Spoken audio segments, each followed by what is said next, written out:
doing mermaid. This is not the mermaid we're working on. This is a mermaid that I'm working on separately. She just happened to be up right now, so yeah. Yeah! The mermaid that we are working on today is going to be this one. She's hanging out in the bathtub. Switch over to my standard color palette. How's everyone doing today? How's everybody's Saturday been going?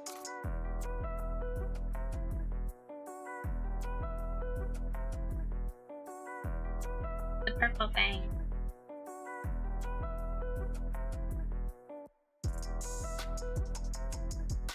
No! Super tired? I'm sorry. I have to look like back and forth between screens to see chat, so there might be some lag between what you say and what I see. Yeah. So let's get started. I'm actually gonna go ahead and start using... What is this brush? Oh, I know this brush. Thank you! Having fun running errands, doing that kind of thing.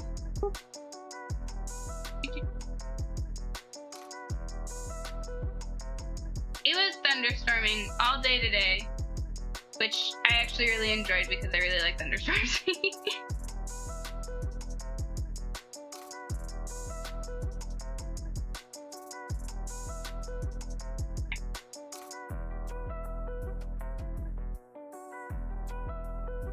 See how thin is right now?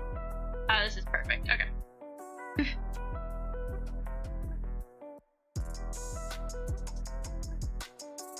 I'm actually gonna make another layer on top of this one, and I'm gonna do these lines. The music is a little loud for me, but it's probably not very loud for you guys, so just let me know if it's too loud for you. Music's perfect? Okay, good.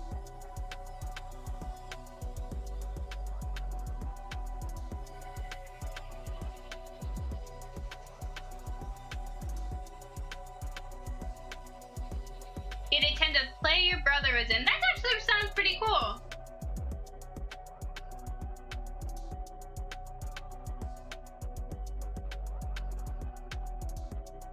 Computer, I don't...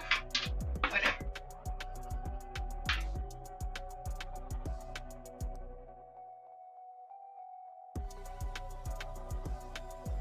I'm just gonna leave the music be.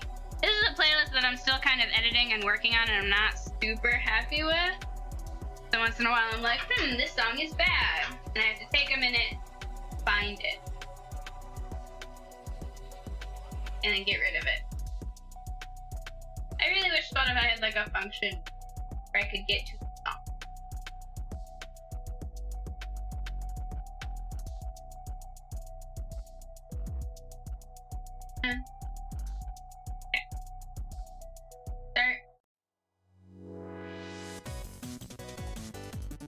Okay. I'm glad the music's at least at a good volume now.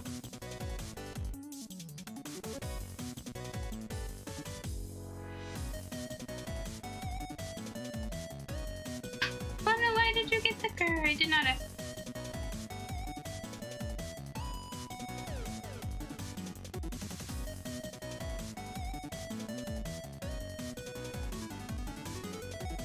Oliver, oh, like Oliver and Company, like the little cat, like, movie?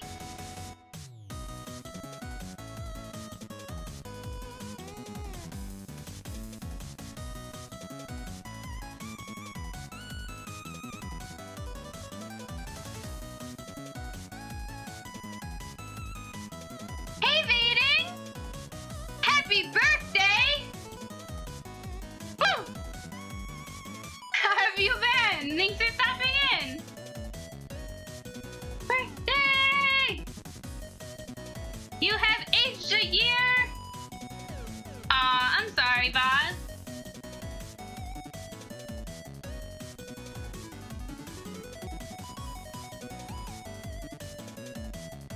Is it bad that like my politeness genes are kicking in and my brain's like, introduce everyone. Introduce everyone who doesn't know each other. That's not how the internet works.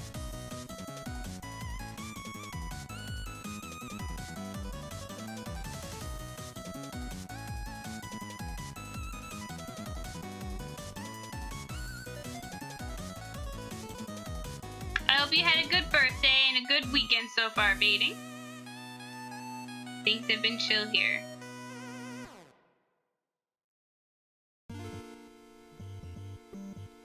Oh no. 23 is my favorite number! It's okay, Baiting. No one's gonna like you because you're 23. But we'll still like you. How many times have you heard that joke today? I hope it's a billion. Just gonna get rid of that line real quick. Oh.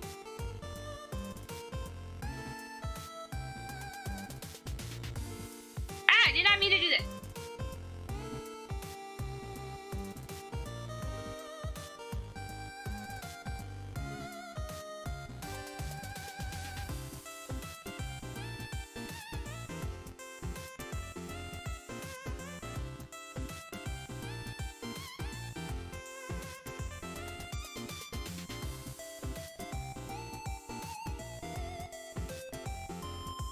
Apparently, I don't know how to draw a straight fucking line to save my goddamn life, but that's okay!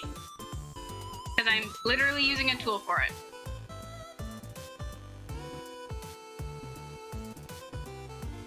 You got called a boomer?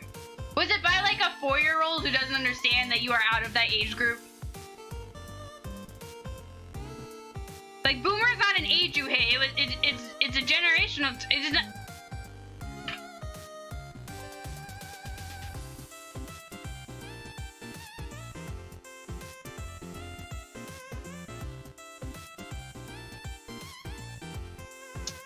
Yep, you're super old now, Vading, at 23. Not even a full quarter of a century. You have hit the age where young adult fiction no longer applies to you.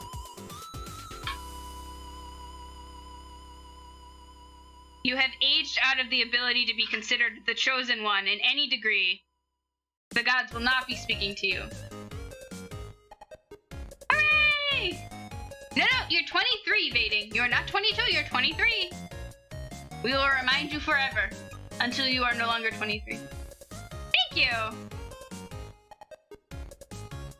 I am someone who really likes details. But mostly I'm trying to work on my ability to do perspective. Which is... No bueno? Did you forget how old you were, Vading? That's okay, I've forgotten how old I was before and been like, hi, I need help.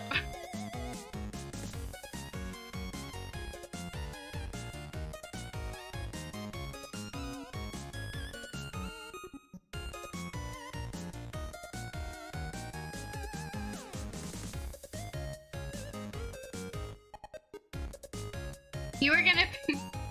Aww. You don't want to be the chosen one?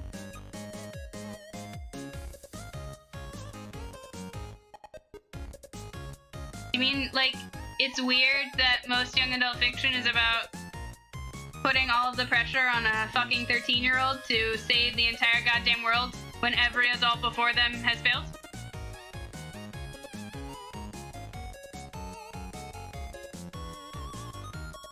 You didn't forget how old you were? That's good.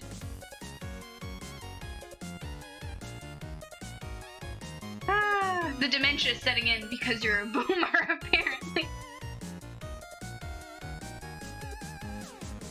This is bad. Okay. Zoom out for this.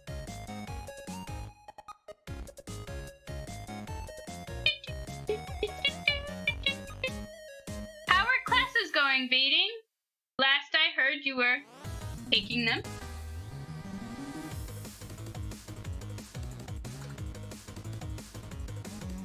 I'm not a fan of it. That 13-year-old can do it. They can handle it. Ah, this is the Bomberman song. Reminds me of Bomberman. I'll leave it on the playlist. I kind of miss playing Bomberman.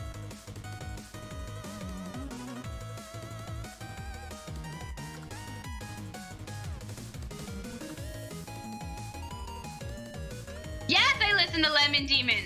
It is one of my favorite bands. It's terrifying that you asked that because it's not like a popular band. And I've never been asked if I listen to it. But it is one of my favorite bands ever. Do you like them? What is your favorite song by them? My favorite song might be When He Died or Mask of My Own Face.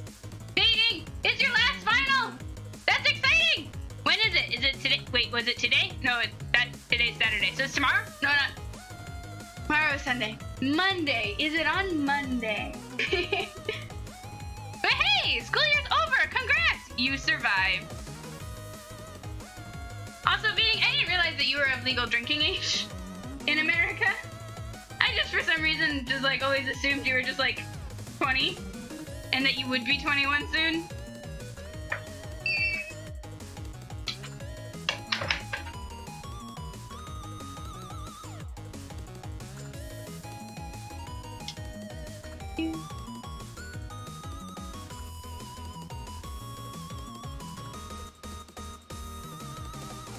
Tuesday, and it's geology. Ooh! What kind of rocks did you get to learn about? Tell me about the rocks. Tell me about the rocks, Fading. I like rocks.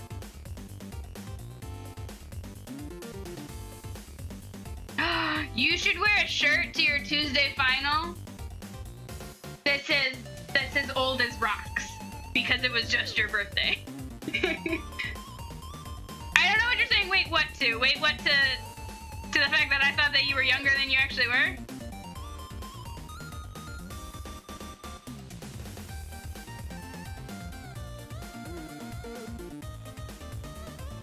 I don't think I've heard the Lifetime Achievement Award. I tried to listen to all their stuff on Spotify, and then I like picked my favorite songs and put them all into a playlist. But My Trains is pretty good. Art hates it when I put Two Trucks Having Sex on. He hates this song so much. It's so funny. The rocks were only the first 3 chapters. What else did you learn in geology then? If the rocks were only the first 3 chapters, were they like, alright, after these 3 chapters, we're gonna learn about magma and the different kinds that you're not allowed to drink. Like, what does that mean?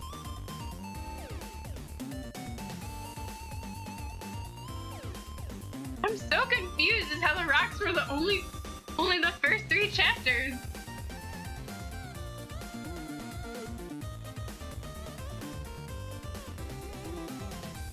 I can't remember if I made this size 10 or like size 15 and left now. Okay, size 10, cool. I jump between art pieces so much that I kind of have to remember like standard brush settings that I like to use, and sometimes I get confused.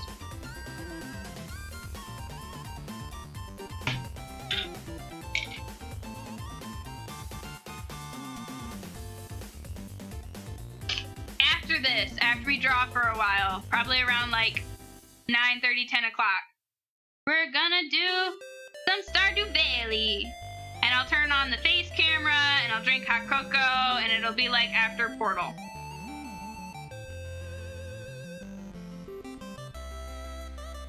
What? You're like, I'm gonna take geology, and I'm gonna learn about rocks, because rocks are cool, and they're like, we're gonna learn about space now. Did you learn about the rocks in space? That's what I did not like about some of my college courses. They'd be like, you're gonna learn about medieval art. And I'm like, cool. And then I'd get to the class, they're like, we're gonna learn about medieval art in Africa. And I'm like, I did not come for that. That pickup trucks? Yeah. Stardew Valley is the best. I will like get that song stuck in my head. I can't think about the Two Trucks Having Sex song because I will get stuck in my head, but I love the lyrics so much, because I'm like, yeah, this is like everything my modern art teachers told me not to do, and it's glorious. Do you know the guy who started Lemon Demon also wrote and performed the Harry Potter Puppet Pals? It makes me feel old when I talk about it, because like that was such a brief thing that was insanely popular on the internet, but I was in like the 4th or 5th grade. So almost no one I meet who's younger than me, even by a couple of years, like remembers it. They're like, oh, I've kind of heard of that. That's okay. There's also a lag to me talking, so don't even sweat it. This is just supposed to be hanging out. Oh yes, Vading, I think you told me that you just started playing it a little bit ago because you were playing some other game that was about farming, and it had dragons in it. You were supposed to tell me the progress of Stardew Valley and who you picked to marry. This is my second playthrough of Stardew Valley. On my first one, I decided to marry Penny. We have a baby together. His name is Cooper, because it sounds like copper, because I made my character Ginger. So our kid is also Ginger, because Penny is also Ginger. We're just a big family of Gingers. But this one, my character, it has been decided that I'm gonna go after Abigail. Because I was like, I could go after Haley or Emily, but I have no idea how to spell his name. But yes. It is slow progress.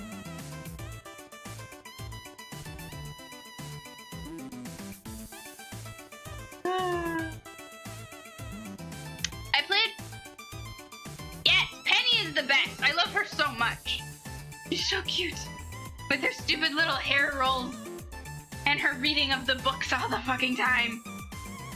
Yeah, someone was like, I was playing through my first time, and one of my friends was like, well, you could go after Leah with the braid, because she's also Ginger, and I was like, that's not what is appealing to me about Penny, but go on. And then they're like, she's a sculptor chick, and you like art, and I was like, I'm not doing the sculptor chick. I do not fuck around with sculpting.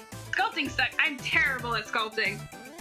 Which is hilarious because everyone expects me to be good at all forms of art because I used to take a ton of different art classes.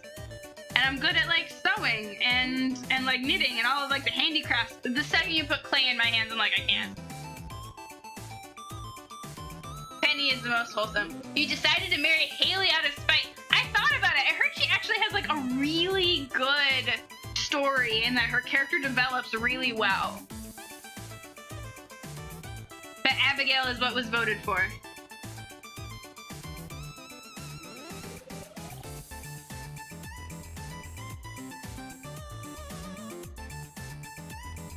That looks almost like a faucet handle. Okay.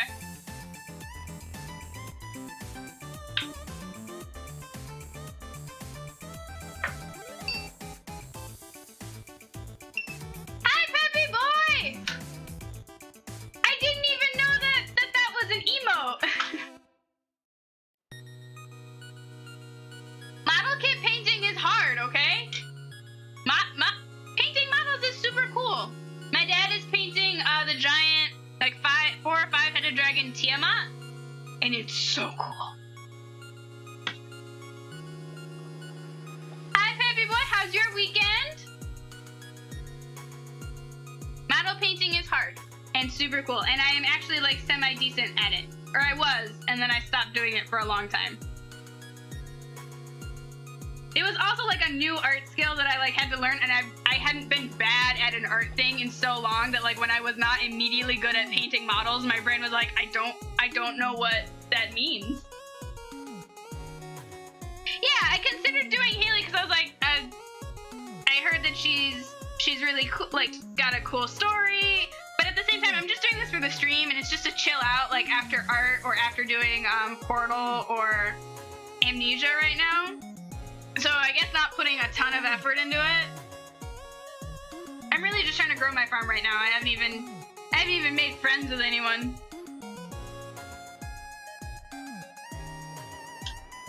That's fair. Model painting does take a lot of patience, which I also do not have, which might be one of the reasons why I'm not good at it. What I found helps is I'd paint like one section, and then while I was waiting for it to dry, I would paint like a section on the complete opposite side, or a whole different part of the model, if they were like still in pieces when I was painting them.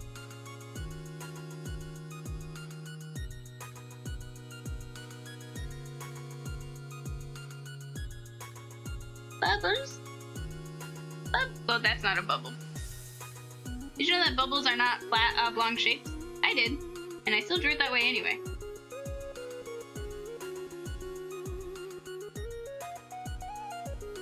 The queen bubble. Queen bubble. I'm gonna get rid of that. You know what? That's fair, but I bet you could come up with some pretty cool abstract art. Or like some really cool performance art.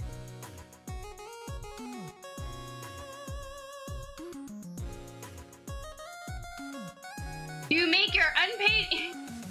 My dad is a super nerd. My dad likes to say that he was a nerd before being a nerd was cool, and that he paved the way for letting nerds be cool. Because he was a nerd with a leather jacket. Which was pretty cool. You make your unpaid interns who are not allowed to retire to babysit your farm for me when you... Who are your unpaid interns? Oh, okay, have fun, Boz! I hope your important thing is not a bad thing. Vivane, who are your unpaid interns in Stardew Valley? I'm very confused. Can I have those? That would be so nice. Because I have a lot of farm chores and they take up legit like the entire morning, and then it's noon and I'm like, shit, I have to go to Pierre's to go fucking like get more seeds, and he closes in like 3 minutes.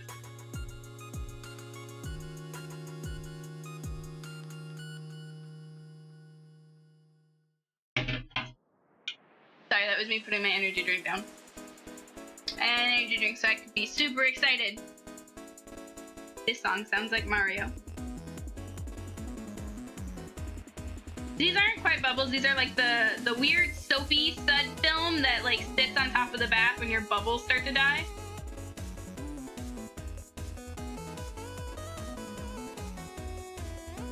Oh, they're your friends who you run the farm with. Oh, so you're playing on like a public server. I set up like a public server, well, an invite-only server for when I was my first playthrough, so I could play with Art, so that he could help me get through things, and like, cause he's played a lot of Stardew Valley, and he played it with me once, and then he was just like gone. He was just like, nah, I'm done. Like a butt. You missed us talking about Stardew Valley. But it wasn't like anything big. I thought Vading had unlocked something amazing, and it turns out he was just exploiting his friends. Which is really what friends are for, right? When you play video games together, you just use them. And then I made fun of Art from Try Hard Sim. It's fair. Art has talked about doing like a public kind of like Minecraft type thing, which I think would be cool, but it also is something that everyone does. You really like the kind of games that have like a full story and like goals, and Stardew has that, but it's also kind of like a relaxing game, which is also one of the reasons why you don't like Don't Starve, because you're like, there's no reason why we're doing this. There is. You're trying not to die, but there's no story. There's no point. No. You're trying not to die. I don't know why I'm drawing all of these little squiggles, but I guess I am.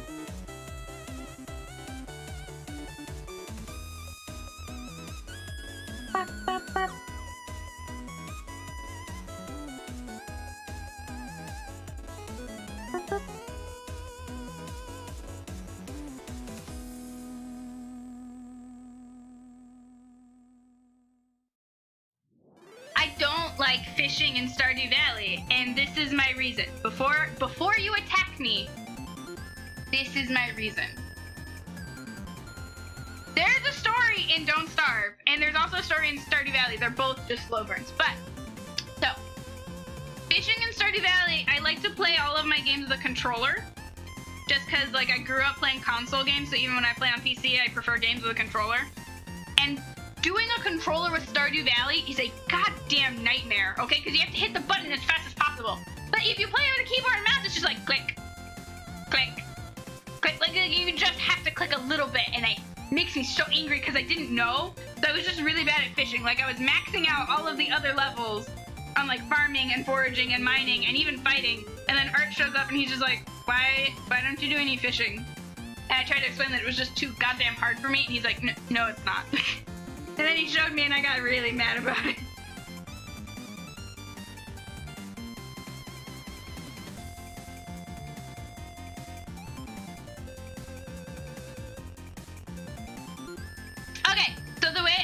imagine a mermaid's bone structure works. Let's do this. You got the lady skull. It could be a merman, but you said mermaid, so we're gonna go with the lady skull.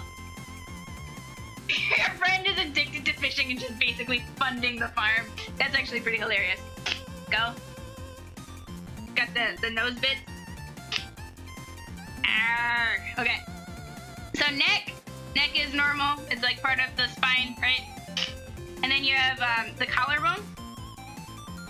I made that collarbone way too fucking big, but let's just go with it. Fine. Collarbone.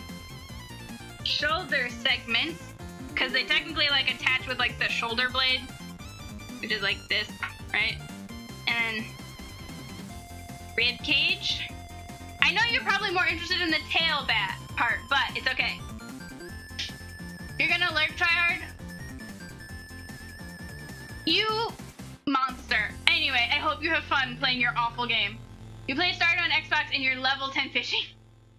What is it? Merchad! The Merchad. Okay. Anyway. So, like, this is a really bad, not super, like, proportional. This is a rib cage. This is where the sternum is. This is not a very proportional or super accurate bone structure that I'm making. It just works. Okay, so spine. Okay, so we are gonna base the rest of her bone structure off of beluga whales, which have separate femur and kneecaps. So they essentially have two leg bones that are just sewn together with muscle, okay? So they have hips, very similar to humans, like how whales have hips very similar to humans because we use them for birthing. Or at least in mermaids' cases we do. Which means that they're like two big wide sides and they've got like essentially almost like a giant fucking hole in the middle. And then, imagine it goes something like kneecap, and eventually like this is like just kind of like one giant bone. And then it's got like spines out the fucking wazoo to make all of the fish things. The other idea I have is that you have essentially, let me just make big. There you go. Ooh, selection tool. Make this bigger. Cool. So essentially you have your mermaid. Actually, I'm going to deselect a lot of this now. Ooh.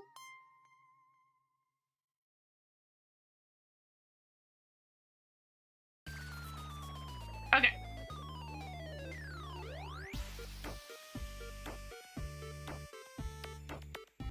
Now let's just take her over here.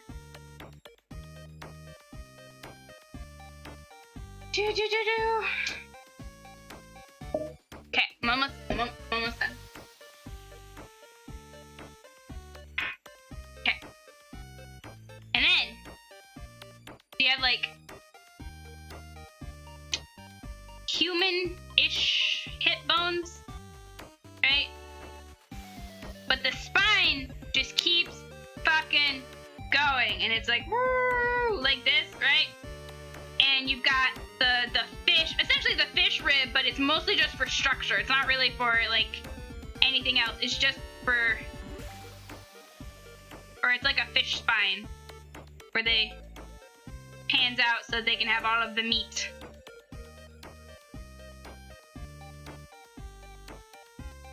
It could just be the knee. That's how I imagine mermaids work. They either got something like beluga whales with their two separate knees, or they have just like, it's legit just fish. Like if you cut off the head of a fish and instead you sewed a woman's body on top. Yeah. The knee. Okay, I'm gonna like erase all of this stuff now. Woo! And I'm gonna go go back to drawing my mermaid. Thank you for coming to my mermaid anatomy lesson. Okay. Open this back up just for shading reference.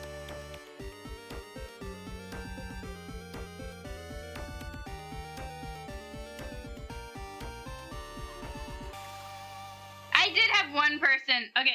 So, like, a lot of mermaids in traditional art are shown as having, like, very bendy tails where they almost essentially, like, bend like this, right?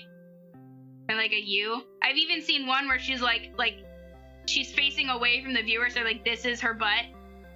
That's another thing they like to do in classical mermaid art, is they'd be like, the fishtail only comes up to the base of the butt. So she still has a normal lady butt, and everyone's like, why? But she's laying out on a rock away from the viewer, and as it gets down to the tail, her tail literally does like a curly Q. And they're like, yeah, that's how a mermaid tail works. They can do that. And I don't think that in any case that is a thing. Okay? I've never seen a fish that can do a full curly Q. Well, okay. There's like one type of fish that's blind and it can tie itself into a knot and it hunts with the slime on its body. But that's the one case. In the type of mermaid fishtails that people like to draw, I don't think that they're that bendy. Thank you for enjoying my anatomical design. I didn't draw them with arms, because you don't need arms for swimming, right? Because they swim like dolphins.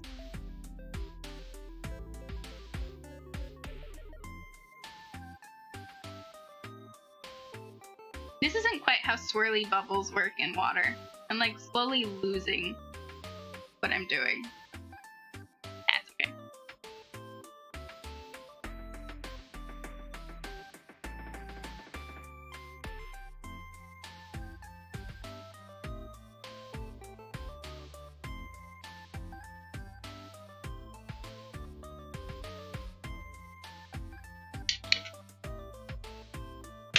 Oh!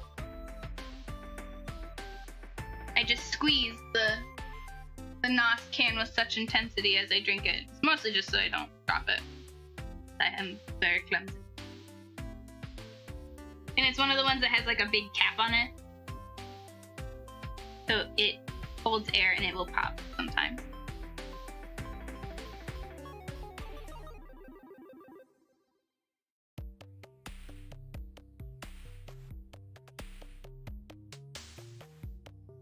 A lot of art doesn't So being able to visualize things in your head can be important for art, but a lot of art is usually drawn with a lot of references.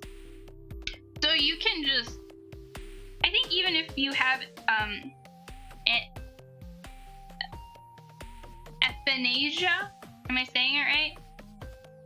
Aphantasia? I think that you could, if you wanted to work through that and like do illustrations, it would just be more difficult. And you know, if you're not super invested in that, you don't have to.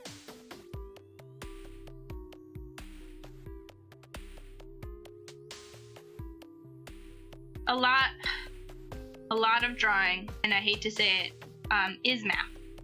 And it's terrible and I hate it and it makes me so upset because I went into art specifically because I thought it was the exact opposite of math.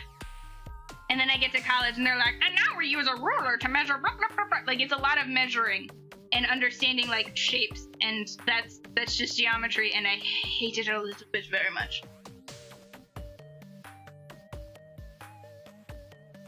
Okay. That's okay.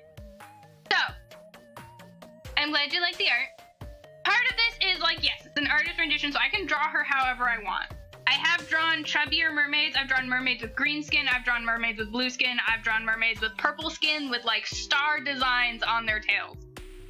Realistically, it would depend on the area. A more tropical type mermaid fish, she might have a brightly colored tail, but she would probably most definitely have a darker top to protect herself from the skin. It really depends on the anatomy of this fictional creature. A mermaid that might be in the Arctic might need more blubber. A mermaid that was on the seafloor would probably have very dark skin for camouflage, but would have like the light trails on the sides of their tail and maybe like on their arms to help catch prey, but they might also be very, very skinny because of the water pressure. So it would just depend, I think. And also the idea is like they would be chubby, but that chub would be all muscle. So it's like when you see someone who's doing bodybuilding for like a competition for looks rather than like a strongman competition, because muscle that is built for use, like through work or even just in the military through training and all the things that they do, it builds you like a brick wall. Like you get wider, you don't get the chiseled muscle definition. But if you're doing bodybuilding for a competition like how Arnold Schwarzenegger would, you get a lot more definition and it's more to look muscular. They're still in use. Part of the competition is still like how much can you lift, but it's not through work. Hang on, I gotta take off my sweatshirt. I'm getting a little warm in the studio. I'm gonna hit save.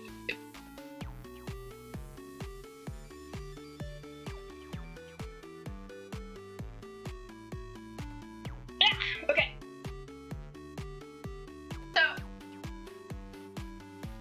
So that idea that the mermaids would be chubby, I think is valid. But I think that it would be less of like fat, like how we have placed on our bodies, and more like they would appear chubby because they have muscles built from use. They're constantly swimming and hunting and doing all of that. And then they would have a layer of fat on top of that, and depending on the season or the location of where the mermaid is, that would determine maybe how large the fat would be. Chubbier mermaids would obviously be closer probably to the Antarctica, or even just like anywhere you think you'd see a seal, essentially like northern sea areas, while more tropical mermaids would probably be skinnier and have like darker tinted skin, or might have more hair. Aw, thank you. But yeah, another thing is that like mermaid hair, that probably wouldn't be a thing. They would either be bald because they gotta swim fucking fast, or it would, as Elijah Schlesinger says, it would just be one giant mer dread because of all of the water just constantly like throwing it around. But thank you.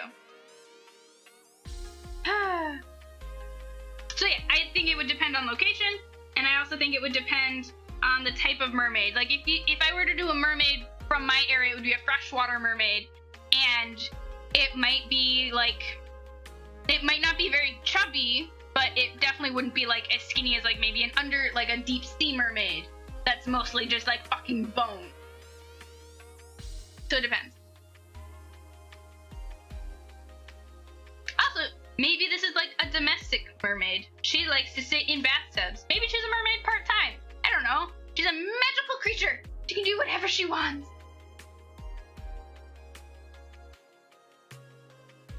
I'm trying to make the water level on her tail realistic, because like obviously this part is sitting out of the water. Oh, but I was talking about part of the reason why I get a little defensive about my mermaids having like kneecaps and joints is because someone on the internet one time was like, mermaids don't have those, their tail is just swoosh. And I'm like, that is not correct. It has to have bones, you fool.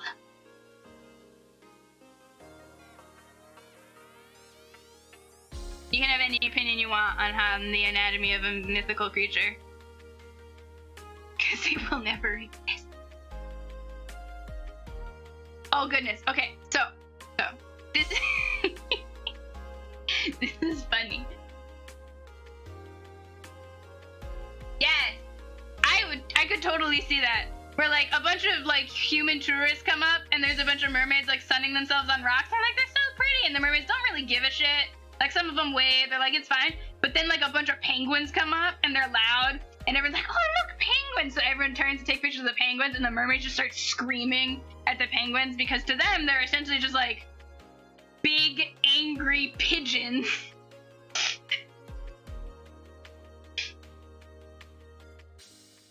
Yep. Okay, but so on the topic of mermaids not being real, when I was young, as Many girls seem to go through a phase where they want to be a mermaid, and I was no different. I desperately wanted to be a mermaid. So in the fifth and sixth grade, I decided I was going to grow up and be a scientist so that I could develop a potion to turn myself into a mermaid and be a mermaid forever. Yeah. I was like 11, don't judge me. Anyway, you know, those dreams died when I learned that I'd actually have to do math. When my brother was around the same age, later on in life, when he was in about the 5th or 6th grade, he became obsessed with Pokemon, and he told me he did not know about my dreams of becoming a mermaid through scientific endeavor. He told me that he wanted to grow up to be a scientist so he could make Pokemon real. And I thought it was super cool that we had like similar dreams and goals, like at the same age. So I brought that up to him. I was like, oh, well, when I was your age, I wanted to be a scientist so I could turn into a mermaid. And he looked me dead in the eye and he was like, no, that's stupid. And I was like, excuse me, what? He's like, mermaids aren't real. Pokemon are based off of real animals. So he was convinced that like he was more likely to become a scientist and create Pokemon than I was to grow up and become a scientist and make mermaids. Oh, it was the funniest thing in the world. Oh, goodness.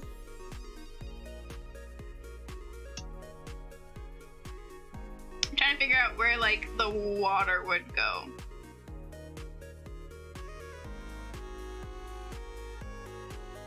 Yeah. Ah.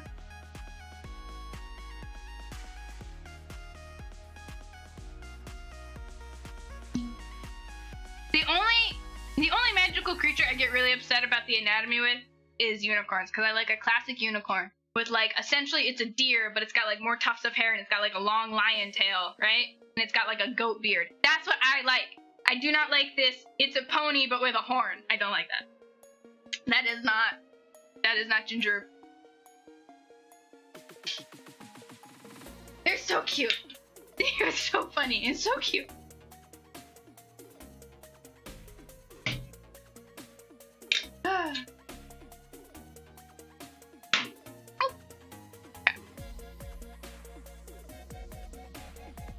Now I have to do the floor pattern.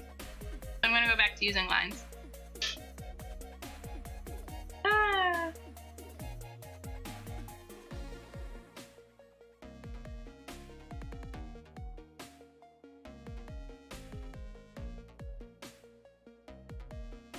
Now I have to make these as like gaps so I can like draw in the grout between the tiles.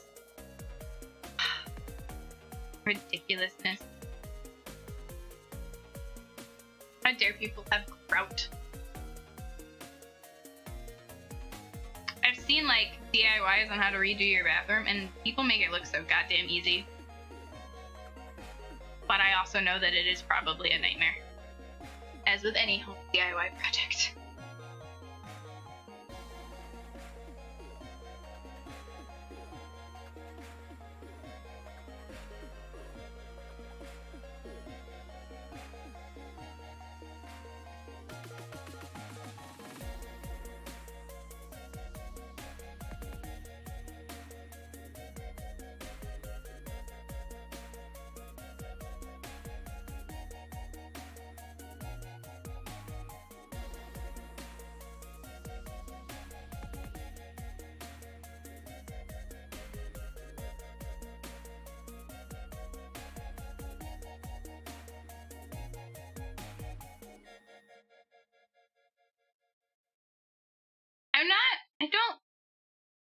I thought there was like a car coming up outside outside of the house and it said thunder. Sounds more real. Horse like thingy with horn or horse but 4 times the neck. Banana. It's banana colored and leopard printed, okay? Also, don't giraffes have horns? Don't they have like the little nubs on top of their head? What are they for? Are they handholds? I think they seem like handholds. But like, what are they? Are they bone outcropping?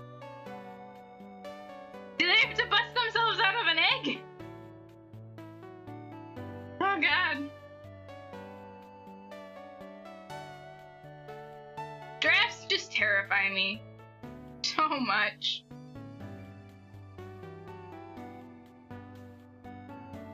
They are so weird.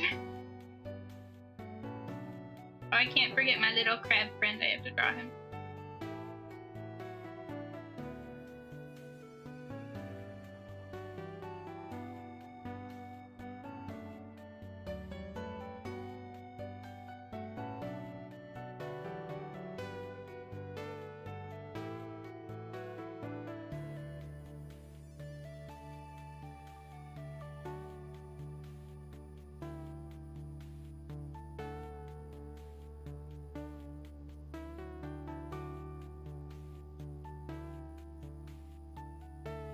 The energy I like to drink the most is Nos, because it's like a weird sour tangerine flavor, and it's amazing. My actual favorite flavor of theirs is the green apple one, but that one only comes, I think, in like the smaller, like regular sized cans, and that is just not enough caffeine for me. Oh yeah, I forgot! Giraffes, when they're like mating and fighting over mates, they just whip their necks at each other, and it's insane to see. Oh my god! Also, they give birth standing up, so like the first thing a giraffe experiences is just falling to the ground. Anyway, so I'm talking about Nos. It's like a weird electric tangerine flavored energy drink, and it's delicious, but it's also like not a very common energy drink for people to have. As it turns out, I think they're like an oil company or something. Maybe not oil, but like they're like some type of like maybe machinist grease or something. They're mostly like a mechanical lubrication company that just came out with an energy drink for some reason. I think in like the 90s or something. And I didn't know that, and I've been drinking them for years, and so one of my coworkers pointed it out to me. But I have to go so far out to find Nos as an energy drink because nobody wants to carry it, I guess, anymore. Because it's just not popular enough. I think it's amazing. I've also found an energy drink that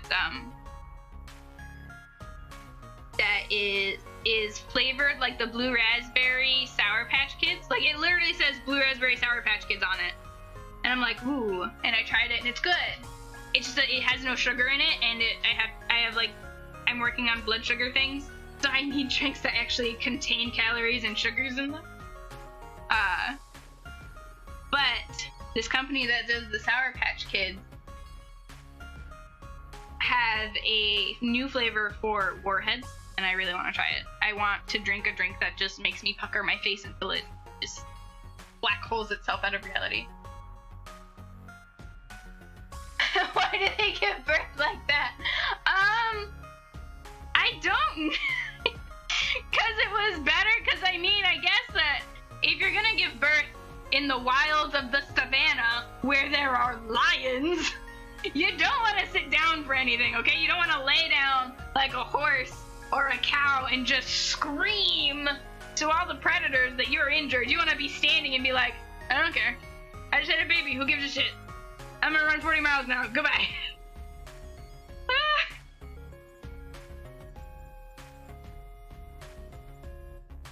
Something that I learned about wild animals in the wilds of the savannah is the cheetahs. Cheetahs actually one of the reasons why cheetah populations struggle to I don't know if they're on the endangered species list, but I think they were at one point. One of the reasons why they struggle is because cheetahs are very anxious animals.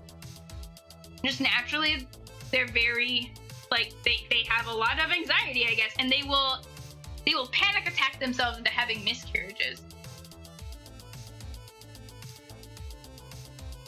What is the blue? They make nitrous. Okay, I don't know. Blue raspberry is amazing. Okay, it's like raspberry but sour. Blue raspberry is the best flavor, and it doesn't exist, and I love it so much. It's my favorite thing in the world, besides like green apple.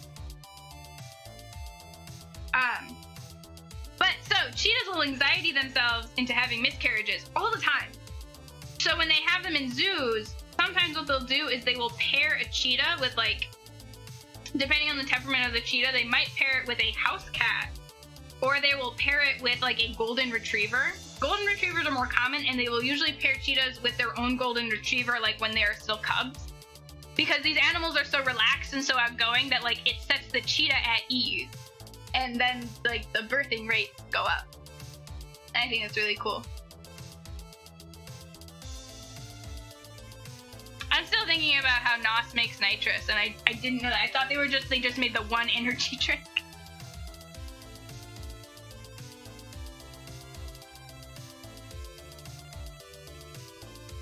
It's Crab Buddy. Thank you, Peppy Boy, for telling me that they make nitrous, because I totally did not know.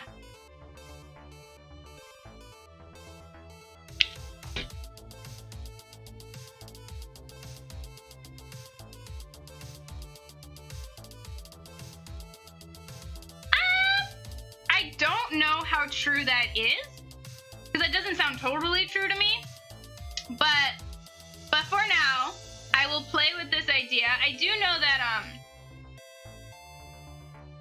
that it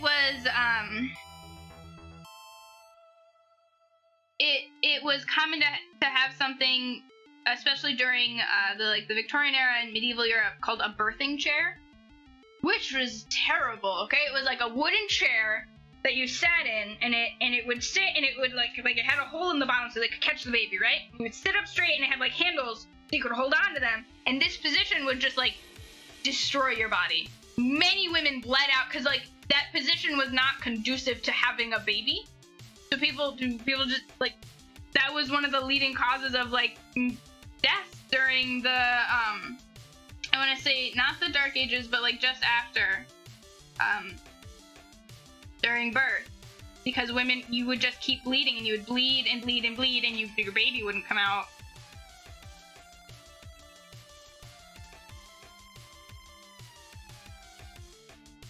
Birth is scary. Even in the modern times, it's terrifying. It is a whole deal. It is so scary. Hey guys! It's also Mother's Day next Sunday! Hug your moms, hug your grandmas, hug your mother-like figures.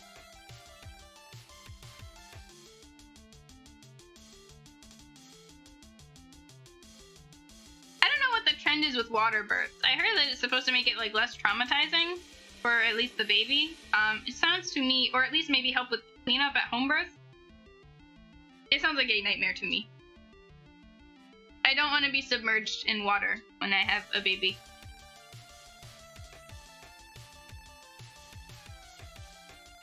That's okay. You can be wrong. I imagine that gravity helps.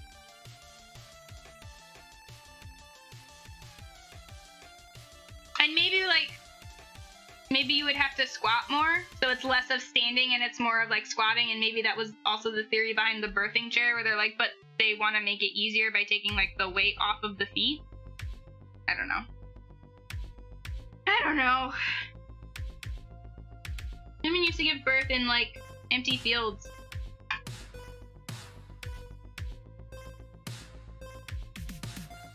We are very inefficient in making other humans. It's next Sunday. It's not this Sunday. It's next Sunday. It's okay. Not this Sunday tomorrow. Next Sunday.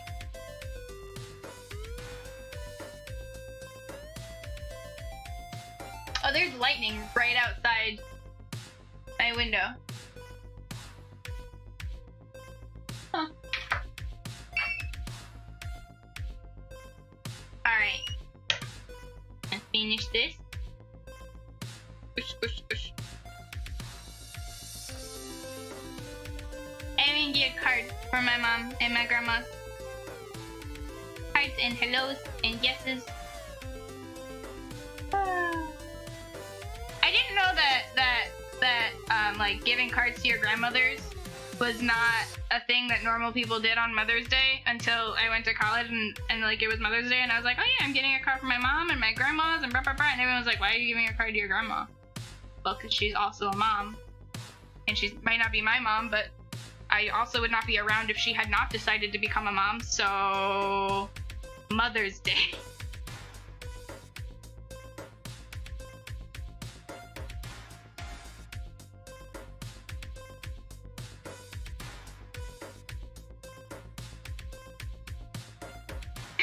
I try really hard to remember these things. It's okay. I have also been the one to forget and not realize until like 2 days before, and I'm like, ah!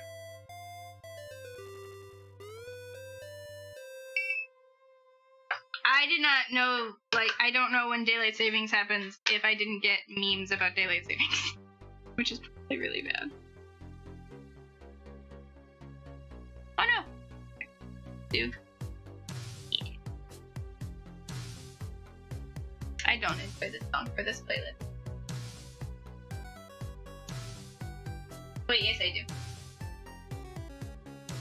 Hey, Livid Lemming! Thank you! I hope you have a good night and a good, like, after birthday, partially birthday, happy belated birthday. Livid Lemming's birthday was yesterday. And yeah, have a good rest of your night. I know you said you can't stick around too long.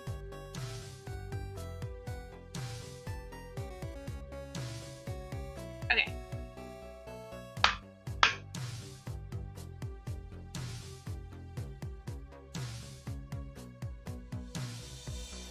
Okay, give me one moment. I'm actually gonna... Okay. You guys can look at this cool mermaid while I step away really quick so that I can put away the leftovers for dinner. I had dinner right before the stream and they took a little bit to cool down, so now I'm gonna go put away my leftovers. I'll be right back.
Okay, and back.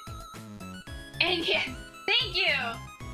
And that is how, I think that's kind of how you use that emote. But that's, I'm not the most savvy person with that kind of stuff.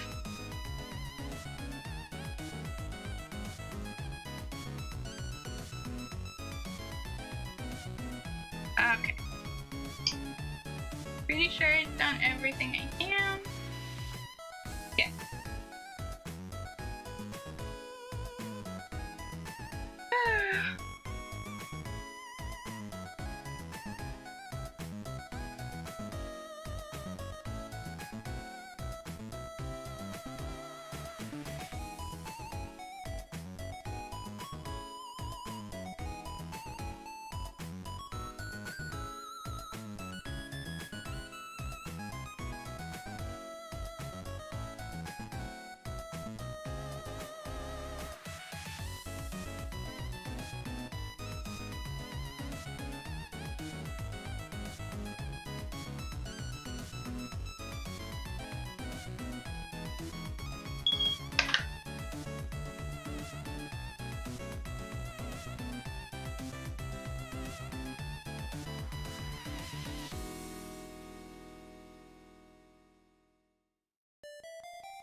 Do I just want to go down to 10 or do I also want to go down to 5?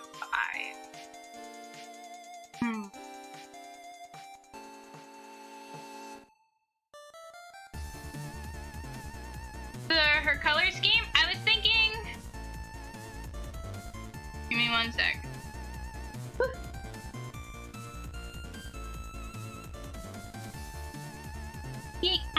No, I think I'm just gonna start doing the liner. I was thinking black hair, and I was gonna have like a steely blue kind of tail. But we shall see. I am just kind of doing this one as I go along. Not the most planned out. Should probably start labeling, shouldn't I?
Question is do I do want to...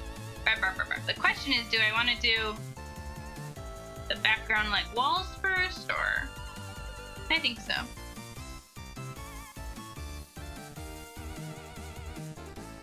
Thanks. I don't know. We will see. I did not mean for that dot to be there.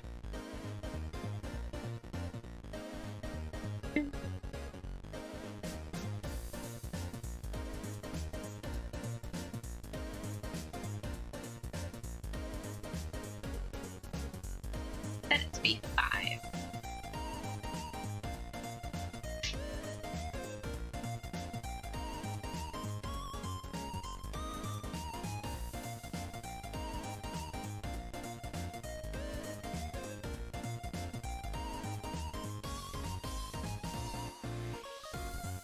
Have I mentioned that I'm really bad at drawing straight lines? I'm really glad they have a tool for this, but I'm also really worried that all my lines are like slightly off.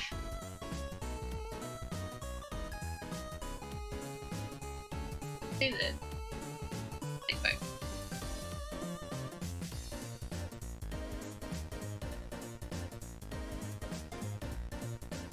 Hopefully that will help me. Will there be a wallpaper? Probably just a normal wall, because I do want a lot of the focus to be on the mermaid.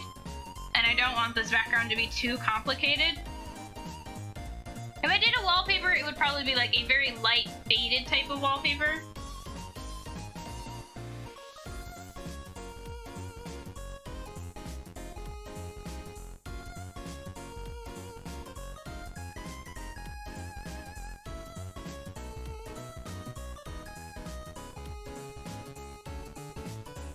I do kind of like the idea of wallpaper.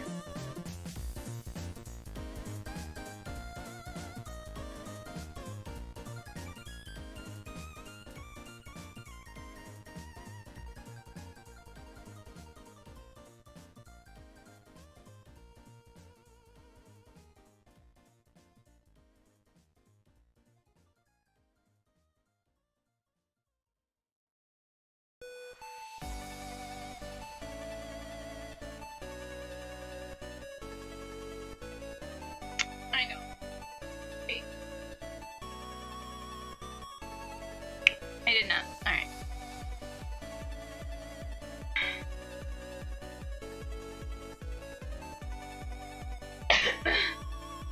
Oh yeah, it's no problem. I mean, part of the reason why I'm streaming my art is for people to ask questions, so ask any questions you want.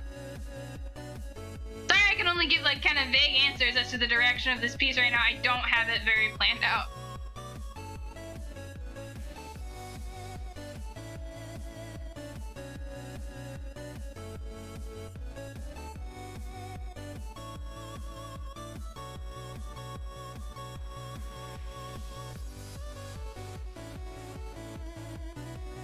Do they line up? Yeah, they pretty much line up except for the middle line. Oh, I hate that. Okay. That's okay. We can fix that. We can fix that. I'm gonna fix that.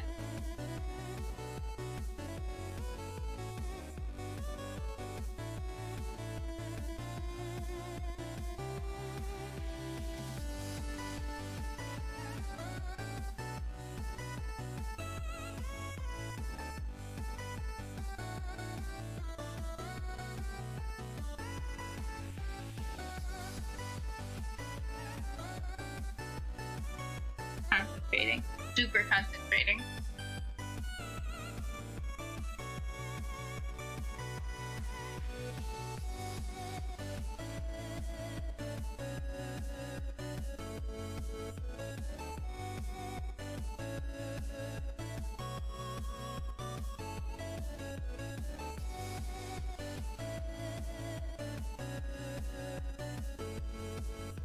Alright, moment of truth and... Okay. We're gonna redo that line. Sometimes, yeah.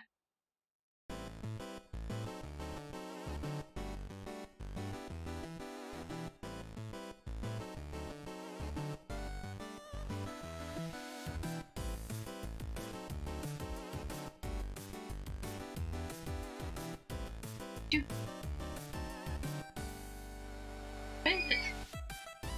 Did I make a layer and just not do anything with it? Alright, I guess so.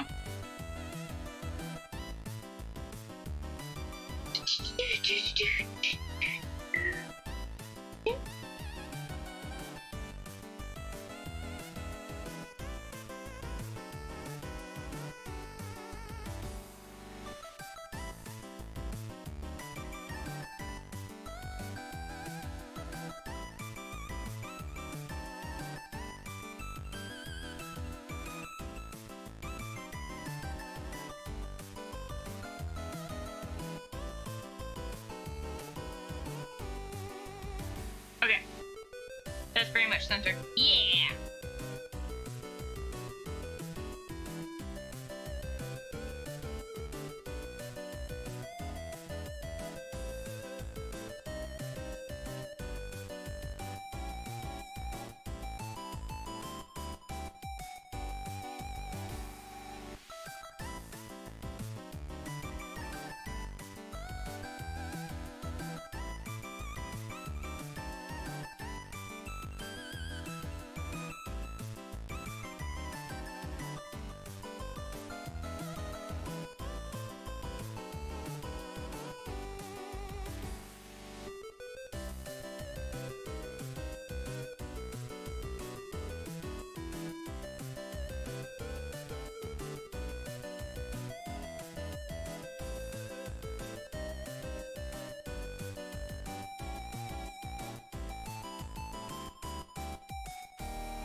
try to have the starting point and the end point for any line in view.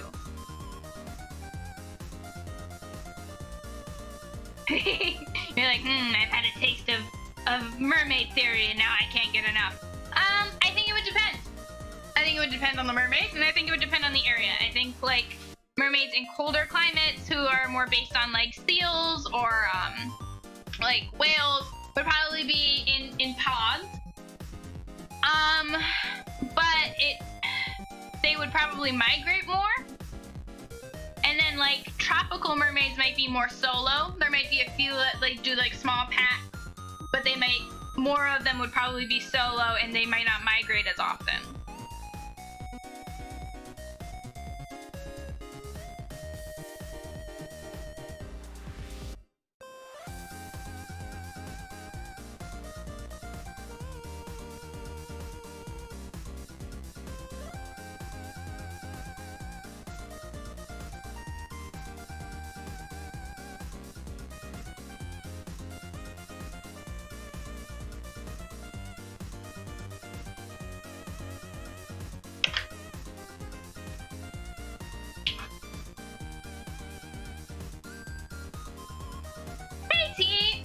Team Fixer.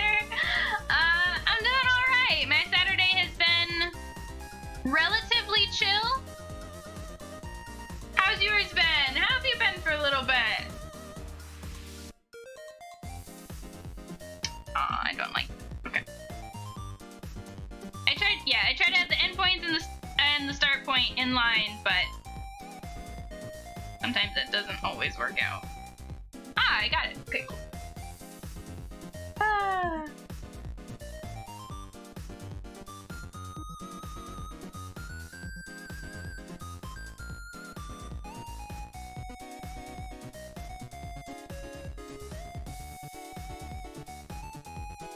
I think that dolphin-based mermaid might talk like dolphins. I think a lot of it would be body language because sound carries insanely far through the water, so depending on their ability to hear, they might hear too much or too little.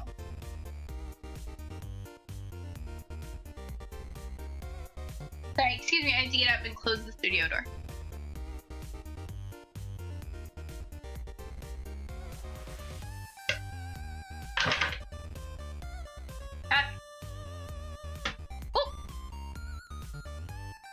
I mean, being bored isn't always bad. It's better than being panicked.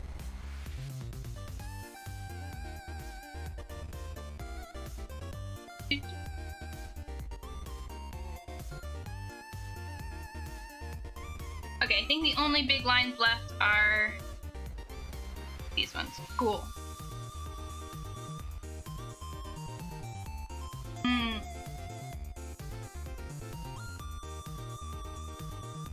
I guess I haven't put as much thought into mermaid, I've done research on mermaid myths and stuff, but it has always kind of been, I guess that they wouldn't be able to always communicate like dolphins, I guess, because of the stories of sirens. And if you want to theorize about, like, mermaids, you gotta also throw in the old myths about sirens, right?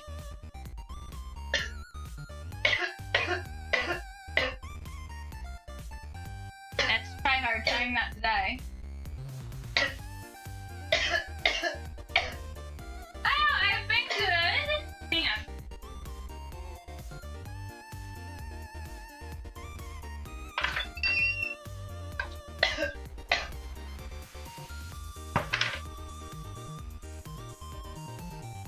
I've been fine since last stream. Sorry, I had to get up again because Kat decided that they were gonna hide in the studio, and they can't be in the studio right now while I'm streaming because she likes to try to eat cords and cause trouble.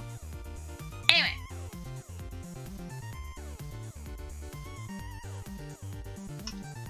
I've been okay since last stream. I mean, nothing super big has happened, which is nice. I've been very chill. And I hope you've been good, Boz, since last stream. And mermaids eat men, like all women. That is true. I have ingested many a man. Some call it cannibalism. I call it a good time. Aha! If they didn't want to get eaten, they shouldn't be so tasty. They're just asking for it. Their bones should not be so crunchy.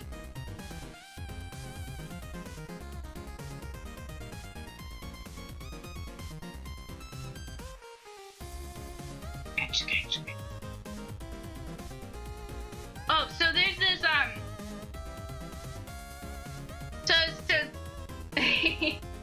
the man-eater, the myth, the legend. Some of them are really cool. Some of the myths around sirens are really cool. But for Tales of the Gas Station, like I was talking to Vaz last night, we were talking about books and Tales from the Gas Station. This is not a spoiler because it's just a sound. But at one point they're talking about a what are they called? A garbage disposal, right? So a garbage disposal and the noise it makes, and the narrator did a great garbage disposal noise where they but like it was great. I can't do it very well as they did, but it was a good noise. And on the note of cannibalism, there's actually a song I really like called Cannibal, and it's one of those creepy, kind of like Lemon Demon, like the creepy, weird songs where you're like, am I really listening to a song about cannibalism and a guy who's okay with being eaten? Alright, cool. Oh, he's going into describing how she gnaws on his bones. Alright. That's what I like.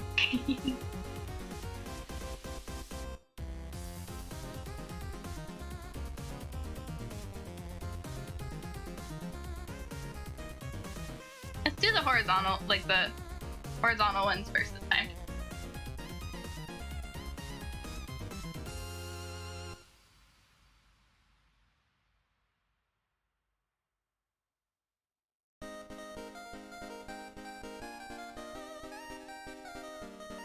I really like this song. I know it's weird to have like favorites out of lo-fi techno songs because they're all kind of pretty much the same, but it's a good song. If I wouldn't get taken down for copyright infringement, I would play it on stream.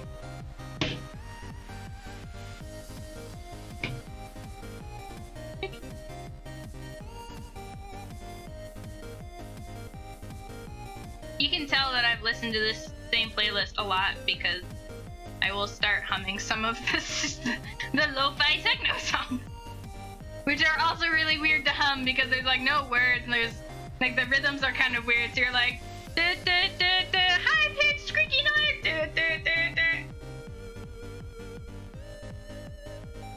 Yes. Have you listened to Devil Town? That's what I meant. That's the song. I can't remember the name of the band. The song is Devil Town, and it's a great song. And actually, like their album cover is a pixel kind of like a pixel art like cave.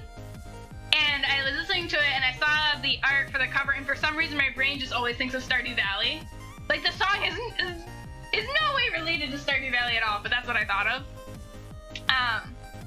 That's a really good song. And actually, something cool that happened was I was listening to that song because it's on one of my playlists, and I was reading this webcomic called Devil Town, which was kind of funny. I was like, oh, that's a cool coincidence, haha.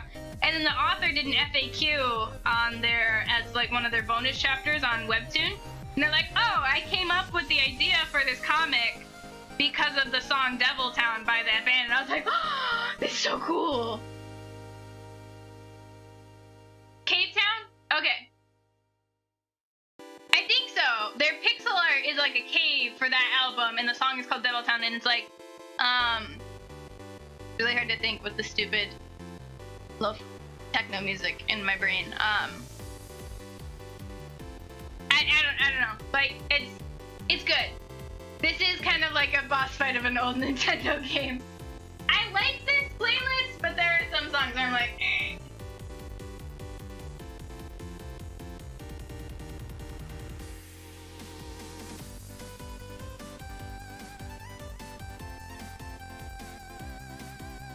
What other songs? Oh, I really like Penelope Scott and her song, True Crime.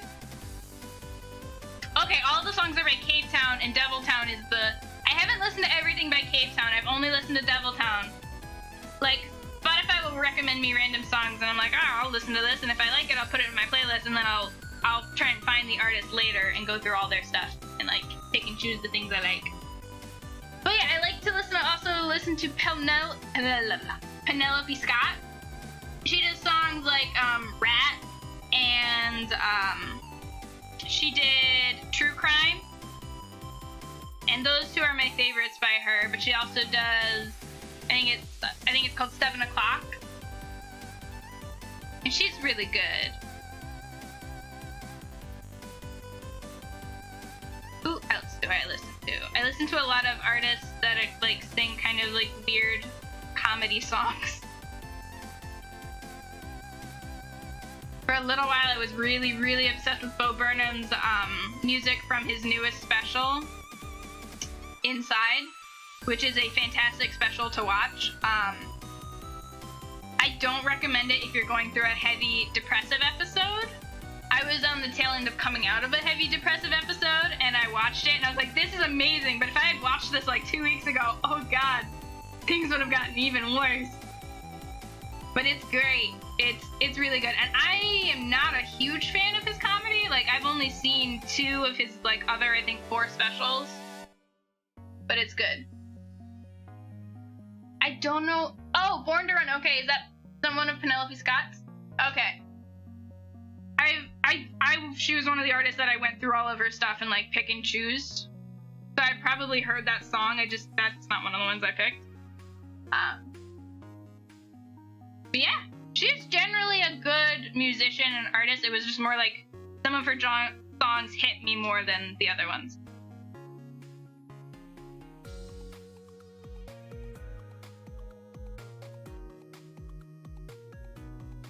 I like songs that are weird and, like, witty and have, like, kind of cool undertones. Like, I like some of Watsky's really old stuff.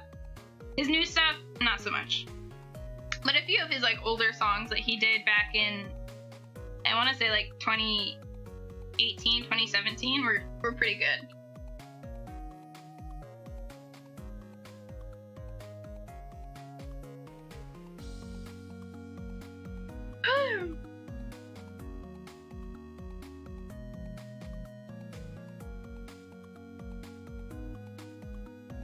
Actually, so I was listening to this music, and I was hanging out with my brother, who's in his late teens, and he and I have very different music tastes, in that, like, he likes to listen to a lot of, like, classic rock bands, which is fine.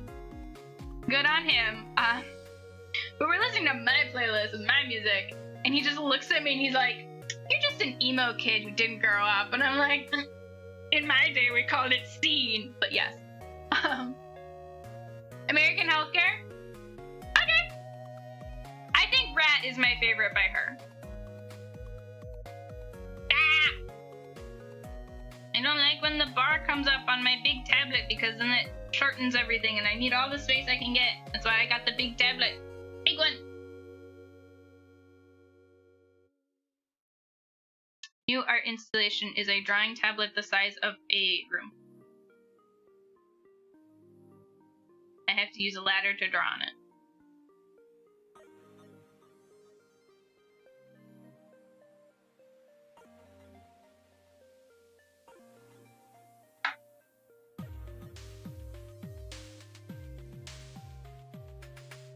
There's this one song, can't remember the artist right now.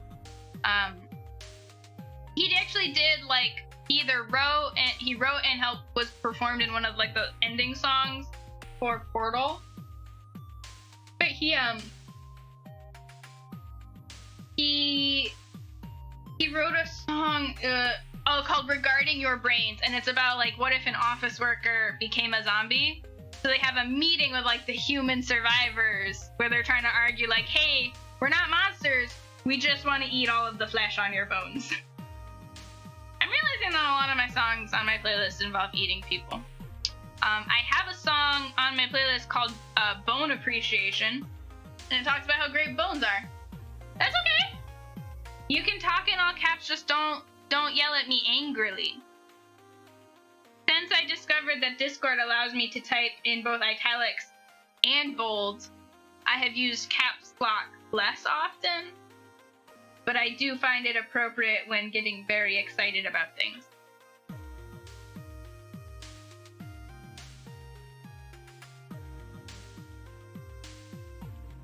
Okay. That's really cool. Yes, if you release it, definitely let me know and I want to hear it. I like finding like new and like kind of alternative and weird niche music. And sometimes the songs I listen to are just terrible and I love them. I'm just like 2 Trucks Having Sex. I'm like, this song is so weird and ridiculous, but I love it. And it turned me on to the rest of Lemon Demon's music and I was like, awesome. I know that the grout between these tiles is not perfectly the same on all of them, and that's okay because I'm gonna assume that they did their own bathroom if they have a mermaid in the bathroom. Can't really ask someone to DIY your home for you. You DIY'd it. Yeah. Tell me if you ever release your song. I gotta make my eraser tool.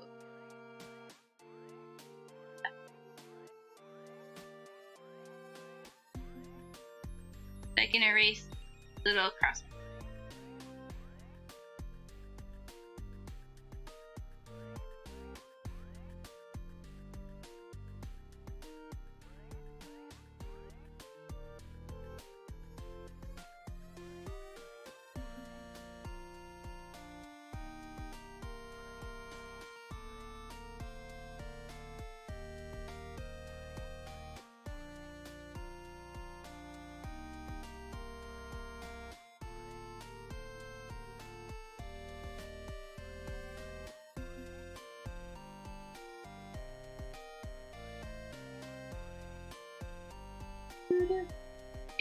Oh, okay. Sometimes when so my microphone is not the best, so sometimes I'm like humming or mumbling to myself and I think you guys can hear me and then I look over and I'm like, oh, you can't hear me at all. Dreary morning.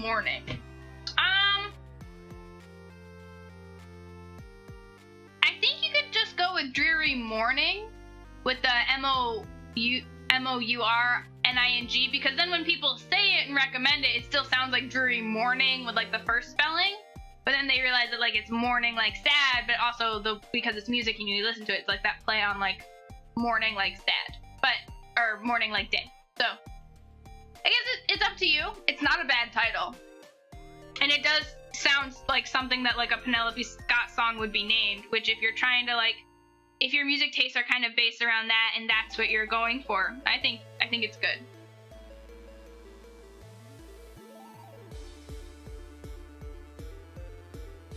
I'm not gonna lie, I kind of like a dreary morning.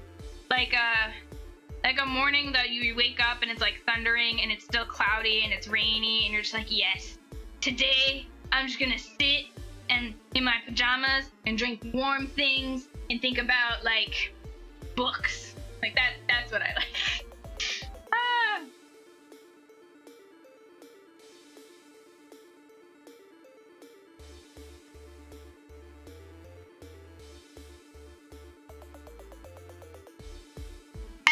I like weird, clever songs that do play on words and like literary references and stuff like that. So cool. I am already interested.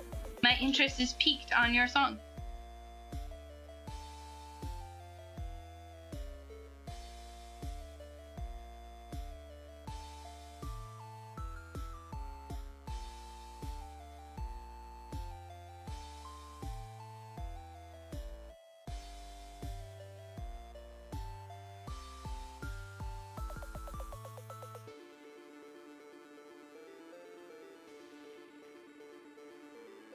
Something that I don't know if a lot of people know, but they probably do by now, is like Spotify lets independent artists post stuff. I don't know if it costs anything because I haven't looked into it as much. There's probably like certain fees for like if you want them to advertise your work or anything.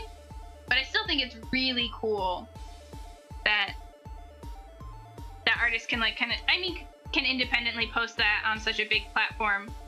Because I mean, YouTube was already kind of like that, but it also had like a lot of videos and a lot of other content while iTunes was, it seemed to me at least that it was mostly just for like specific artists that were with records or had their own albums that were then put onto iTunes. I don't know. Maybe I just don't know a lot about the music scene, and this has always been a thing on different music sharing platforms.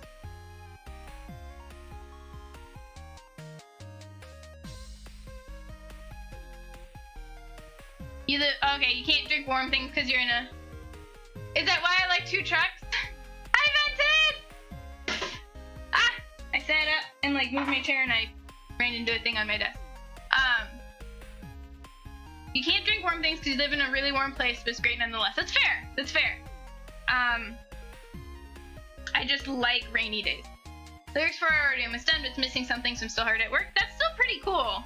I am tone deaf as all fuck, so I cannot... Like, I could do poetry and, like, limericks, but I can't do a song. My brain will just not. But, hey, Ventus!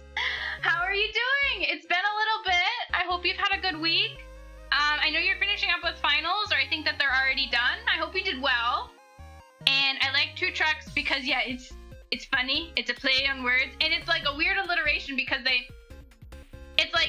the song talks about how American it is and how like the barbecue is fantastic and how they can't unclench their huge muscles. And it's just very funny to me because they're like, we're so American. And sometimes that makes me giggle. Ah. Also, Art hates that song and is one of my favorite things in the world, to annoy the shit out of Art and I was like, listen to this terrible song. I might be banned from playing music in the car a little bit. My playlist might not be allowed, except on rare occasions.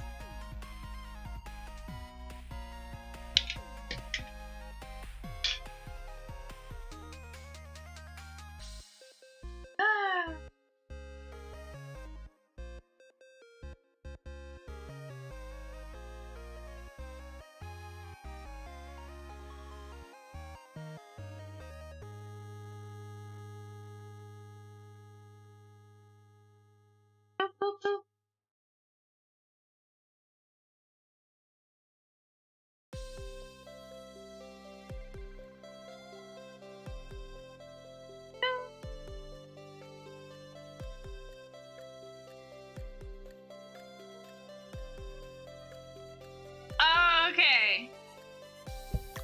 Dear, I thought that time is super weird for me because I thought that we had also talked last weekend and you said that it was like the Monday coming up, so it was like this past Monday. But okay, so it's this Monday on that's coming up in 2 days. So this coming Monday. That's exciting. And then you're done with school for a little bit. Hooray! Summer vacation!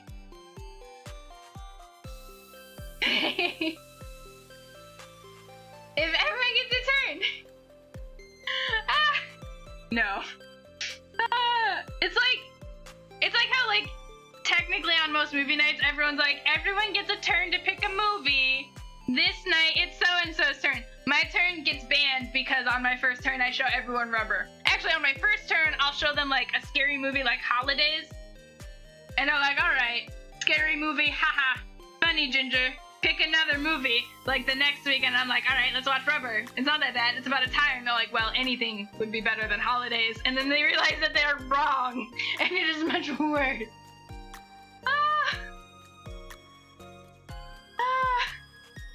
But I'm really, like, being too scared to check your grades is a feeling I had very often in college. It's very common. There's a terrible motto that we had in one of my apartments with my roommates, which the motto was, you either become an alcoholic or you don't graduate. And it's terrible. That's not actual good advice. But it was a funny joke we would tell ourselves when we were very sad and we needed a drink. By the way, you think your streams are amazing. Aw, I'm so glad, Voz. That makes me feel really good. Thank you. I'm glad that you can, like, just hang out and work on this. On your own stuff while I work on my stuff. I try to make this feel like, hey, we're just hanging out. Like when you have a friend that you can hang out with and you can just sit in the same room and do separate stuff. That's the vibe I want, and I'm really glad that you're getting that. Yes, I think. Oh goodness. Most of the time when I have to like play music for people and I don't know what they like, or I'm worried that they're not gonna like what I like, I will play like the Beatles because they're classic. Pretty much everyone likes them, and if I meet someone who's like, I don't like the Beatles, and they won't even listen to it, I might be like, hey, I don't know if this can continue. It's like it's like going on a date and having someone tell me they don't like potatoes.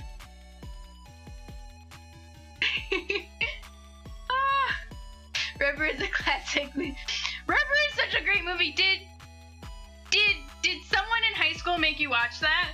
Because I need you to know that started at my house. That trend that went around the school for a little bit of forcing people to watch Rubber when they came over to watch movies. Let me tell you how that started. First, let me tell everyone a little bit about this movie.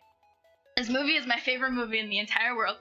And it is a movie about a tire that comes to life and kills people with its mind, okay? It's a rubber tire that kills people with its mind. Why does it come to life? No reason. It just does. Why does it kill people with its mind? Because it gets mad. And it's ridiculous. And it's amazing. And it's so dumb. And there's like a live audience watching it. And then the live audience all gets murdered. It's so weird. It's the weirdest movie. Anyway. So when I was in high school, like my sophomore year, my boyfriend at the time's best friend, like my friends and I, we would go over to my house to watch movies because I had like this finished basement. We had a huge TV. It was a whole thing. Right? And usually we would watch like one horror movie. You know, Boz, that's fair. You can be very picky, but I've never met one person who's been like, I don't like any of the Beatles songs. That, it like greatly concerns me. But like I don't even like all of their music. Yes. Yes. Okay. I haven't read the new Lore Olympus chapter yet today. I haven't seen it yet. Okay. So we would go over to my house and we would watch movies. So my boyfriend at the time's best friend, I don't want to say his name, so I'm gonna call him James because I didn't actually know anyone named James in high school. So James would come over and he was really weird, but we liked, like he was so charismatic. Like he was like someone who had maxed out their charisma skill in any game. So they could tell you that they were gonna walk off a bridge and you would want to walk off it with them. Like he was insane. So he comes over and he's like, oh, I know a scary movie. Let's watch Rubber. And we were like, all right, sure. And it was rated R. And so we were like, oh, it must be really scary. So we watch it and it's an hour and a half, but it feels like a billion. And you just sit there and you're like, what did I just watch? And it hurts you. It physically hurts you to watch. And the next movie night, because he enjoyed sharing pain, he was like, well, this person hasn't seen it, so we have to watch it. And somehow we all got, like, all of us, somehow we got outvoted and we ended up watching it again. Eleanor Rigby is a great song. That one's good. So after like the third or fourth time weekend that I had friends over to watch movies, where we eventually, like, we'd watch 3 or 4 movies in one night, and one of them always ended up being Rubber, and it was usually the first one. It became fun. Like, suddenly I was like into the game. I was like, oh, this is a good time. And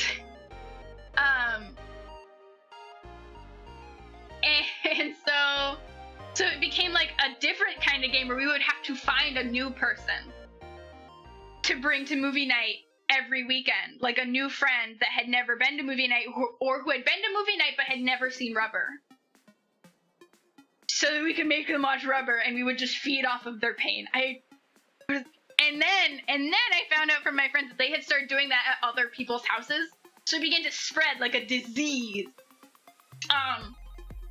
But I think Ventus, I think you saw it with the mutual friend we had. I'm gonna call her Allie, because she saw Rubber at my house. Oh god, it was great. It was so fun. Yeah. And it's a movie that is super popular in Germany, which is insane because it was made It was made in America for a French film festival, and it's insanely popular in Germany because it hits like that weird German humor of like monotone, surrealist Dadaism, and it's amazing. It's my favorite movie. But that's the reason why I'm essentially not allowed to pick movies in any movie night ever again, because in college, anytime my roommates would be like, oh, movie night, I'd be like, let's watch Rubber. And usually, at least once, I could get them to say yes. Oh. Okay, I'm gonna go back to drawing now after I've talked so much about this movie that I love. Oh, God. I'm gonna make my brother watch it. He's already promised. Actually, I think I got him to promise to watch it twice even, which is an insane thing. It's amazing. It used to be on Netflix. It was on Netflix for years, like all through when I was in high school. So like from 2011 to 2015, and then they took it off my freshman year of college, and I was really upset about it. So my dad got it for me on DVD for my birthday. He got it for me. So he got it for me, and I was there for Thanksgiving break because it's around when my birthday is. And he's like, I'm giving this to you now because we're at my grandparents. But you have to promise that you will not make anyone watch it. He's like, you cannot watch it here at your grandparents' house. And I was like, okay, that's fine. I was like, that makes sense. I'm gonna sneeze. And I was like, yep, that makes sense. It's a terrible movie. I don't want my family to see it. And then and it's like 3 days. We're on Thanksgiving break. It's like the day before I leave, and I'm in the living room. My grandpa walks in, and he sits down. He's like, oh, Ginger, I heard you got a movie for your birthday. Why don't you pop it in and we can watch it? And I was like, really, Grandpa? And I could hear from like the other room, both my dad and one of his sisters, my aunt, who he had told about the movie, who also knew that no one should ever watch that movie. I heard them both like almost drop everything and run in the room going, no! It was hilarious. My grandpa was like, oh, okay, I guess we won't watch it then. It was so bad. I'm okay now.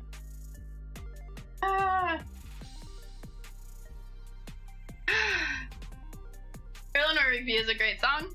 The Beatles are a fantastic band. Rubber is a terribly wonderful movie.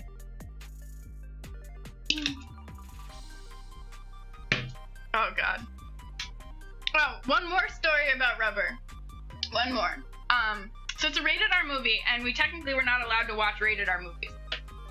But, when I was in high school, because my dad was like, that's for 18 and up. But he knew, I think, a couple people at work who watched it, or something. He said yes to us watching this rated R movie for some reason. And we watched it almost every weekend. And so he was like, there must be something in it. He's like, it must be porn, he's like, it's rated R, and they watch it every weekend, without fail. He was like, what is in this movie that I don't know about? What is my kid doing? So my dad, when like my brother and I were at our grandparents for a weekend, he sat in the basement and watched it alone. He watched the entire like hour and a half movie, waiting for it to get good, waiting to see like the reason why we were all obsessed with watching it. And he was just like, why? Oh, we do a white elephant every Christmas in my family, and I've considered it, but at the same time, I don't want to risk one of the kids seeing it, like getting it and being like, oh, it's a movie about a tire, and they'll be like, it's like Cars, right? I don't want to. I'm not gonna do that. I'm not gonna. It was amazing. Oh goodness. Okay, laughing so much and getting so excited has made my head hurt a little bit. Let's get back to drawing.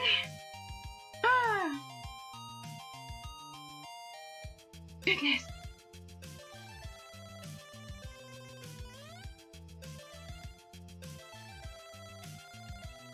Okay.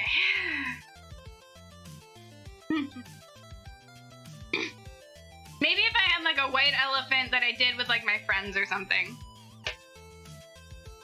Actually, I'm gonna like hide this layer for right now so it's not distracting me. And I should make this a bigger eraser again. Let's put it at like 12.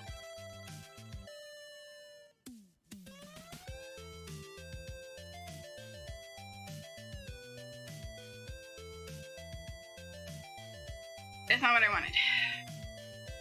Ah, there we go.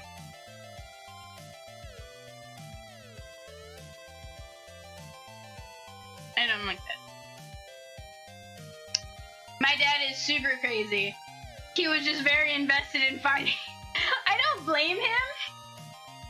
I just think it's hilarious imagining my dad with his stoic face, sitting down, like, and watching this movie, just waiting for the entire hour and a half for it to get good, and knowing whatever the movie is and seeing him be like, why? That makes me giggle. My dad is a little crazy. That's where I get it from.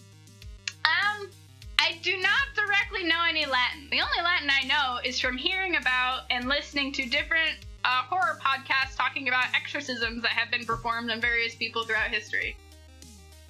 Well, he told me he watched it alone, and my mom has said she's never seen it.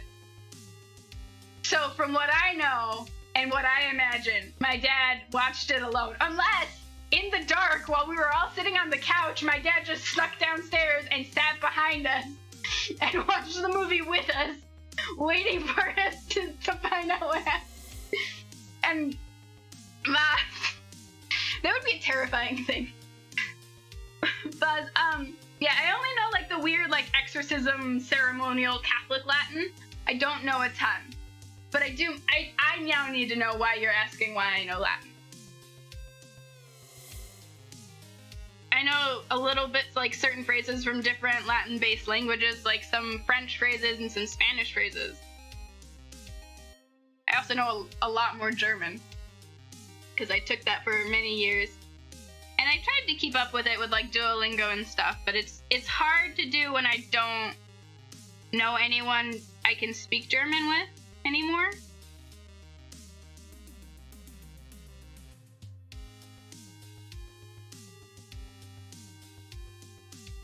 Yes, my brother has promised to watch Rubber with me twice.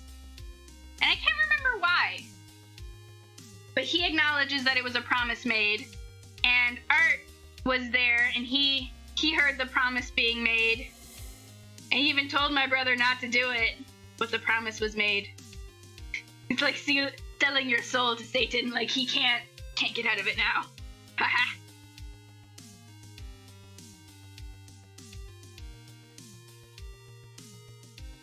I don't like that.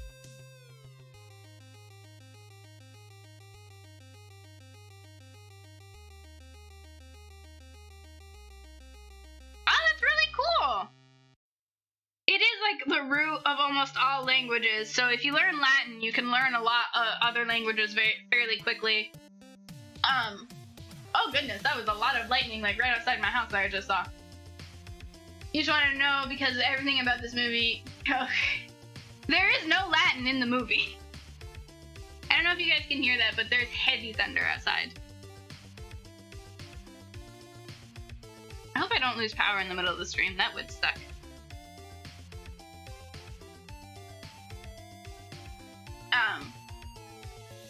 That's really cool. From what I've been told, Romanian is actually the closest modern language still in use. That's the closest to like classic Latin.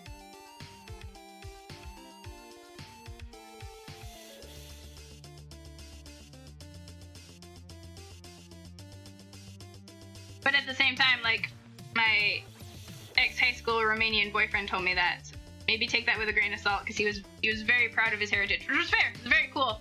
But I don't know if that's true though, or if that was just something he was told and he was like, of course, because my language is the coolest.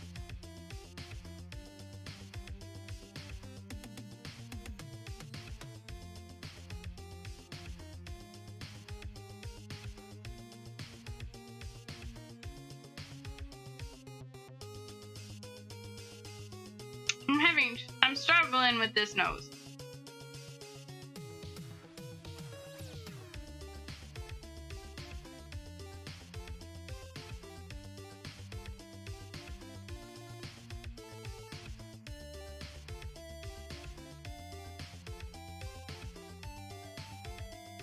I don't hate that. I hope so too. I live in a very old house. I'm not worried about it like catching fire. I am just worried about it getting struck by lightning. I also really love languages, and I think it's super cool with people who are like fluent in more than one language. I don't have the time or the patience to do that for myself. If I had more time, maybe. Or if I had like someone else I could speak a foreign language with, that would be really cool. Something that they do on the space station, which I think is super cool, the International Space Station, is like if your first language is English, you'll speak in Russian, and if your first language is Russian, you speak in English, so that no, bring that back. I don't like that. Okay.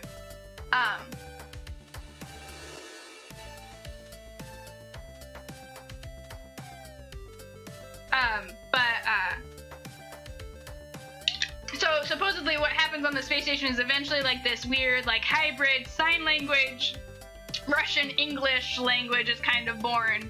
But I think it's really cool how they have everyone kind of practice like that, so that nobody feels left out due to their language barrier. There's also probably like some weird technical like super top secret reason for it, but I can't remember. In an auditory hallucination of your Latin teacher chanting something you had learned at you after he promised. After he promised! That is kind of hilarious, but also I feel like that relates more to how like a lot of people only really experience Latin with like horror stories of demons and exorcisms and everything. That's kind of really funny. It was a bit terrifying, and I'm really sorry, but it's also kind of cool and funny.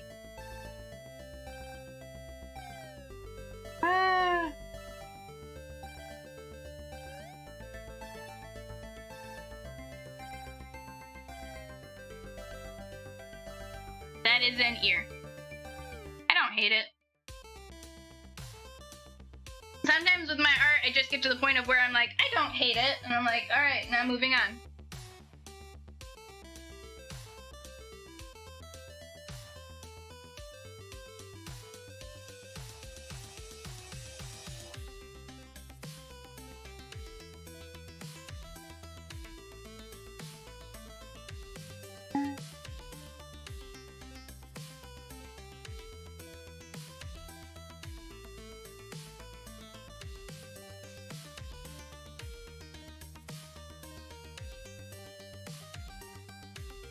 She definitely looks like she's more of like the caricature of a face of someone like glowing than an actual like more realistic face, but I think it works. I kind of like the style. I think it's okay.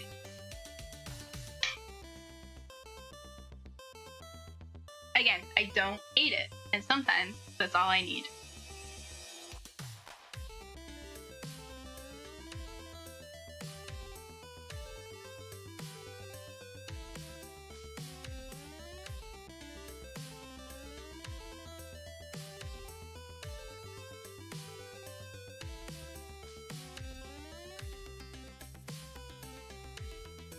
Not hating what Make means is good. That's fair. Thanks, Gecko.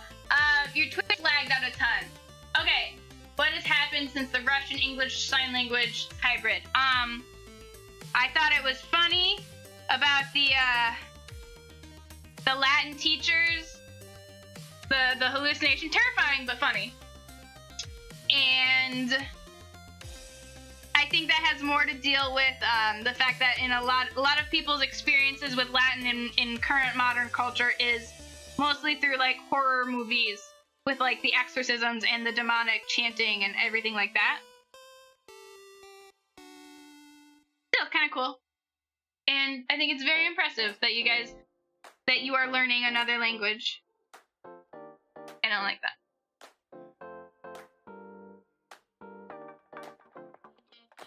I wanted to learn Latin when I was much younger because I found out it was a dead language, and I was like, that's so cool. And then I was like, I could convince my friends to learn it, and then we would have essentially like a secret language. I was in like the 5th grade.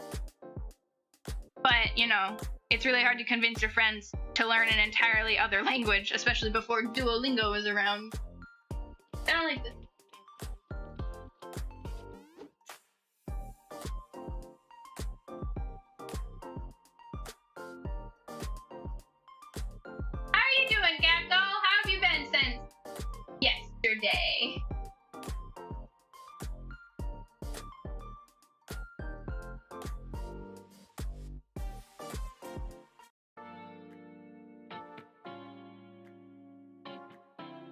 hope you've had a good Saturday.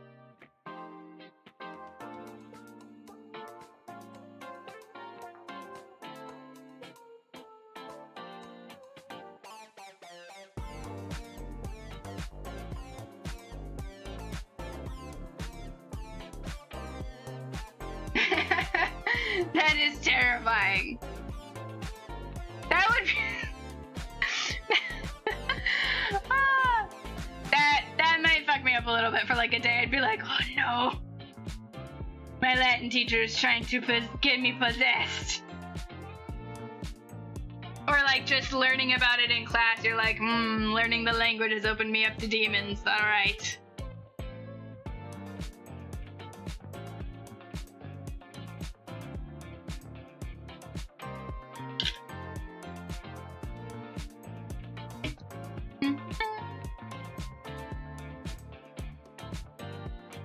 Oh, okay. You say you don't like being our DM? Make me sad. I like having you as our DM.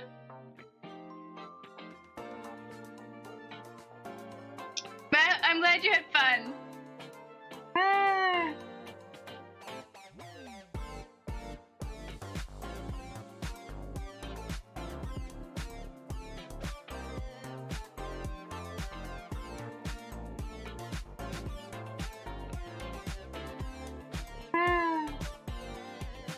I don't think I could ever DM. I don't have the patience. I truly barely have the patience to like play D&D with my friends. This is the longest D&D campaign I've ever had, and the one where I've consistently actually had fun. Most of the other D&D campaigns I've done, they want to play for like 10 hours at a time. I do not have the mental bandwidth to play with even like my dearest friends for 5 hours. 5 to 10 hours. Especially because when this happened, I would work nights. So I would get home at like 4 or 5 in the morning. I mean, that's fair. The terrified chanting works. He casts a curse on you so that you would hear it and you wouldn't forget this creepy chant.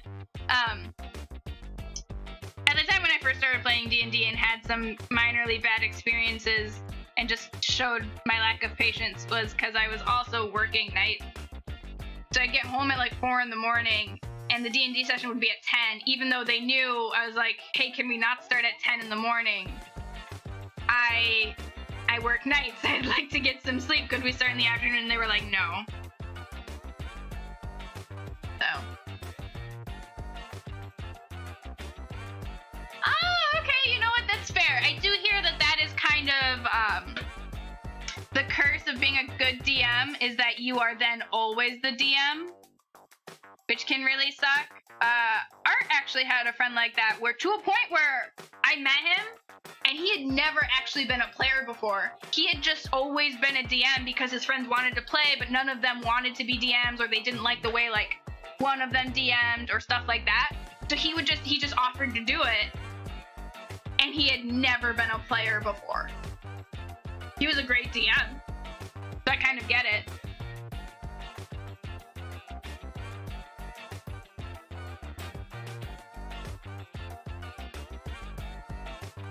Art is usually the de facto DM for his group if that one guy,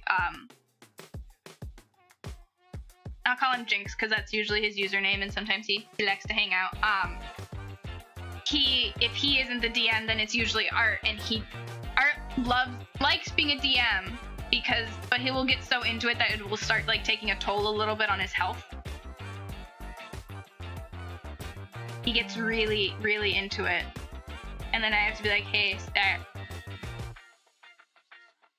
Yes, I remember that because that was the first time he was a player. Because it was also my first ever D&D campaign. And he was like, oh, this is also my first ever one. I was like, excuse me, I saw you DM like last weekend when I was just visiting. And he was like, oh, no, this is my first time ever being a player. And his character died in the first session. Oh my god, you had a Latin teacher that he had swords.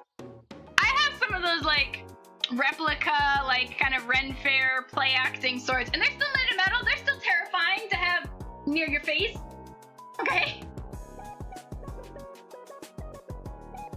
do bet a lot of people treated his class like a blow-off class. I don't totally blame him for being like, hey, wake the fuck up.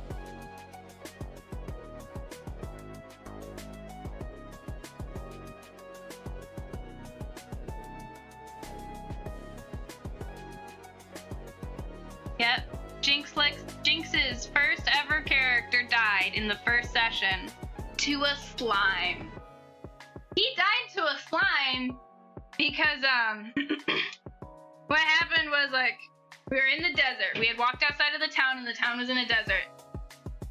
And it was me, one other character who was like a druid, and Jinx's character was a gravedigger. He was actually a necromancer, but he was like pretending to be a gravedigger, right? And my character was a rogue, as everyone's first character always seems to be a rogue. Anyway, so we're walking through the desert, and there's a slime. All we have to do is walk around it. It's not a big slime. It's just a puddle, okay? But Jinx is like, I'm gonna jump over it. So he decides to jump over it, and he rolls like a 3. So he falls into the slime, and he starts dying. And then, one of the other character, the druid guy, was like, oh, I'm sorry. No, he was not a druid, he was a ranger. Because he took out his bow and arrow, and he was like, I'll hit it with my magic arrow and dispel the slime. And he rolled a nat 1, and it hit Jinx's character, and he died. It was like the first 20 minutes of the first session is he died. It was the funniest shit in the world.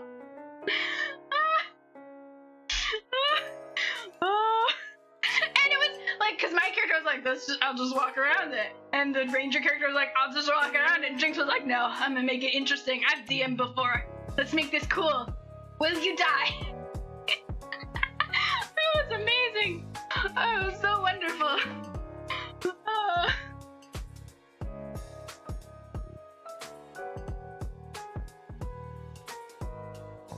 Oh, that's how I remember it, and I'm sorry if it's not perfect.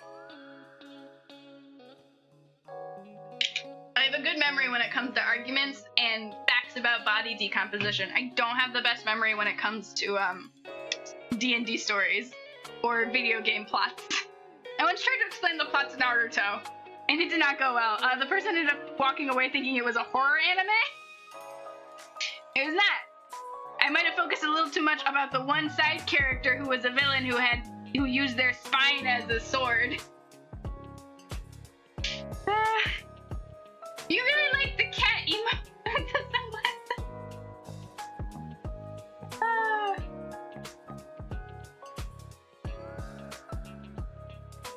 The campaign was pretty hilarious. I'm pretty sure that he then rolled up a new necromancer / grave robber who was like, oh, sounds like you guys need a grave digger.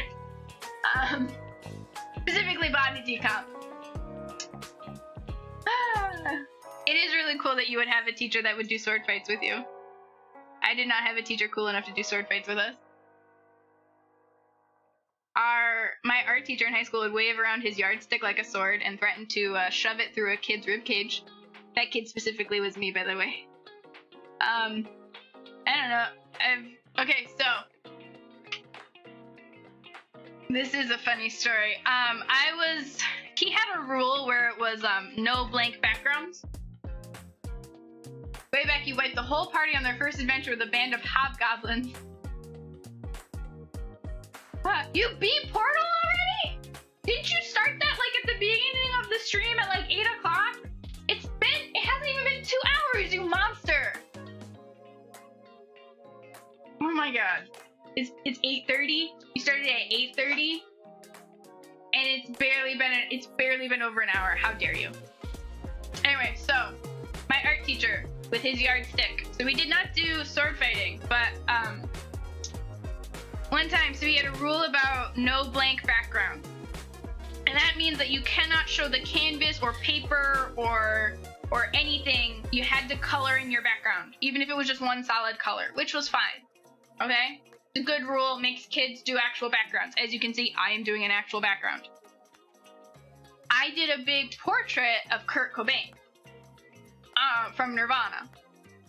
Because that was the assignment, was to do a portrait of a famous person, and it was huge. It was like, I want to say it was almost like 2 or 3 feet tall.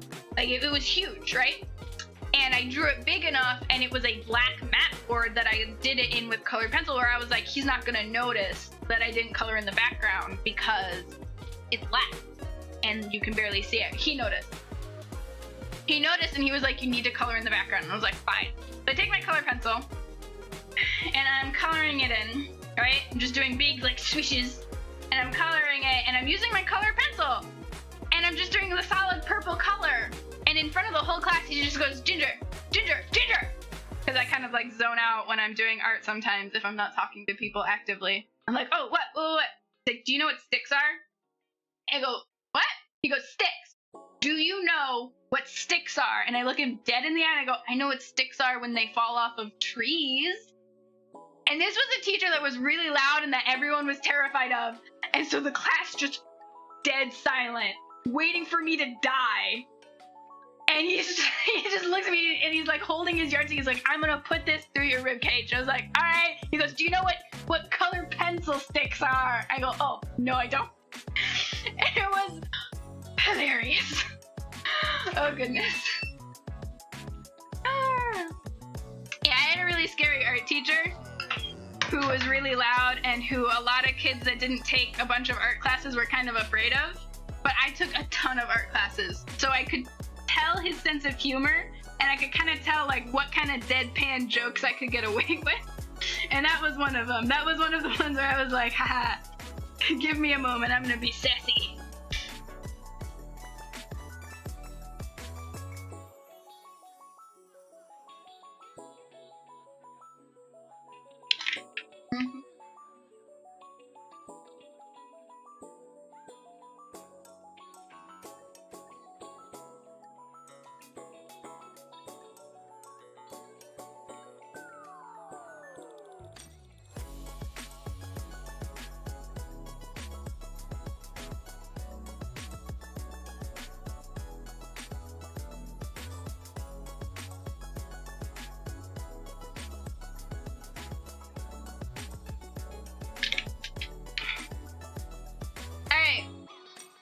So it is getting close to 10, and this is usually when I end my drawing streams. My big question is, I still have like over half of my energy drink left. Think about it for the next 10 minutes if you guys would like to see me play Portal or Stardew Valley. It was hilarious and yet terrifying, because I'm not someone who is usually like very super outgoing and sassy. But like I knew this teacher really well because I took like 3 of his classes every year, every semester for 2 or 3 years. So I was in his classroom all the time, to a point where I was in his class and he looks at me and he's like, Ginger, what class are you skipping right now to be in here? And I was like, none of them. I'm in your class. Please don't mark me absent. Anyway. You guys want to see me play Portal, or do you want to see me play Stardew Valley? Because I'm feeling jazzed up, told lots of stories, and I've got half an energy drink left. Art isn't here right now. He stepped away from his desk, but I'm sure he's going to weigh in for Portal.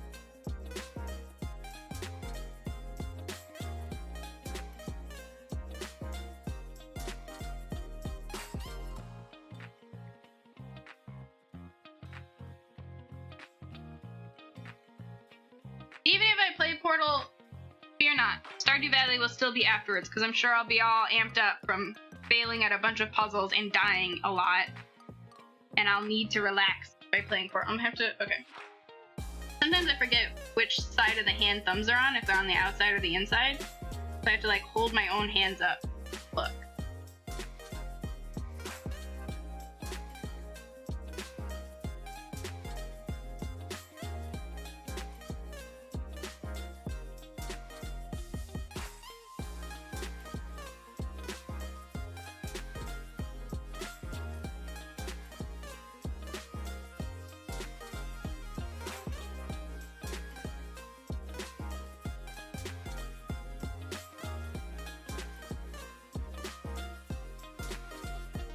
The fun part of line art where I just delete and pop out. You can get off topic. You can talk about other things. You don't have to apologize for that. And I did play Portal last night too, earlier in the stream. It is much less chill than drawing or Stardew Valley. I do a lot of cussing. Like a lot of cussing. Prepare yourselves.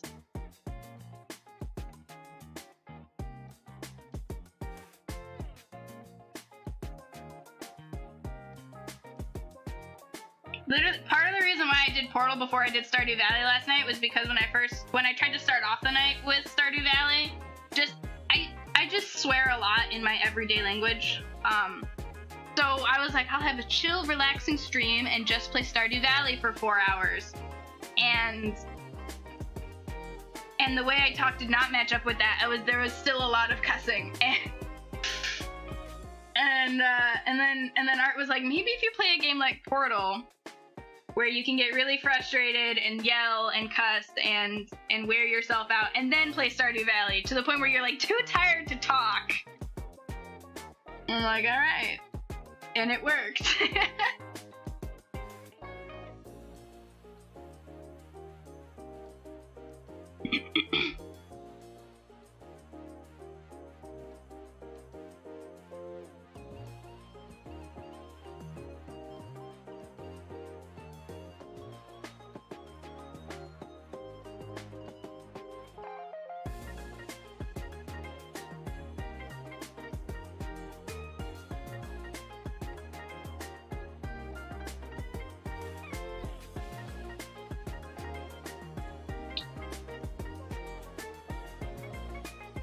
Now drawing the other hand is a challenge.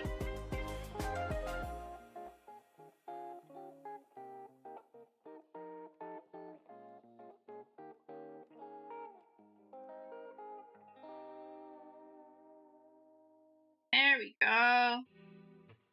Getting it. It's coming together.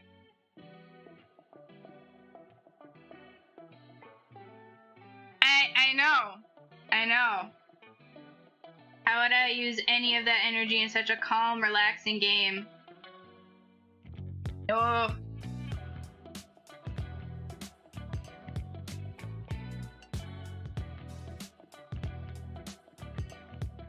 I'm really struggle busting with this other hand.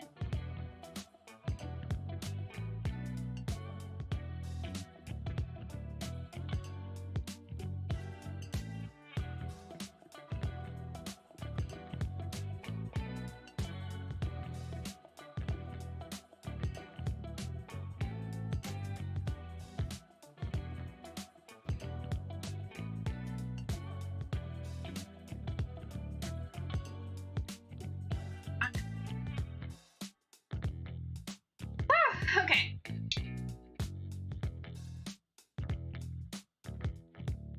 Ugh.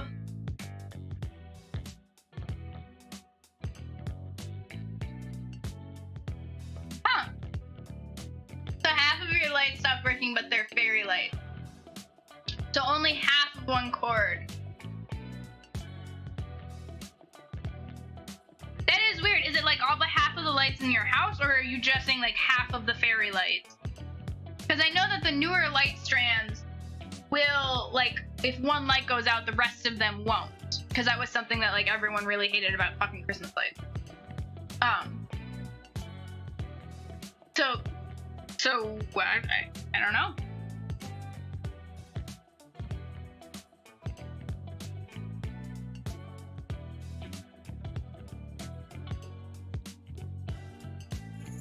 I don't want that.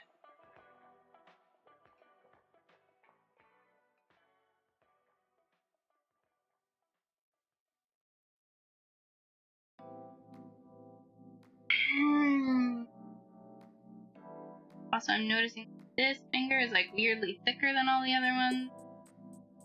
In a way that I'm not comfortable with. There we go.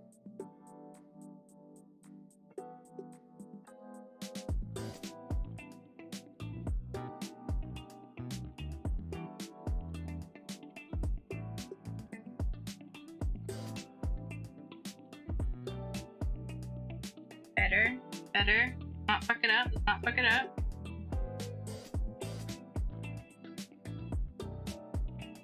I fucked it up.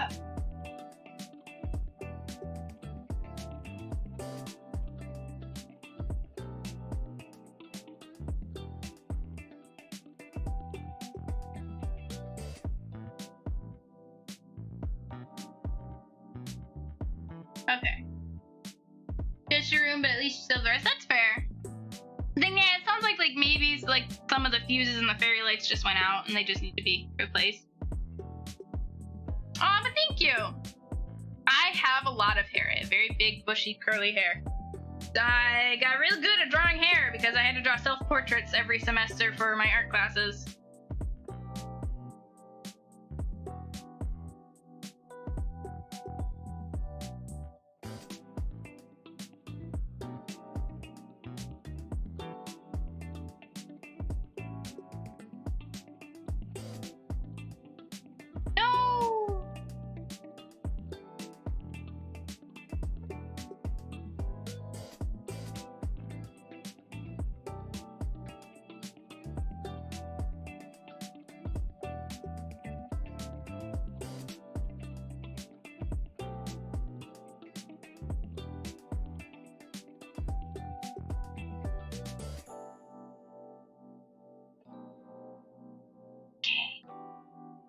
I don't really like the way I did the neck either.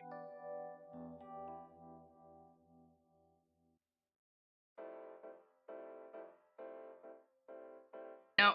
No bueno. No, no.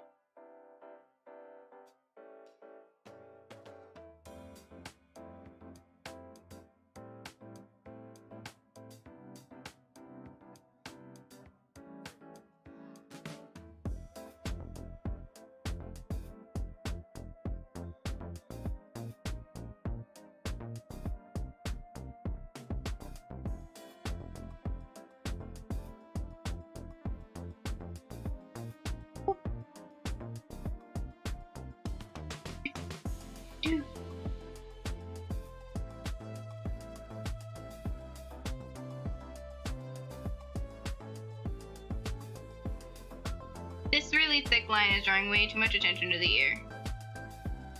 There we go. Better.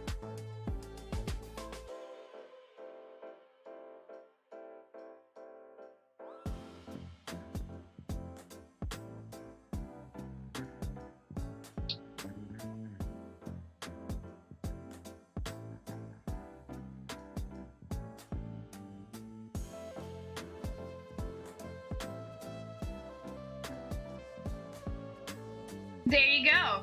You've got that I woke up like this look by actually waking up like that. Okay. 10 o'clock. I think it's about time we start in on some Portal. I'm gonna hit a quick pause and you guys can listen to some cool music while I get everything switched over and set up.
gotta move my microphone over here.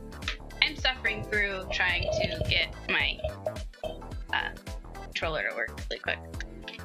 Bear with me before I put the... I'm just... Oh, and then my cat tries to attack the board. No!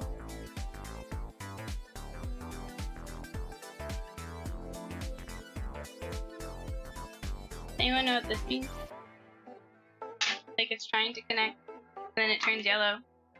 I have to, like, unplug and then replug the board.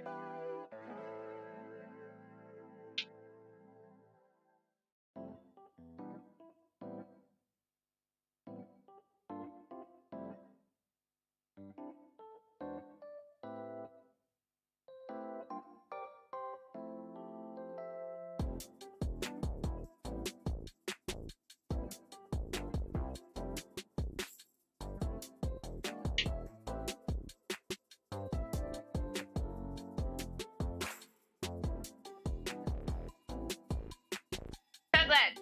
Sorry for the mess. We are in the process of packing up our stuff and moving. I am back. I'm still trying to get the thing. It is dark and spooky because it's nighttime.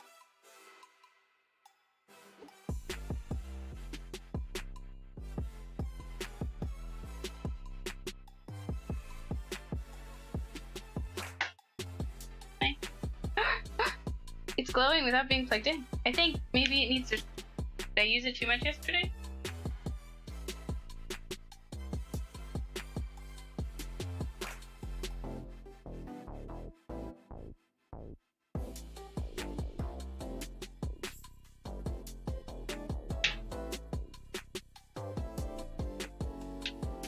Okay. Controller.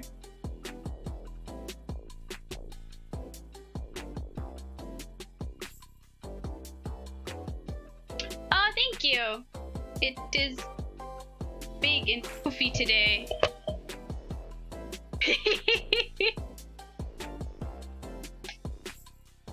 Glow in the dark cat ears.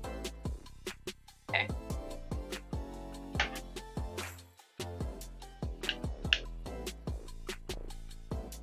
I know that this means that it's like trying to connect and it's not connecting, and the only way I can get it to connect even is with the cord plugged in. I've unplugged and replugged in the cord from both the controller and from the computer. Then it'll flash yellow.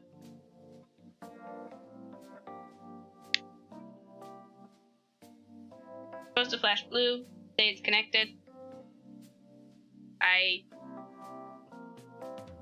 Cat attacking things.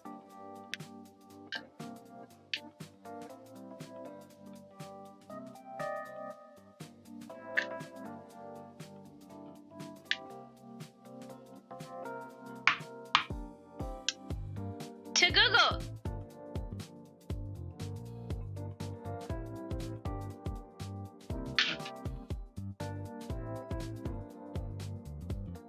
It's okay. I can try and look it up on Google, but thank you. You're just gonna see a blinding light as I look at the white screen of Google. Okay.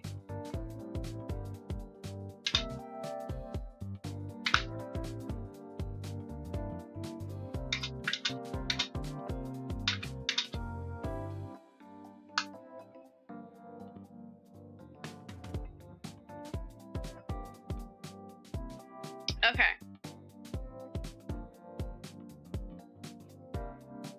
So it looks like I need to use like a paper clip to hit the reset button.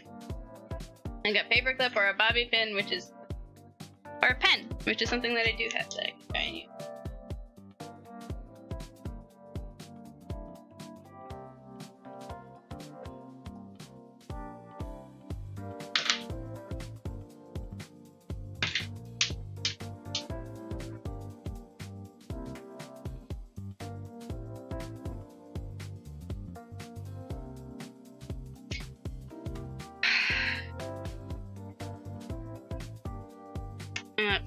Pen thing is too thick.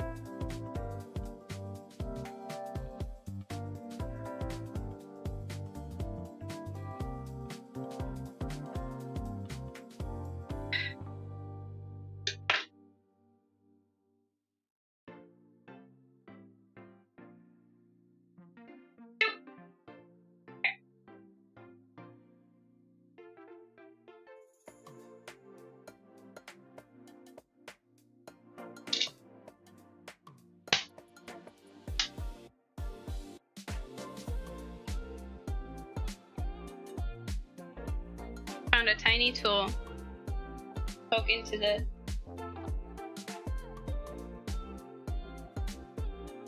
Okay.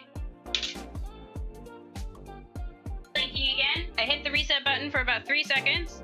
Let's try plugging it in.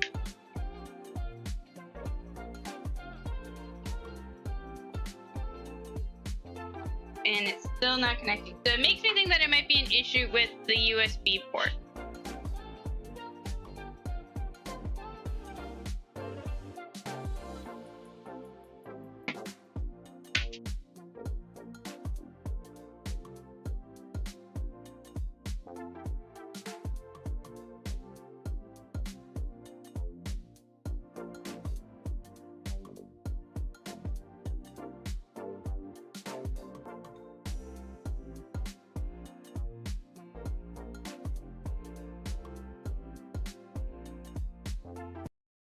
You connect now. Been plugged in. Okay. Still trying to connect. Okay.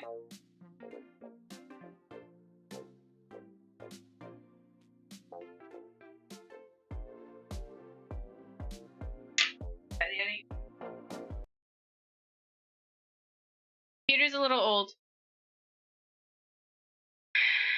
And if it's not one of the USB ports, then it's a cord, and I don't have time to go dig through my unending cord bag to get to the cord. So maybe we will be playing Star. Technician Snap!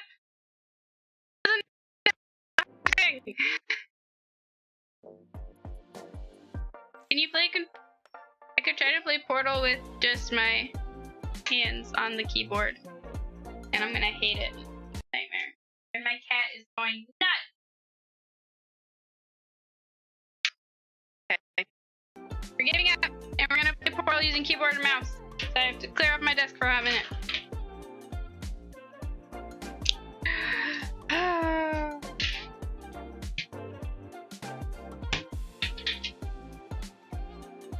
Technical support. I'm gonna hit pause.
Okay. Sorry if I blasted anyone's eardrums out. Art is letting me use his Xbox controller, and then he wanted me to launch Portal, and I forgot that Portal makes noise. Let's launch Portal again.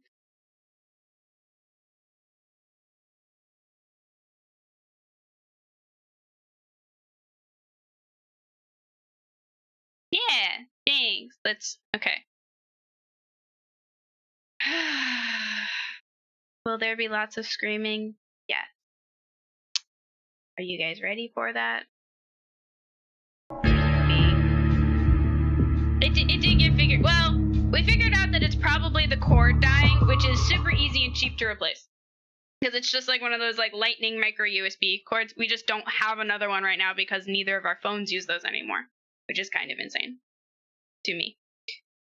An Xbox controller doesn't fit as well in my tiny lady hands as a like PS4 controller does. But all right, can you guys hear this okay, or do I need to turn it up? I think this one. Oh yeah, couldn't get past stupid people with the stupid. No.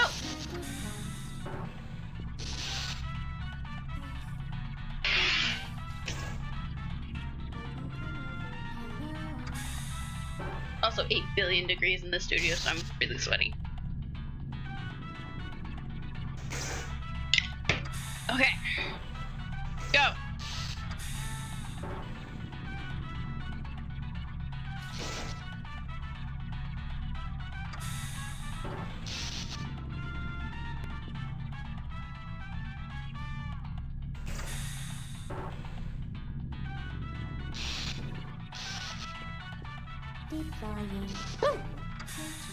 Don't even.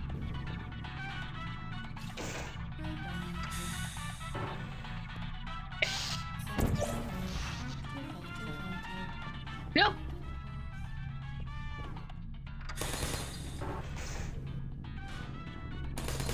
Can I use these as shields?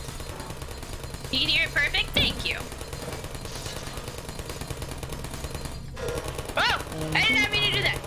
No, no, no, no, no, no. No, no, no, no, no. No, no, no, no, no. No, no, no, no. No! Fuck, shit. Oh, thank God. Okay.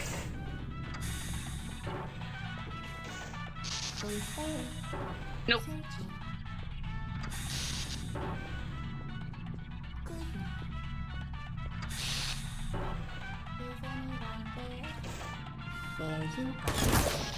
Nope.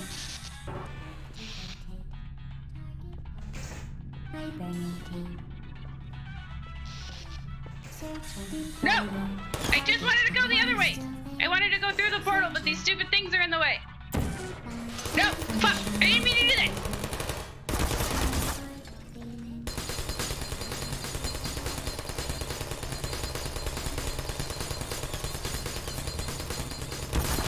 No!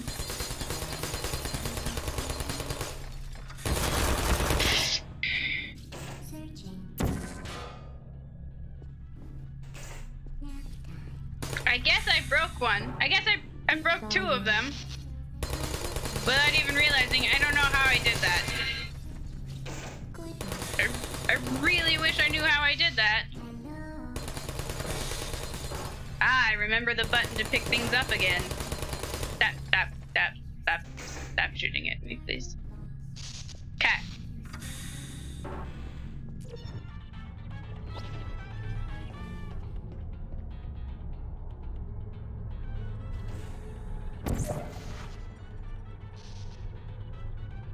Oh no! I got rid of my own door.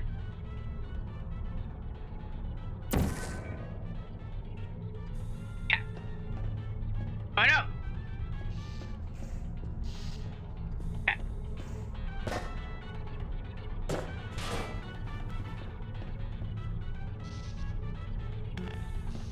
No, pick up.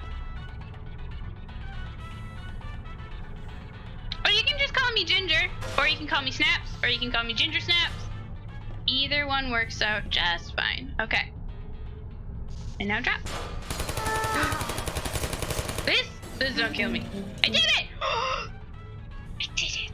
This took me so forever to figure out. No, no, no, no, no.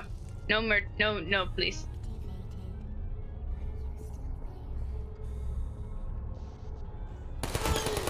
Why? Do the boxes make good shields? Is that like a thing? Is that part of what you're supposed to do? I hate that fucking radio. Okay. Okay. Don't shoot at me. It almost does! Genius.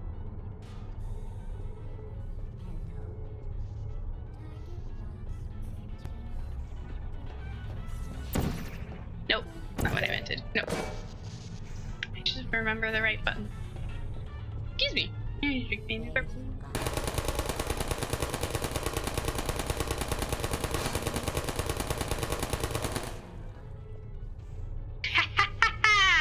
Can't get me now.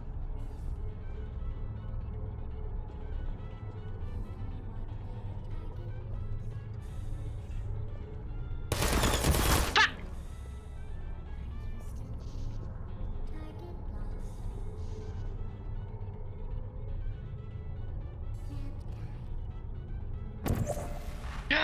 Yes. But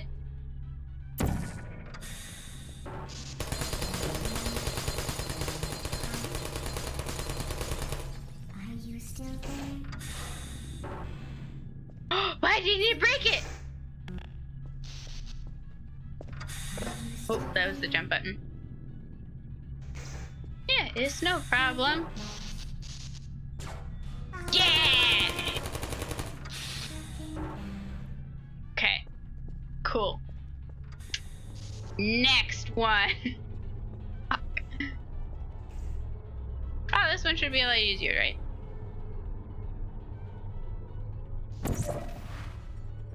I hope.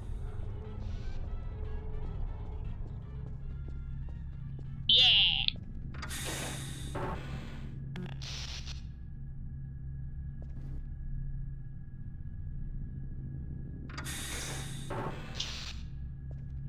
Which button? This button. Getting good at this game. Maybe there won't be any more death loops.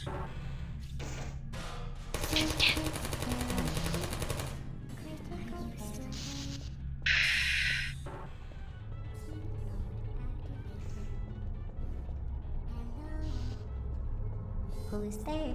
No, no, no, no. I am not here. It is not me.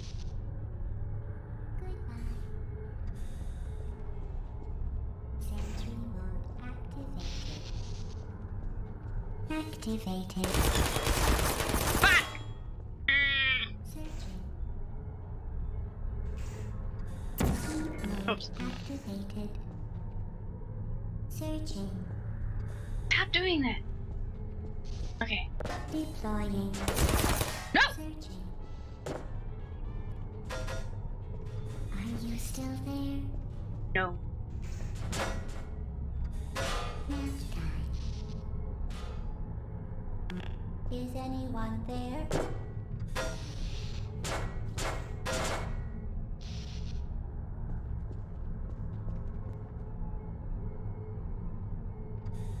I'm like trying to turn my head to see up more on the ceiling here, and then it's like, oh yeah, this is a game. That's not how it works.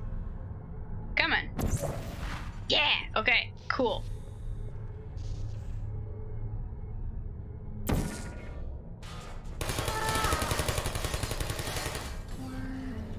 I didn't even put anything down there. Okay. Cool. I am pretty sure that was all of them. There you Oh, no! No, it was not!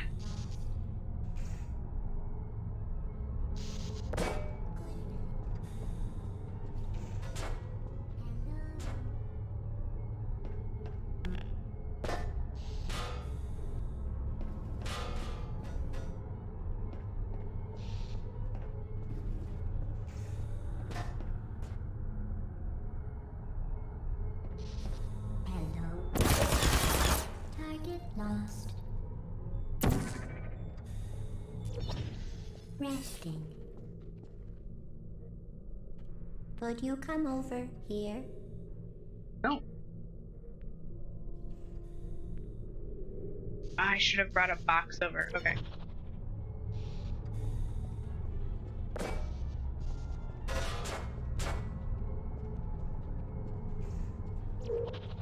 No, my box.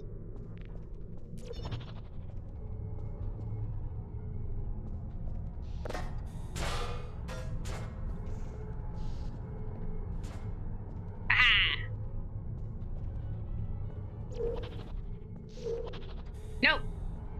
Into the hole. In. Okay. Oh. Now what do?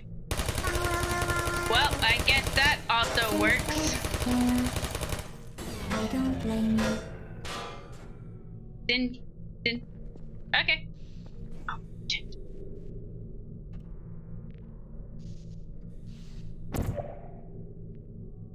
Excuse you. What? That's not. What?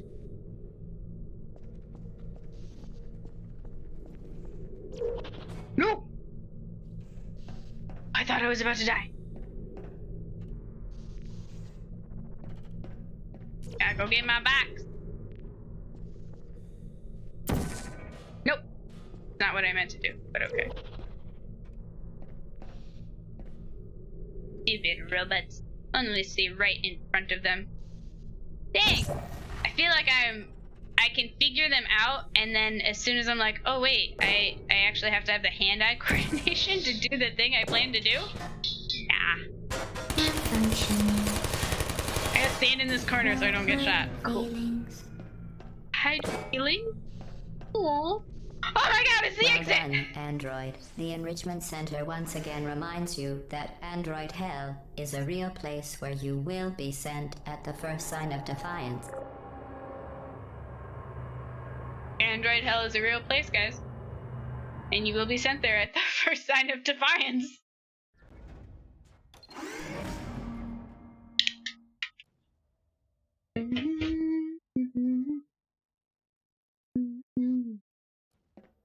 I can't hum that song cause it's copyrighted. The vital apparatus vent will deliver a weighted companion cube in 3, 2, 1. The companion cube! What's the difference between a regular cube and a companion This cube? weighted companion cube will accompany you through the test chamber. Please take care of it. It's now my baby. Do I have to do the stupid...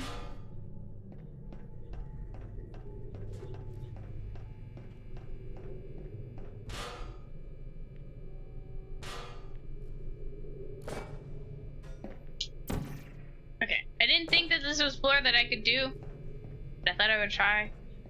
I can't do anything through the glass. Oh! I can like jump up on the cube.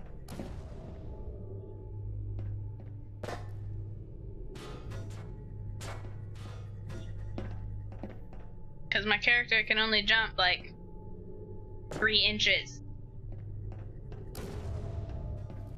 Oh, I have to die. Potentially, yes. Cool. I am less likely to die because of my cube. This does not make me nervous at all. Most commonly produced by Enrichment Center testing are superstition, perceiving inanimate objects as alive, and hallucinations. The Enrichment Center reminds you that the weighted companion cube will never threaten to stab you and, in fact, cannot speak. Alright. Sounds like somebody's got some issues with their weighted companion cube. Am I supposed to use the stupid cube to like... I don't even know.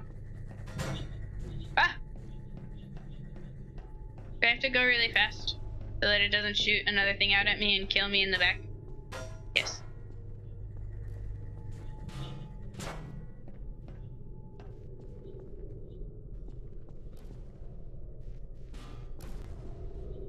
You're not giving me this companion cube just to take it away later, right? You didn't do that to me, right, GLaDOS? Right? Right? Right?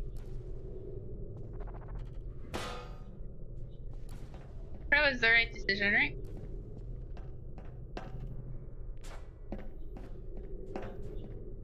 Do I need more than one companion cube? I am a monogamous cube owner. Thank you very much. Oh, I forgot to change the stream title. Pause. Okay. Sorry, guys. I gotta do that.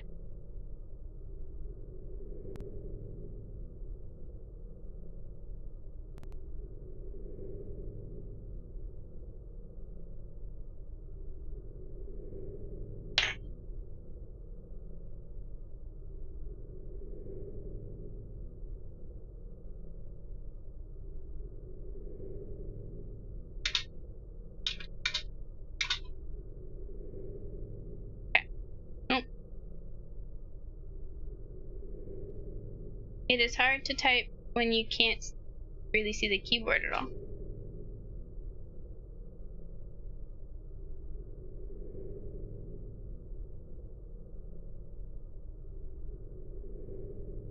Cool.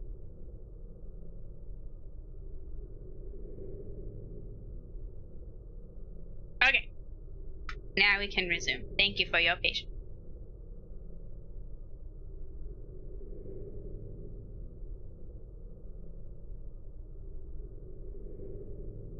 Resume. Are you gonna let me? I would like to play Portal now. Oh, there we go. Okay.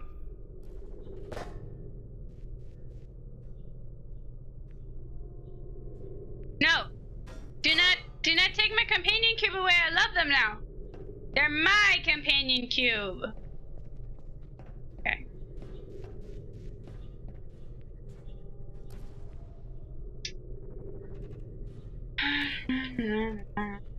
Figure out. Let's go this way first. Oh, okay.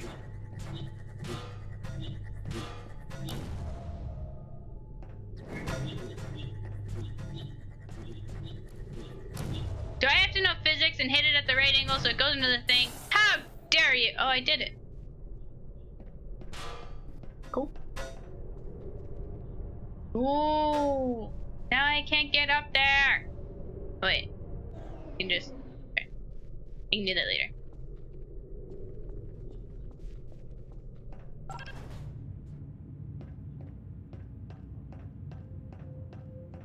Okay, but now I need another cube.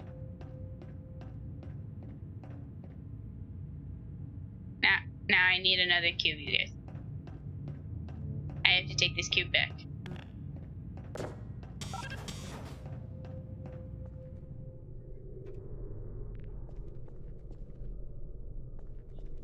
Did that one. Yes.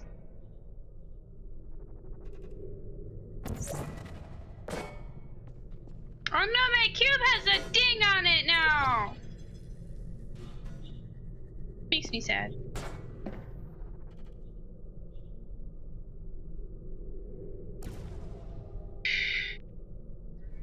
Okay.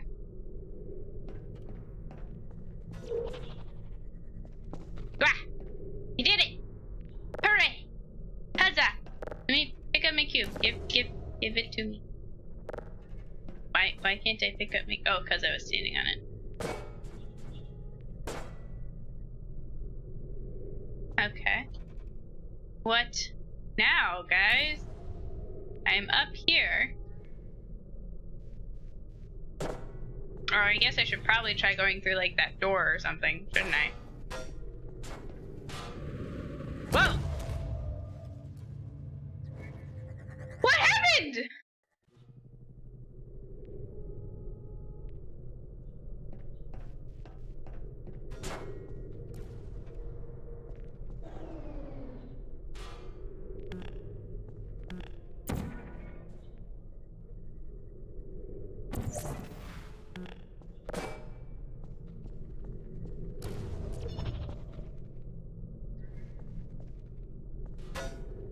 Okay.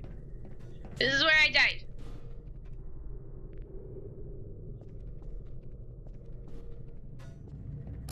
I have my cube in front of me so that it won't hit me. Oh wait, wasn't I just here?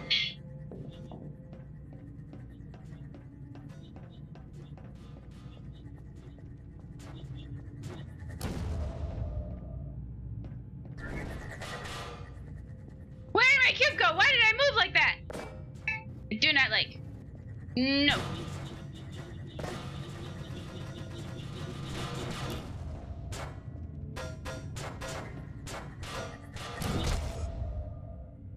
I don't even know what I died.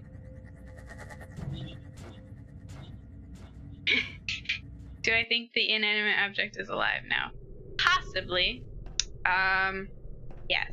I love my cube. Don't take my cube away. I will become very sad. Okay.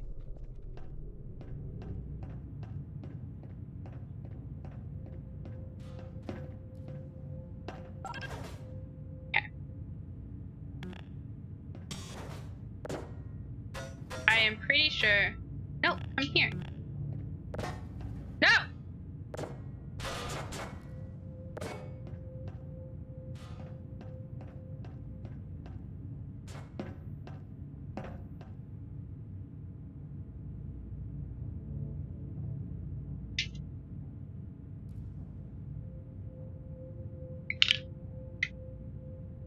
Okay.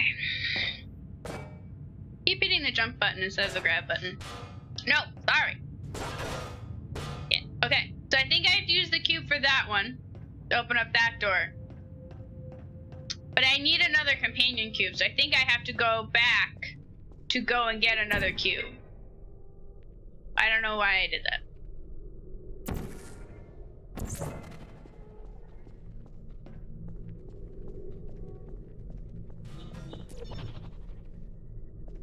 I don't know, do I just have to run really fast? Nope. Okay.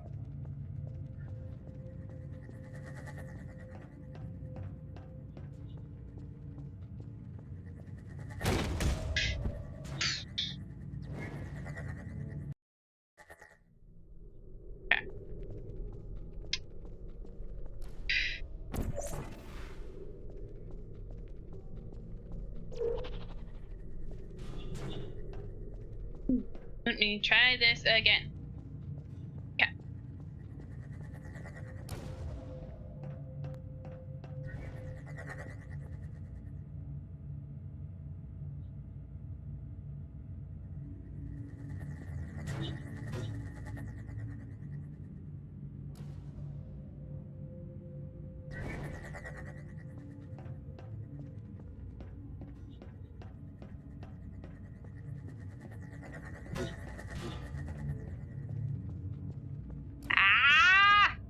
I wish I could run faster!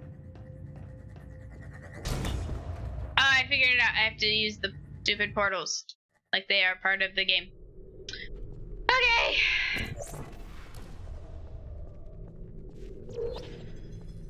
Got this. See, I can hide in like this window from this one.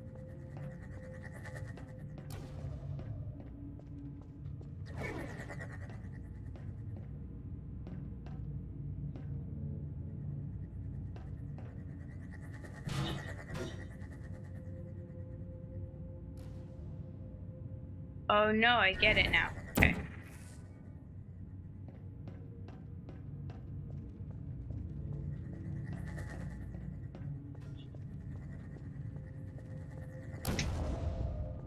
Okay, this is the blue one. Now I have to think about the orange one. And I walked in front of the portal.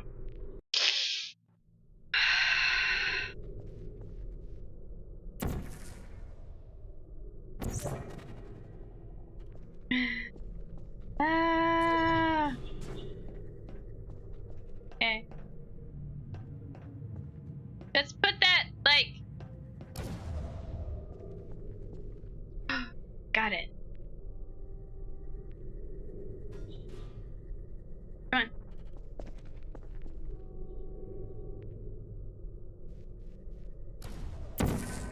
Okay.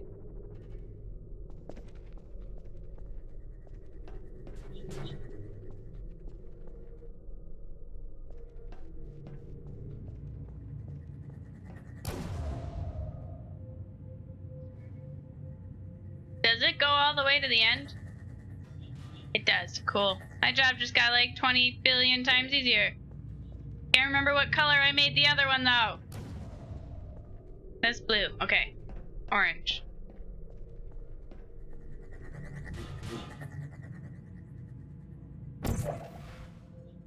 Cool. Please work.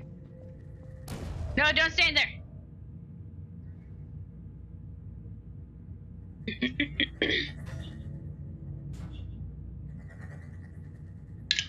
Apparently that was not right. Okay.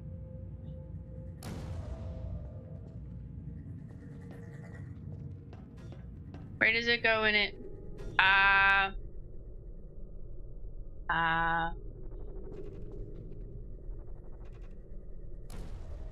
Just hits the ground.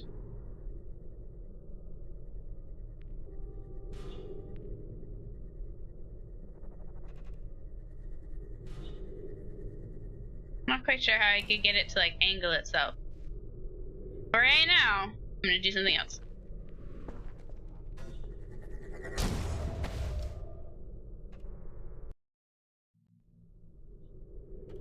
Walked into the thing.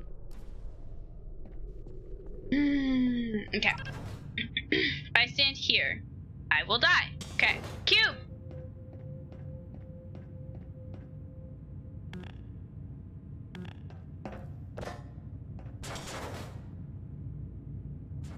New question. Can I jump up here without you? Cannot. Okay. Cool, cool, cool, cool, cool.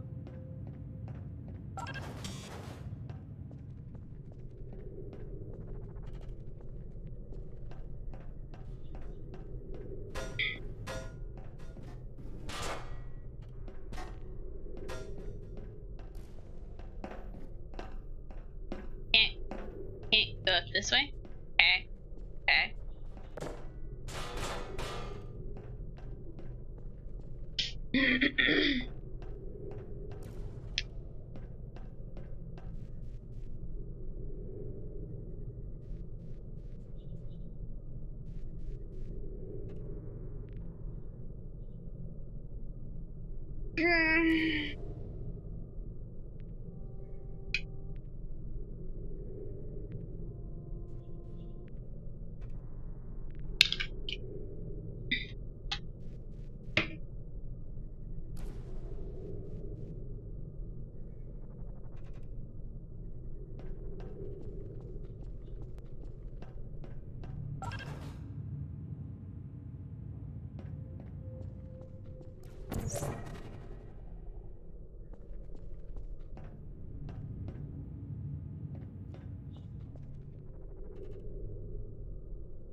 You could do it on the opposite slanting bit so it'll bounce off the ceiling and into the thing you needed to. Yeah, I was thinking about that.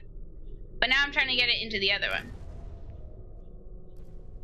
I need to like watch it.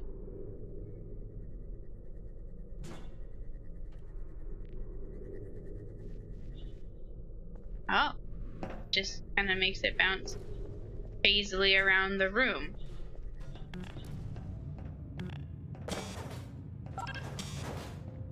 Until it fades away. Okay. Oh!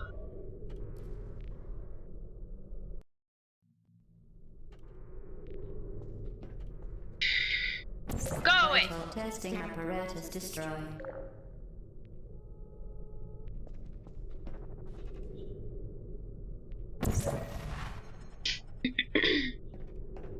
Ah, shit.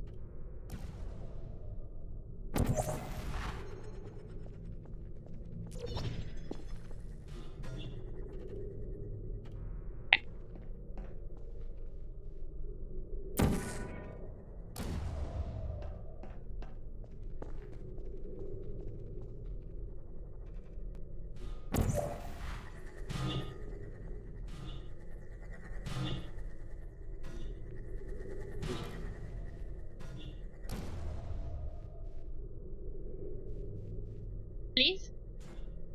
Shoot another one? The enrichment center reminds you that the weighted companion cube cannot speak. In the event that the weighted companion cube does speak, the enrichment center urges you to disregard its advice.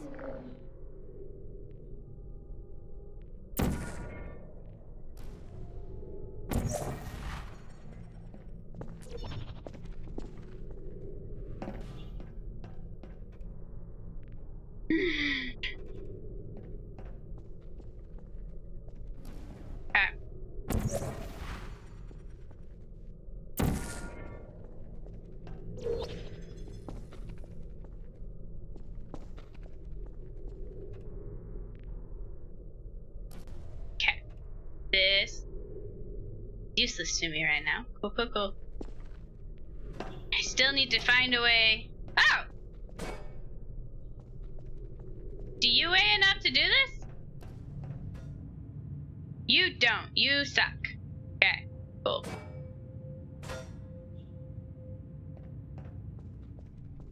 I have another idea.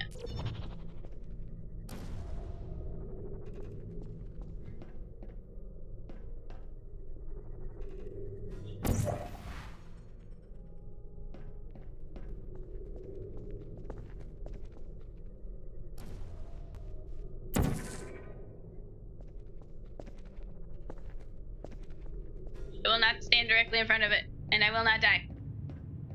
Okay.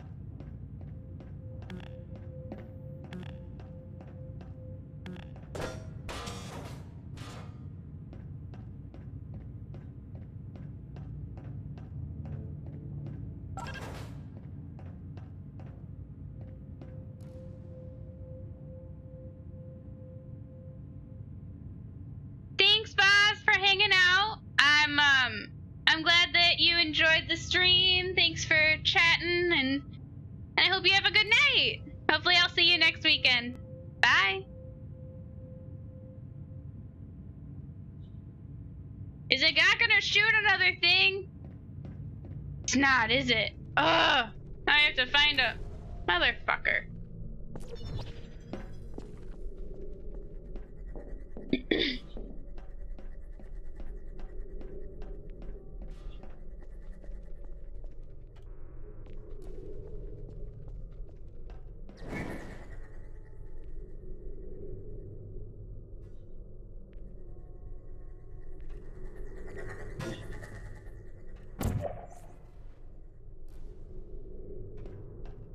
Okay.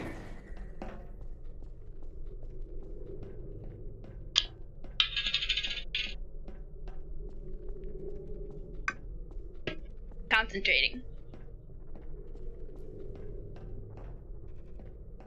I'm trying not to energy drink all over my face.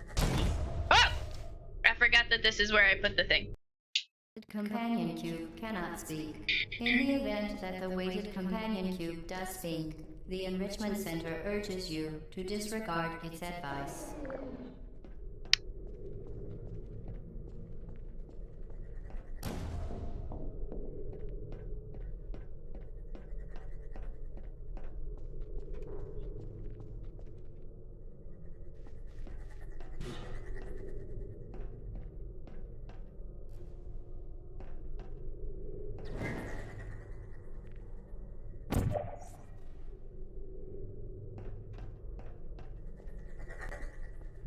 Oh no! No! Companion cube cannot speak. In the event that the weighted companion cube does speak, the enrichment center urges you to disregard its advice. Okay. Blue portal.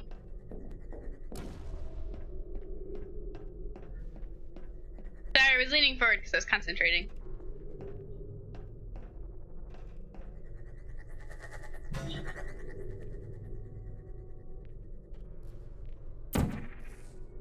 Yes. Okay. Now I won't die to that same mistake. Orange portal.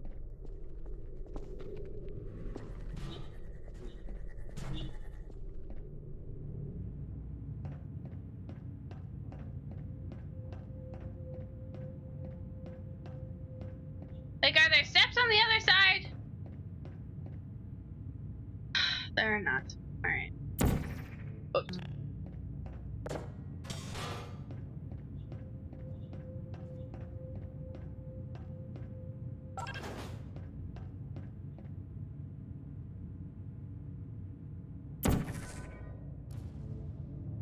Oh no, I was supposed to put the orange one there. Fuck.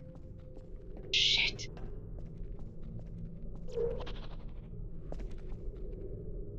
Father.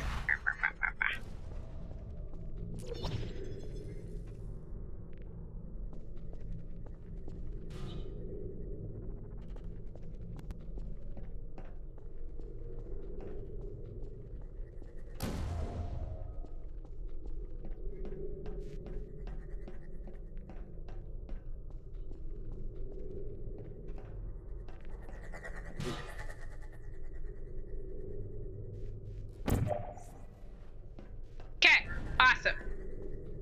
Now I can go, hopefully without being worried about dying. I just have to be very careful.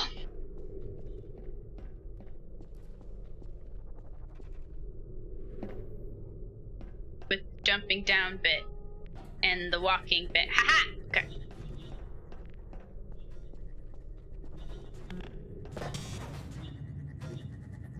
Damn it.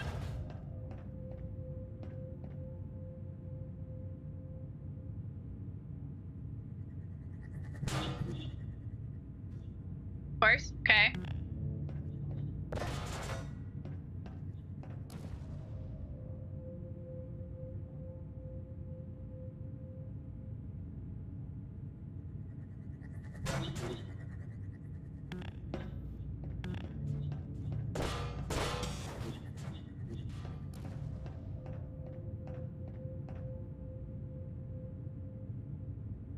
Because I'm only allowed one companion cube at a time, right?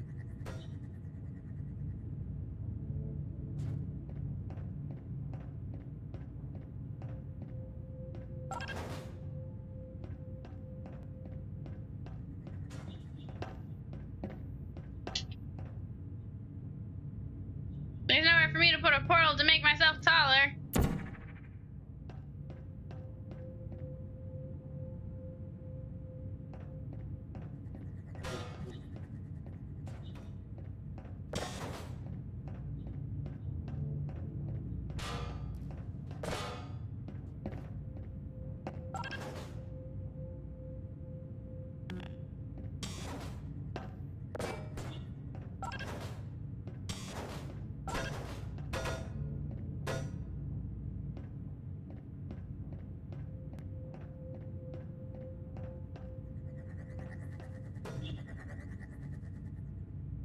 Okay, I have an idea.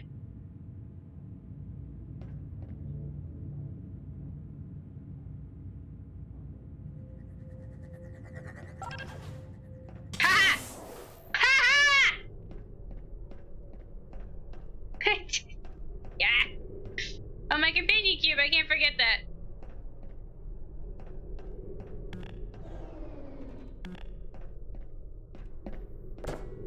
There we go.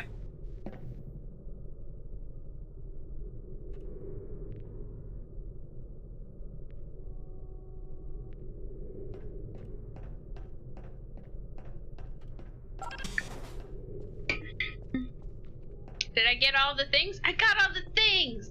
Guys! Yeah!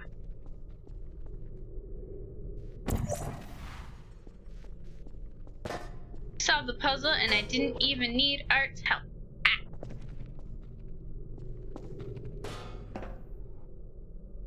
But why? But why?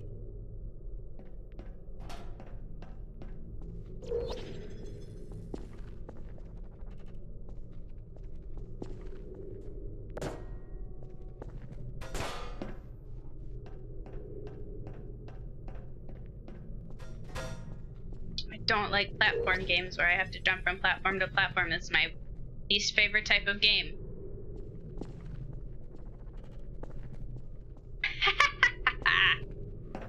I got it.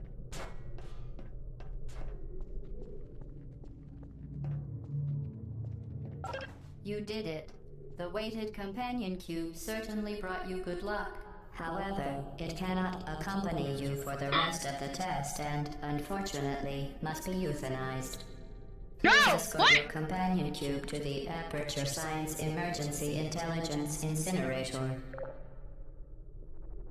What? Fucking what? I have to kill my buddy? Fucking dicks!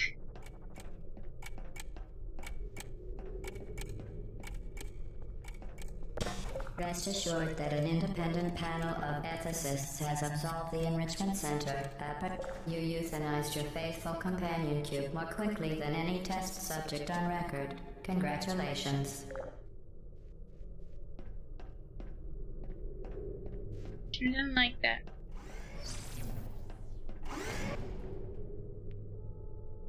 Made me sad.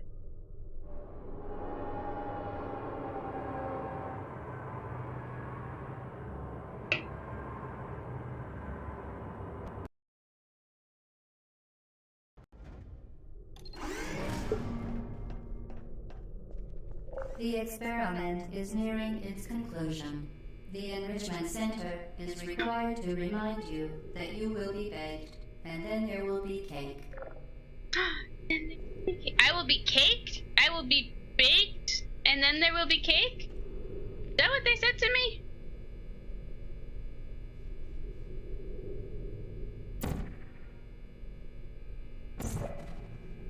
Oh, well, I should. Well, I guess that's what I gotta do. I was so fucking scared.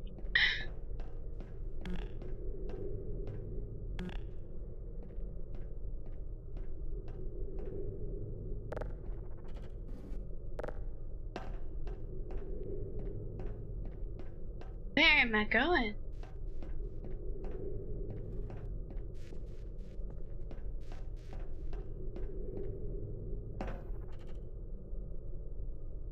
There's like little cans.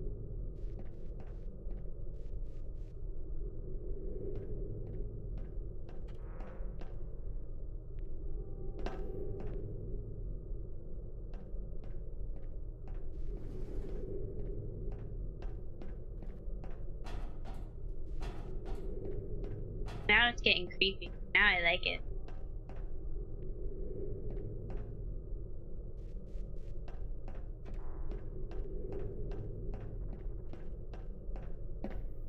Oh, there's no door now! Son of a bitch!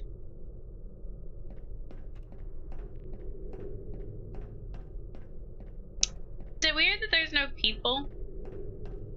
I mean, we're test subjects, we should be monitored, right? But there are no people here.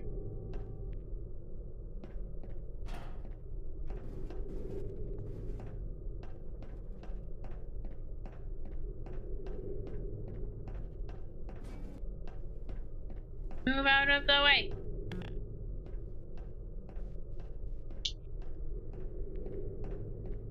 That's where I came from. This is where I'm going.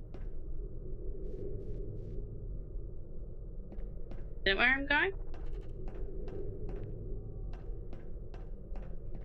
Yes. Because that is where I came. Okay.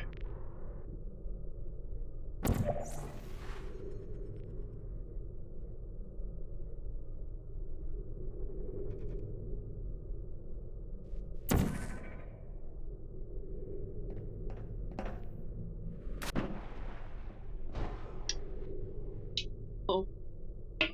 Cool. The experiment is nearing its conclusion. The Enrichment Center is required to remind you that you will be baked, and then there will be cake. I will be baked, and then there will be cake. I don't think that they are supposed to go in that order. No!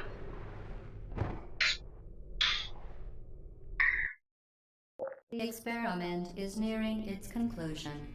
The Enrichment Center is required to remind you that you will be baked, and then there will be cake. Okay.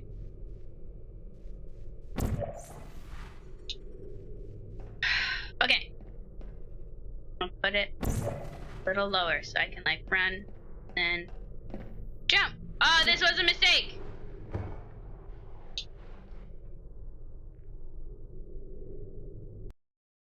The experiment is nearing its conclusion. Cool. The Enrichment Center is required to remind you that you will be baked, and then there will be cake. Okay.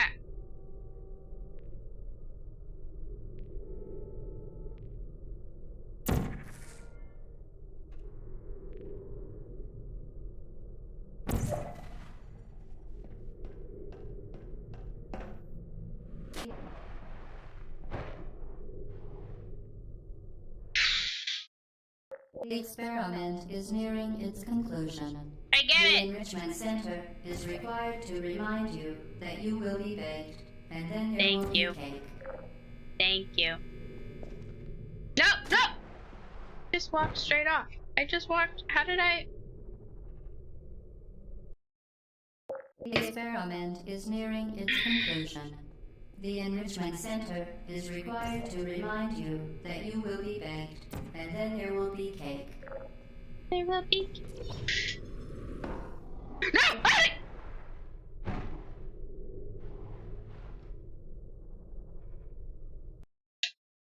The experiment is nearing its conclusion. The Enrichment Center is required to remind you that you will be baked, and then there will be cake.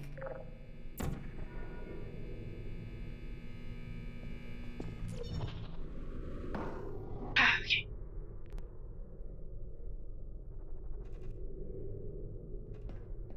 Okay.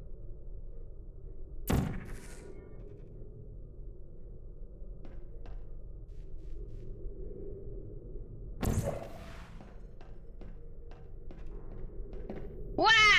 No! How did I? The experiment is nearing its conclusion. The Enrichment Center I will get through this level. I will get through this level. That you will be baked, and then there will be cake. Oh, thank God.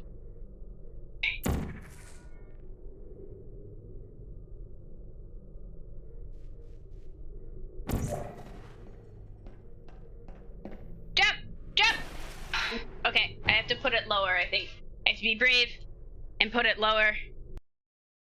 The experiment is nearing its conclusion. Shut up. The Enrichment Center is required to remind you that you will be baked, and then there will be cake.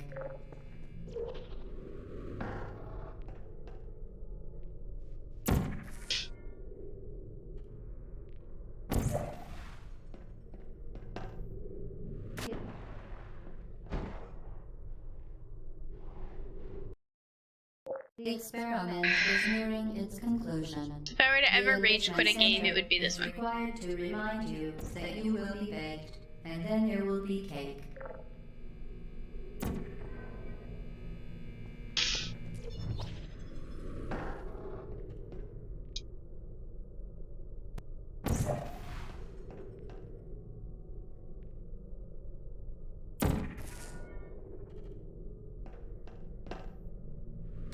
No! How did I? I was in it. I.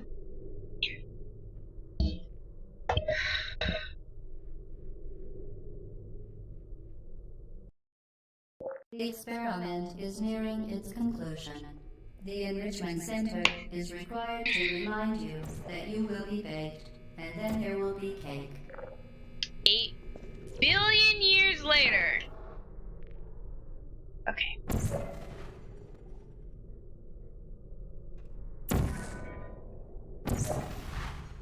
I want to position it so it's like lower. Yes. Okay.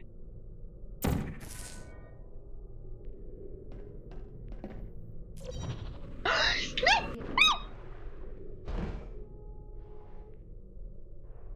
Just this close. The experiment is nearing its conclusion. The Enrichment Center is required to remind you that you will be baked, and then there will be cake.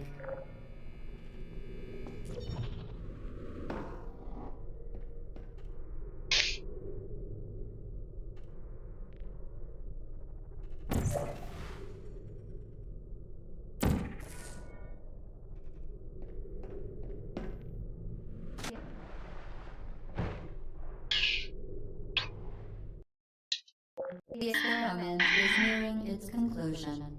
The Enrichment Center is required to remind you that you will be baked, and then there will be cake.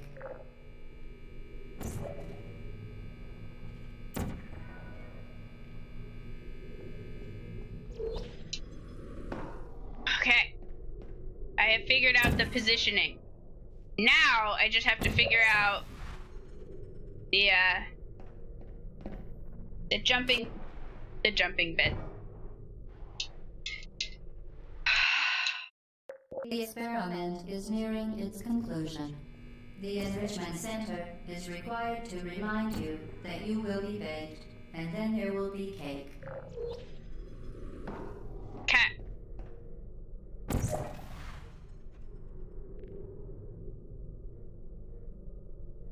I put myself like way into the corner. Oh no, wait. What if I just do this? Okay. No. Okay. What if I do more towards the middle? No. If I do it towards...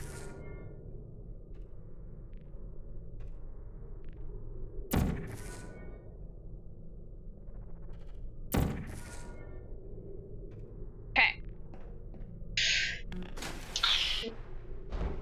I just walked off the edge that time. The experiment is nearing its conclusion.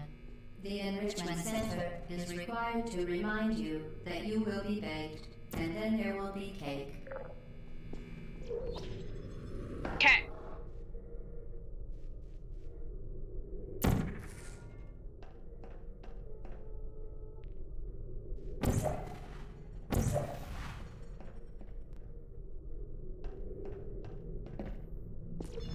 Oh!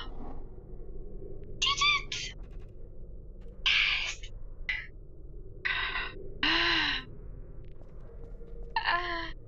Oh, thank fucking God! There's nothing around me. There's nothing. How am I supposed to get up there? How am I?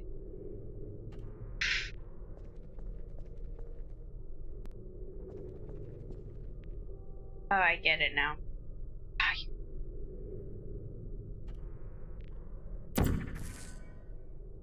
Blue. Okay. Okay.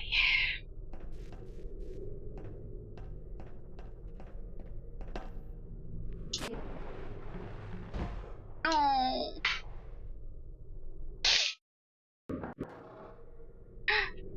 I don't have to restart. Yeah. Yeah.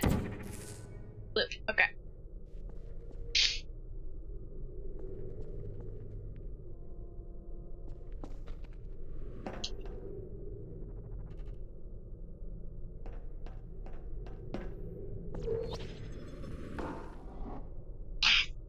Did it.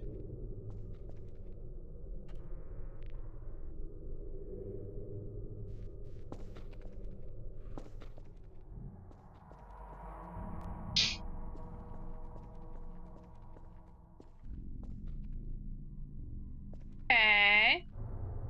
What was the point of me getting down here?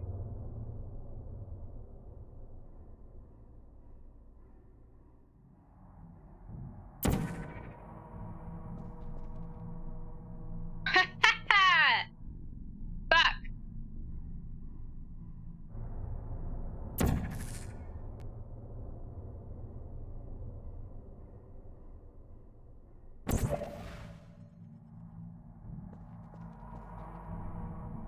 Oh, I want to get up there to that button. Okay.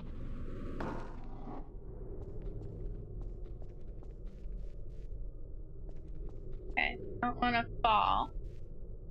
But I definitely do not see a way. Oh. Okay. Oh, there we go. I guess maybe I just went in the wrong direction. I don't know.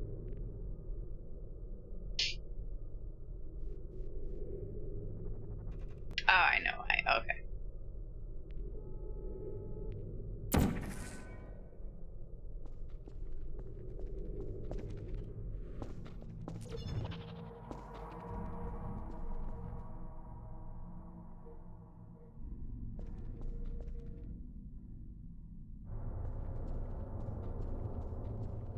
Yes, I get it. Okay, so this is the 4th spot. So how the fuck am I supposed to...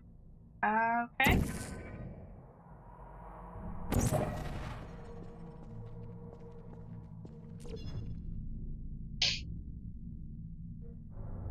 Do you want me to fucking jump?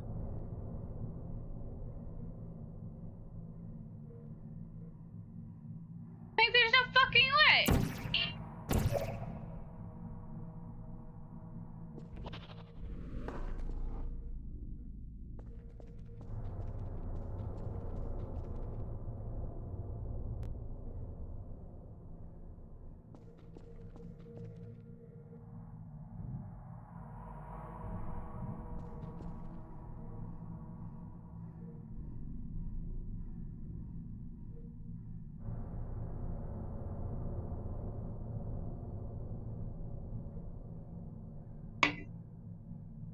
Am I supposed to, like, endless loop fall?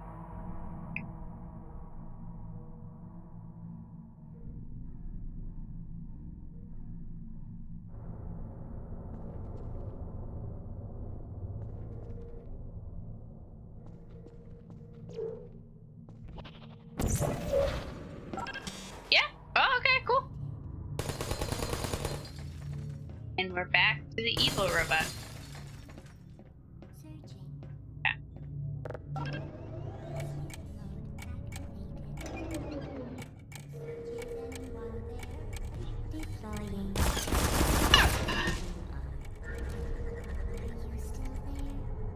No, I'm not. Okay. I'm gonna...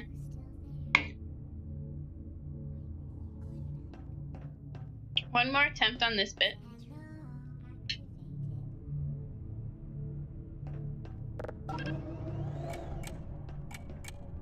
Okay.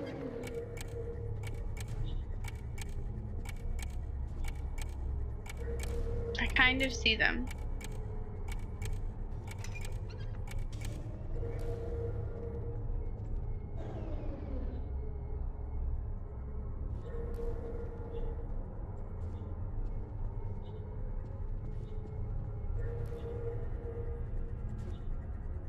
Okay.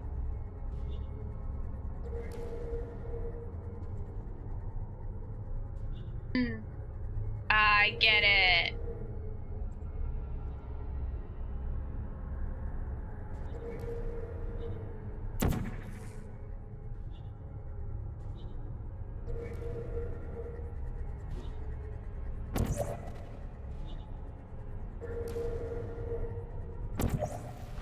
There you are. Nope. Nope. Nope.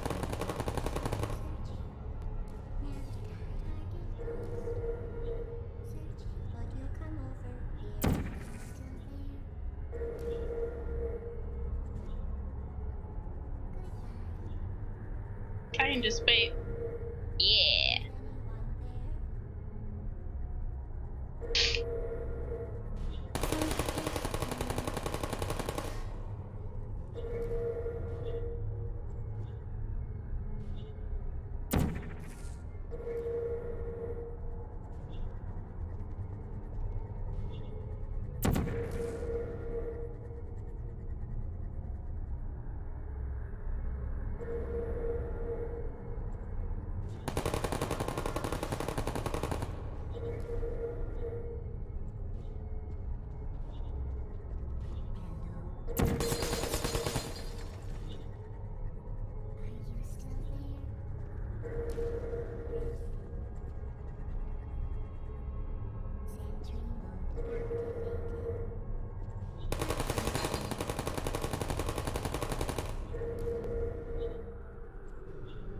Okay. Now what if?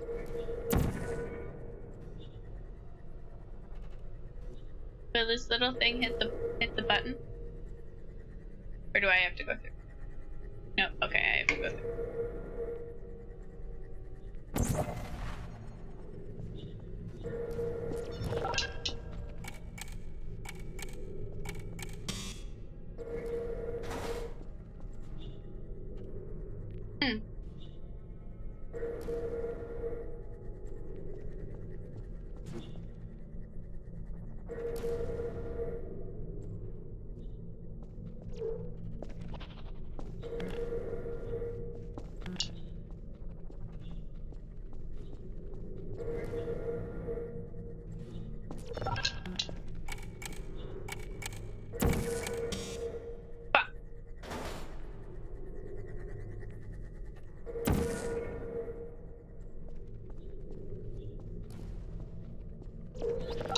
orange. Where the... Oh, goodness.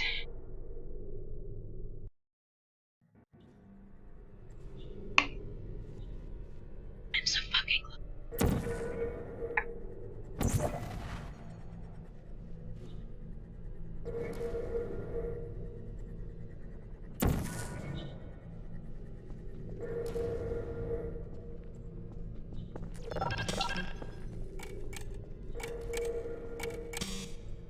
Damn it.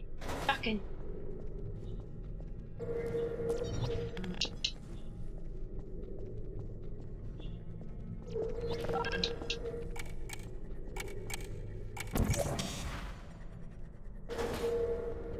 There has to be a better way than this.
No, no! Panic. It doesn't work. But it's not pulled right anyway. No, it is not.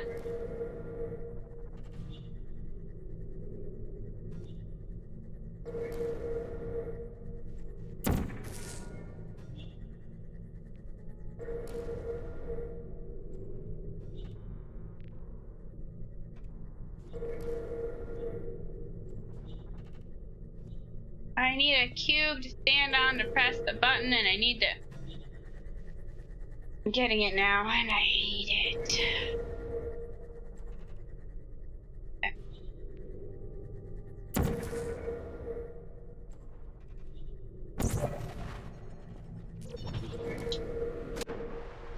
Should have figured that would not work.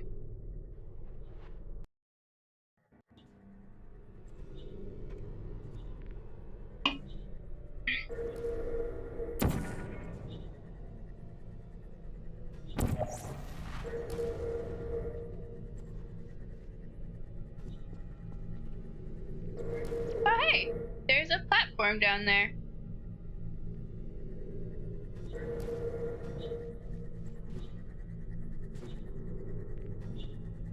I wonder.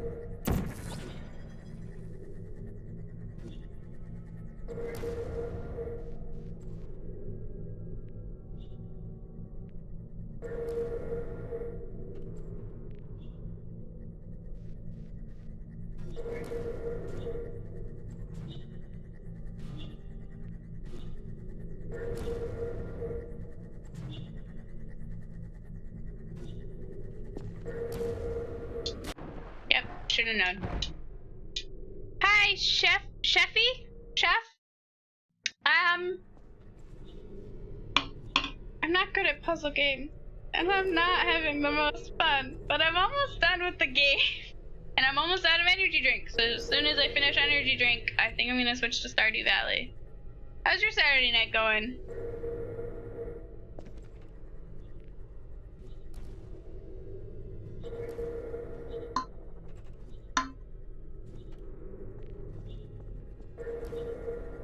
So if I put it up high, put this here, can I fall to it? Yeah! Okay, okay, figuring this out, getting better. Awesome.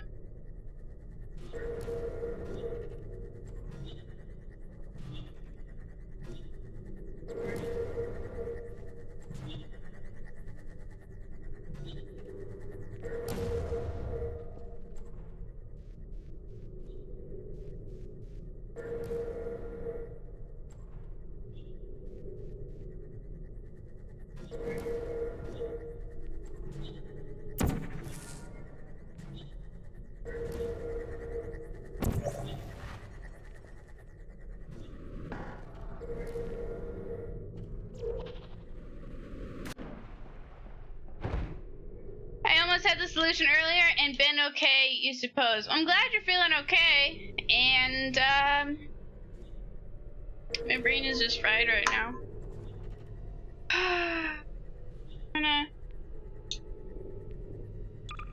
I'm gonna hit save.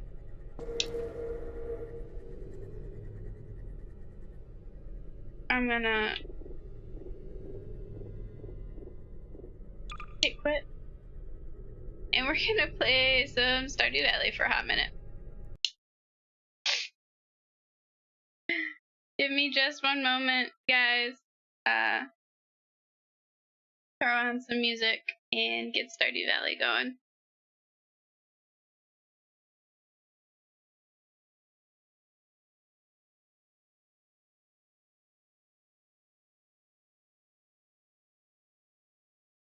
I mean, you can offer a suggestion if you want. That's perfectly fine. But,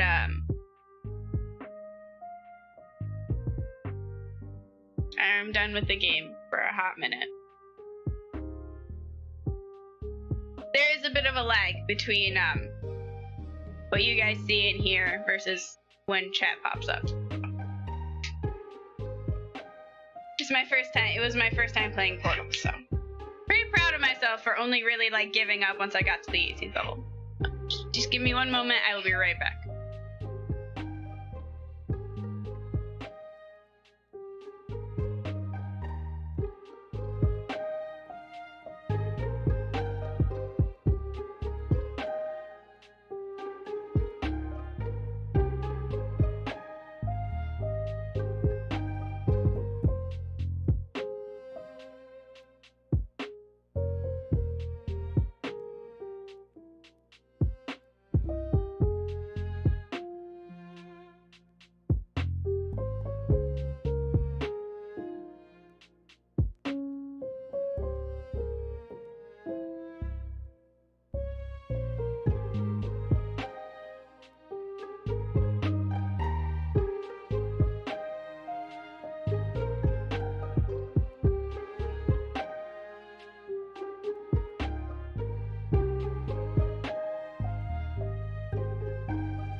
realized my microphone wasn't on the whole time that I was talking. I was waiting for my tea to finish so that, like, sleepy time tea. We can feel Stardew Valley, sleepy time.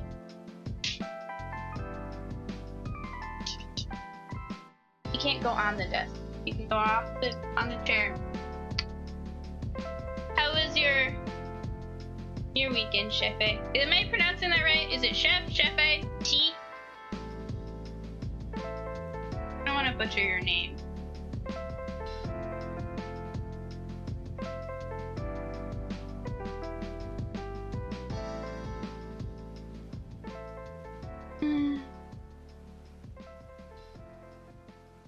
Give me one moment to pick the cat. That was a big bolt of lightning just outside the window. I don't know if that flashed over my face or not. Okay, I will be right back.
Okay, got my sleepy time tea.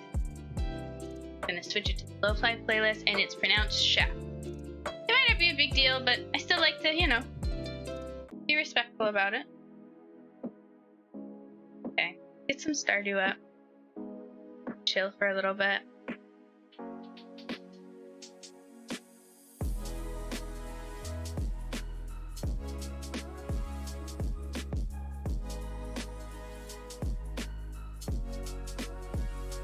So, Chef, what do you like about Portal? Brings you to that game. Stardew's gonna be loud for a hot minute, and then it should quiet down as it pops up.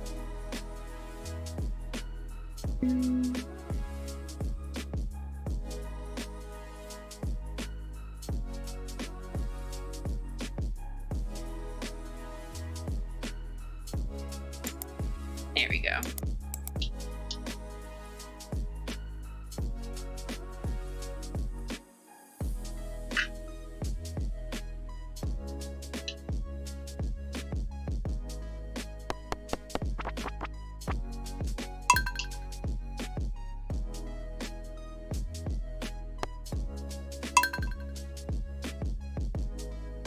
Portal series is one of your favorite games? Okay. Is it the story? Is it the you just like puzzle games a lot? I really like the GLaDOS character so far. And I've seen a little bit about the robot that loves space. Space.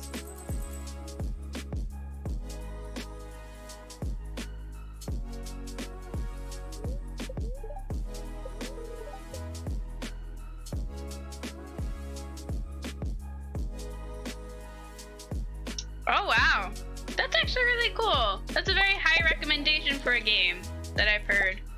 When you can't put it down. And if you got through it in a couple of hours on your first playthrough, you must be pretty good at it. That's impressive. You should be proud of that. This is my first time playing the Portal game series, just because I didn't play a lot of video games growing up, and I am not good at puzzles. Like, at all. But I don't have to really do much puzzling in Stardew Valley. The story and the puzzle mechanics overall. Okay.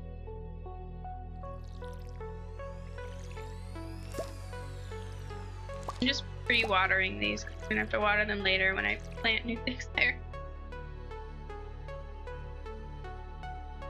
Shell is an interesting character once you find some of the backstory. Is that the little space guy who loves space? Space. It's fair. It seems like it's got a lot of really cool story, and I like the little creepy bit when you like go behind the scenes. I'm someone who likes creepy things and usually plays horror games. It was like my stream the other day, it was gonna either be Amnesia Rebirth or Portal, and I couldn't get Amnesia Rebirth to work with a controller at first, so Portal.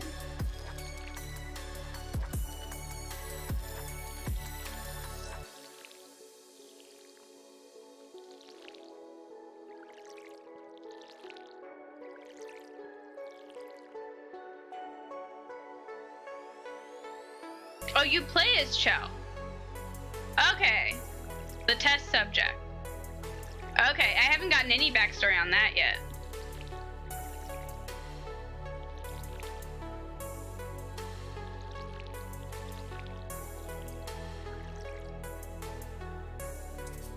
Oh, no, I'm out of water. I have not played Soma yet. I want to, but I have not gotten it yet. Bills and things have to come first before fun games. But I got Amnesia Rebirth because I heard it was made by the same people who made Soma, and I'm like, oh, okay, well this is free right now, so I will get that. Play that. Have you played Soma? Do you also enjoy the horror genre?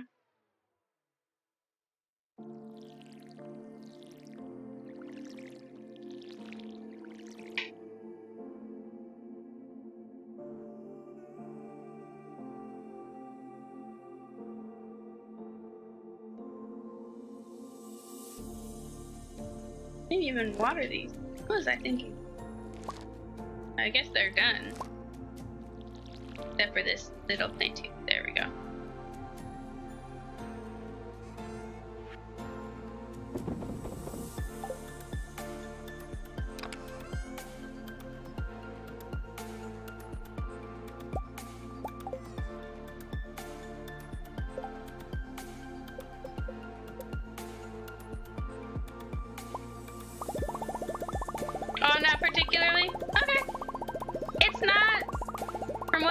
It's not a very popular genre in any scenario, but I really like horror stuff.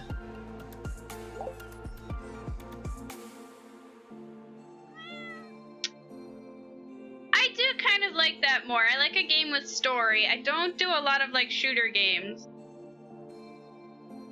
but I'm also terrible at puzzles. So I tend to play like farming simulators. One of my favorite games is Don't Starve, which is awesome. Which is a little bit of a... Oh, you grew up with sports? Okay, and some StarCraft. Alright. One of the main games I played as a kid was Godzilla, Destroy All Monsters. Which is like the Godzilla melee fighting game. Which was fun. I would play that with my best friend. And then at sleepovers, we would each like pick a monster to be and pretend to be that monster for the entire sleepover. I picked Mothra a lot. I would like take my sleeping bag and unzip it all the way so it looked like it was two flaps, and I would use that as wings. Ah, it was the best. We watched the original Godzilla movies on VHS. Oh, I'm going through a cutscene. Okay. Welcome to Fierce. What's wrong? Who is this guy? No, it's the guy from JoJo Mart! You monster!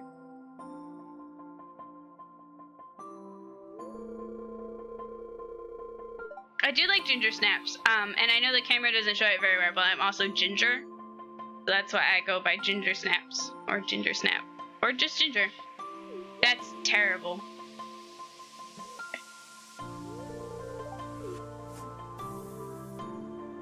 Gingersnaps are a good cookie. They're not my favorite cookie, but they're a good cookie.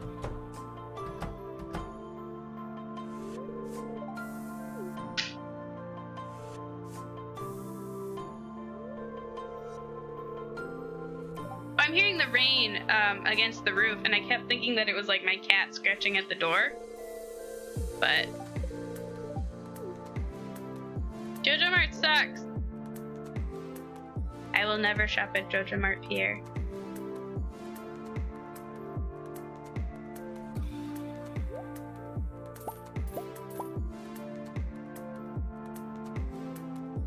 I'm glad that we're okay. Do I not have room? I don't have room in my inventory. It's because I picked up stuff on the way here. I'm glad that we're okay. Good to have a good reputation. Based exclusively on my hair color. Which is actually hilarious. I was one of like 2 gingers in my entire school from like the 3rd grade up until high school. So a lot of my friends would just scream out, "Ginger!" like in the hallways to talk to me. Which is kind of funny. I should look up, I don't have any metal or anything. I'm just trying to like farm.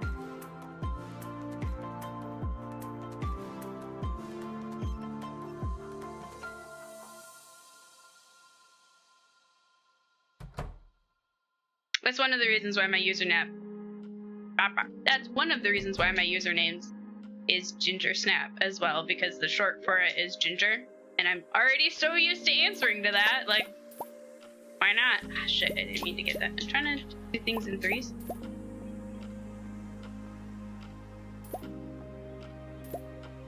Ah! Okay.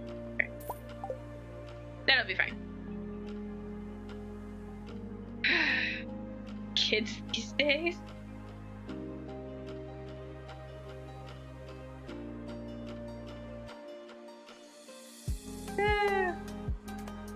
I don't know what that's in reference to, but yeah. Hot cocoa still hot, too hot to drink. Hot chocolate. Hot, hot, hot. I'm gonna make that joke every stream. I made it last stream. I'm gonna get this stream. Like hot chocolate from Polar Express. The most terrifying movies I ever saw as a kid.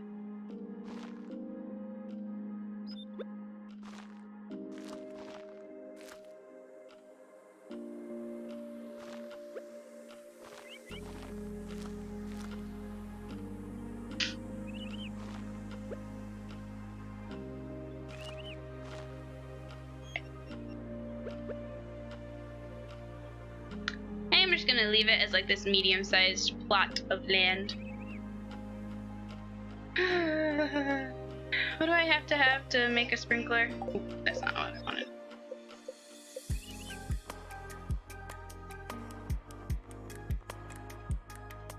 Copper bar and an iron bar. The point of this game, so it was made, from what I understand, by one person coding and developing and doing all the art for it. One person. And it's essentially just a farming simulator almost, where like you live in the town on this Pelican Island, you grow crops, you can go fishing, you can forage for food, you can go into the mines and like go through the different levels of the mines, and that's where you can fight things and get iron ore, so you can like make things like sprinklers.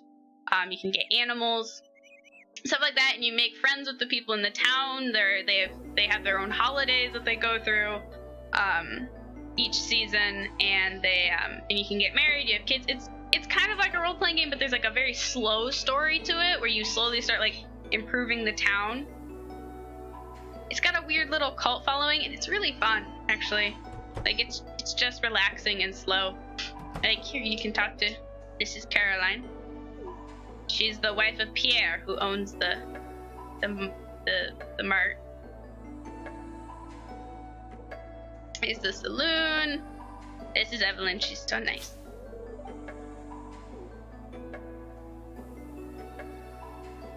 You can go through people's trash too, like here, but you can get berries from the bushes.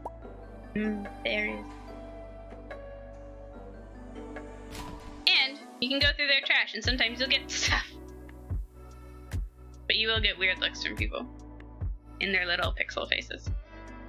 Oh wait, this is Pam. She's an alcoholic.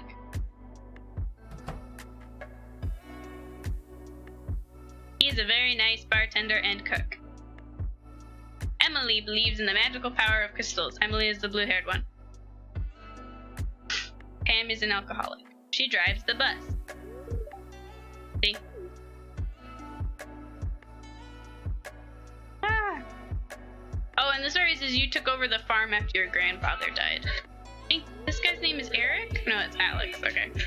He really likes sports. This is Penny. She likes to read. This is the mayor's house. Very stately.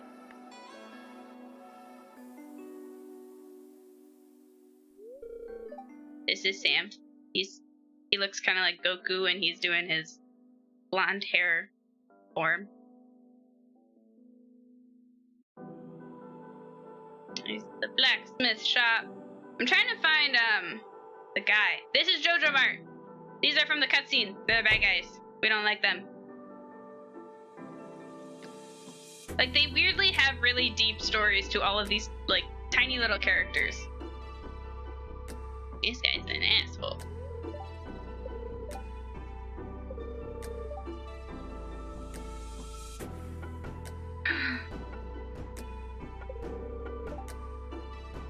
No, I don't want to join the membership. It's just a fun game to kind of relax to.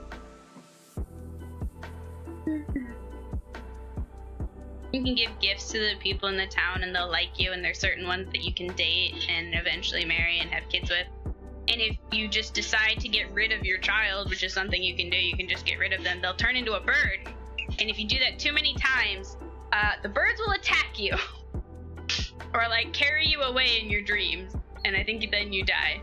There are ways to die in the game, they're just like very rare. Eventually you can unlock like an area of the desert that's a casino.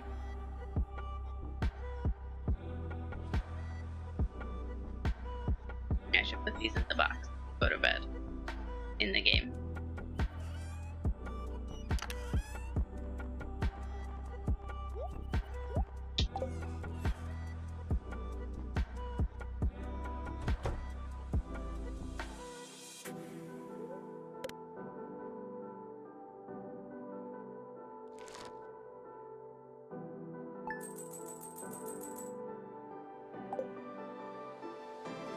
And you sell stuff and you make money.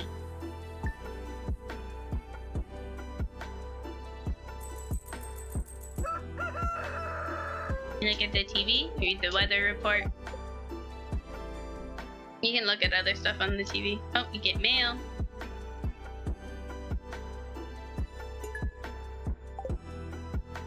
Jody wants me to bring her cauliflower. If you like complete the quests and the requests that they give you, they like you more.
too hot.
And because I'm just really using this to just stream, to like chill and relax, I'm not really trying to go through anything really fast or complete a bunch of side quests. I'm just farming.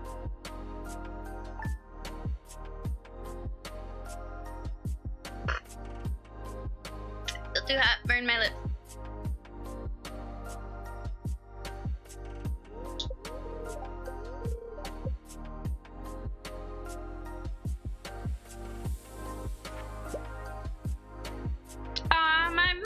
Sent me a letter and she mailed me cookies. Okay.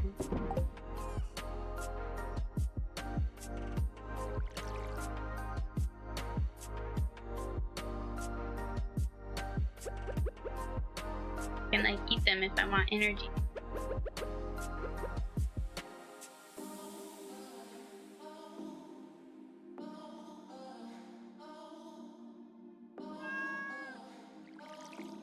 If I pet the cat and it gives me a little heart, like it likes me more the next day.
This is Haley. She hates everything.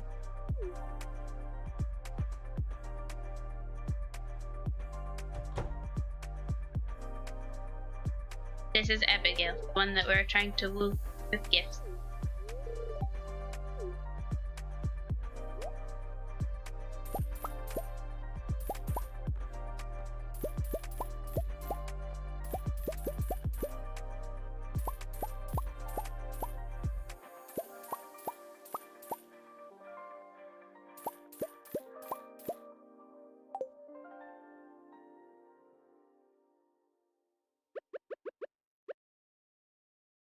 Go find Jody while we are in town and give her the gift of the cauliflower she wants. That's. Damn, are you being mean to Sebastian? He's cool.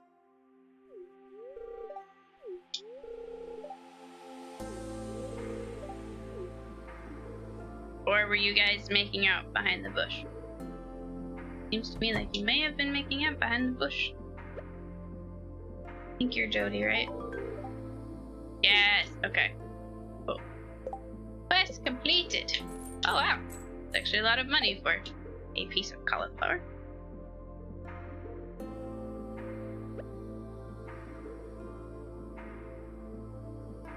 Oh, this guy!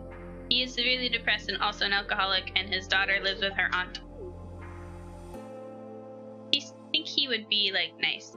We got to know him and went through his story. That's another thing, like, everyone has on the island has a story that you kind of learn by interacting with them, which is cool.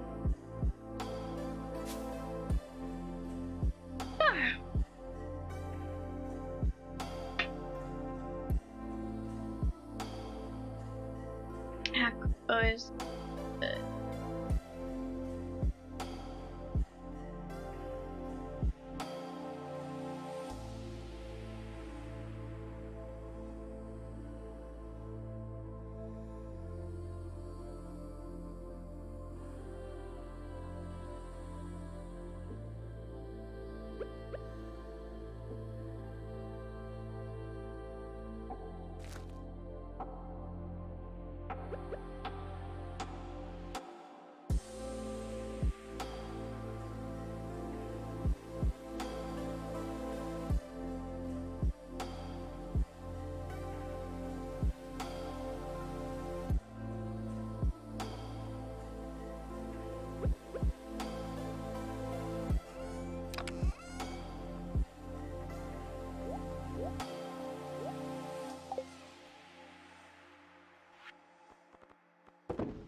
Oh, now I can make a bee house and that'll give me honey.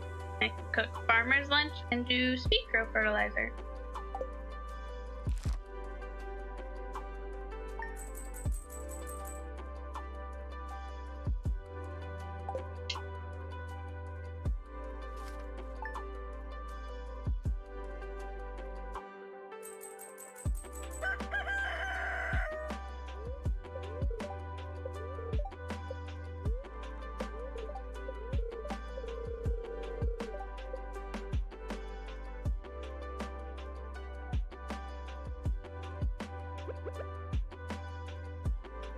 Warm, tingly feeling like the roof of my mouth gets when I drink like hot cocoa that is just barely cool enough to drink, where it's not like it's a burn, but it's like almost too hot for my mouth.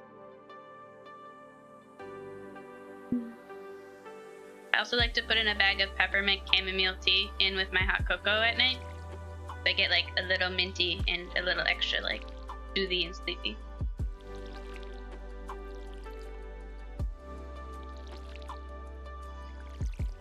I think my shoulders are getting a little chilly, so I'm gonna put this blanket that I have here.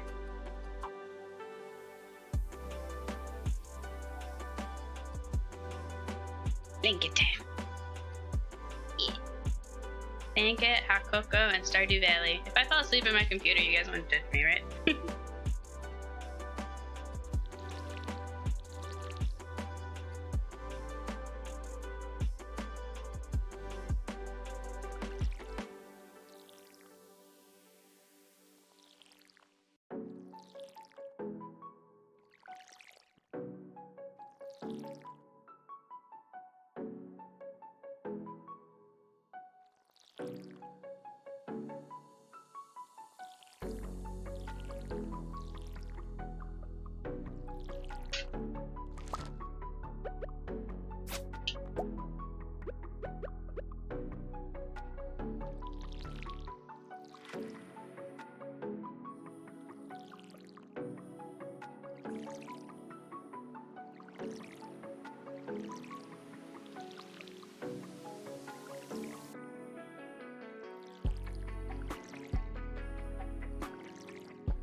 My chair's rolling away from my desk. I have to pull it forward. I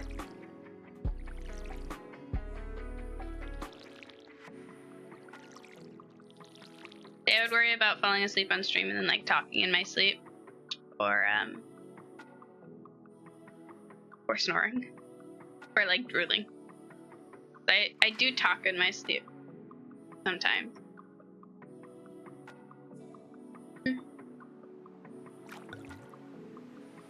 Something super creepy that I will do apparently is that sometimes I will open my eyes and have full conversations with people and I will be totally asleep.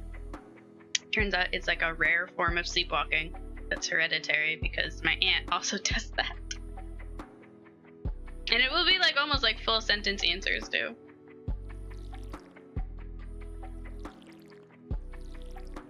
I have tricked roommates and significant others alike. What's really insane is I'm a super heavy sleeper too.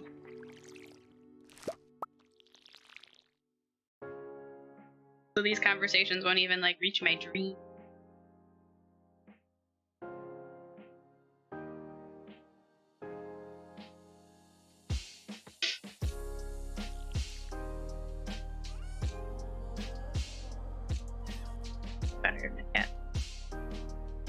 We do need to install an irrigation system, but that also requires mining.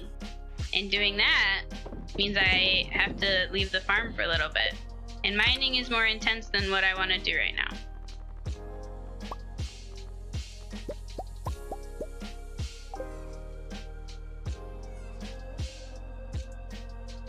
But you can set up like sprinklers.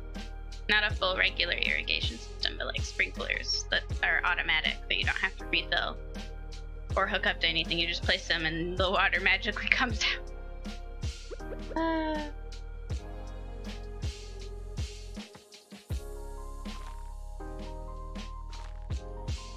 I'm watering these plants so efficiently and regularly, and I need to water my actual plants today.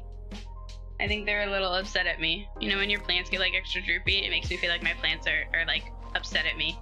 Or throwing hissy fits because I haven't watered them in like a day or two. And they're like, no.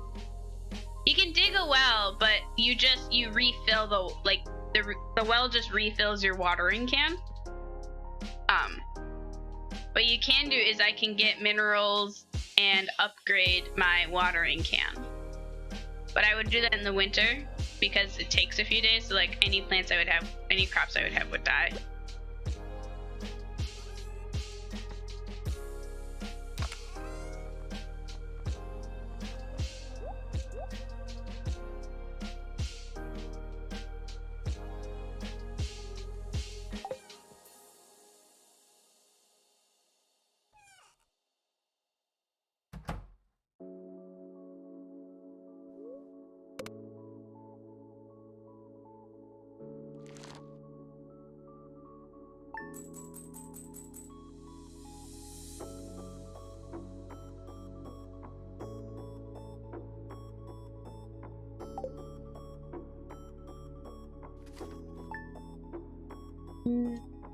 It's like too hot on the sides of my glass for me to comfortably hold constantly. So and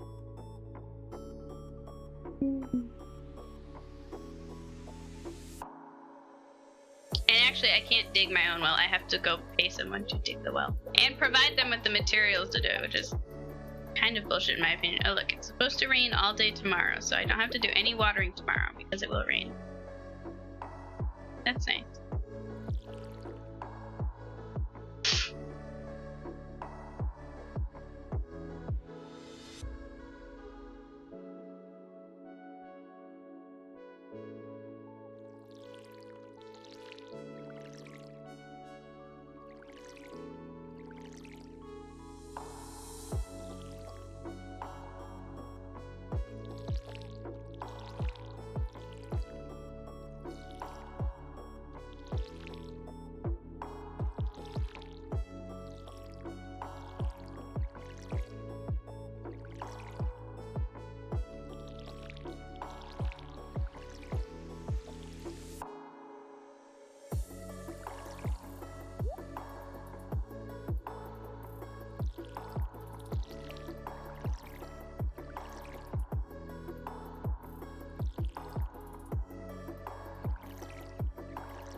You might be digging a couple wells this summer. That's actually really cool.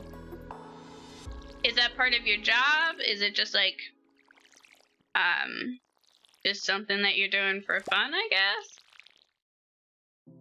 Something that you're doing to help out a community? Maybe you live in an area where you have to dig wells to get water. I don't know. Tell me about it. Tell me about your well digging. I have never dug a well. You can't tell by my spindly arms. I don't do a lot of digging. I did dig like a small trench once for my grandfather, so for his outdoor pool, so they could run like the pool cables and stuff.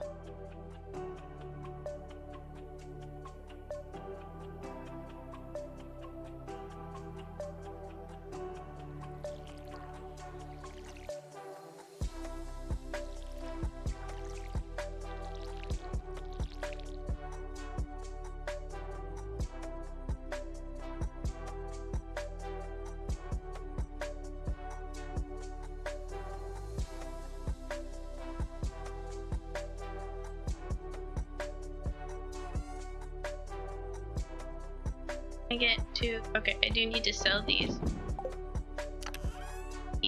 I can get seeds.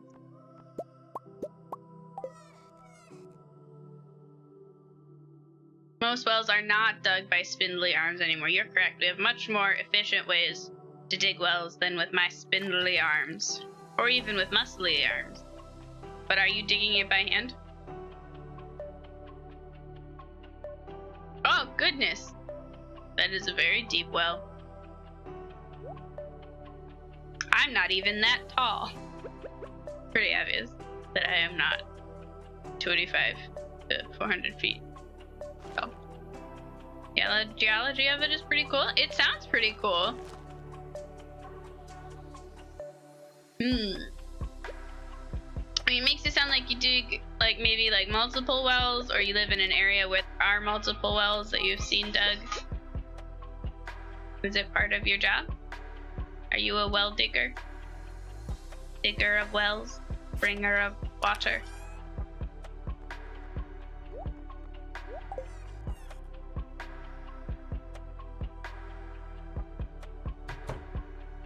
Most I remember about geology is what I learned from the Magic School Bus picture book I had about rocks and the earth.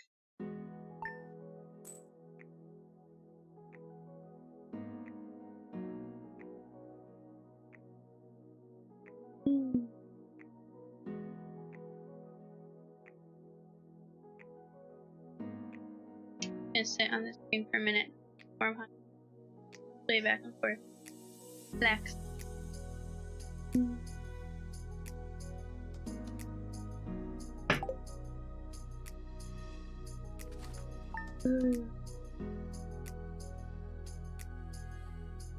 don't normally stay up this late. I used to work third shift, so I used to stay up, late. Oh yeah, the flower dance is tomorrow. No one is gonna dance with me because I did not make an effort to make anyone want to date me. Yeah. You're just learning about some of it now? Okay. Are you learning about the well part or the geology part? It sounds pretty cool.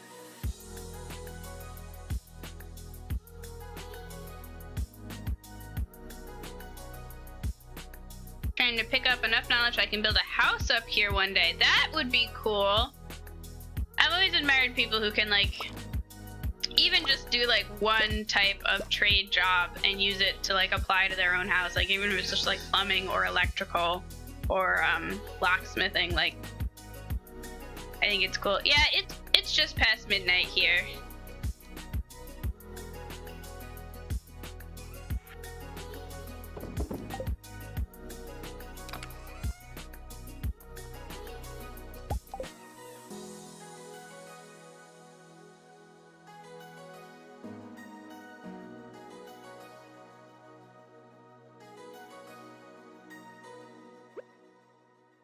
I needed more than just the potatoes. Oh no.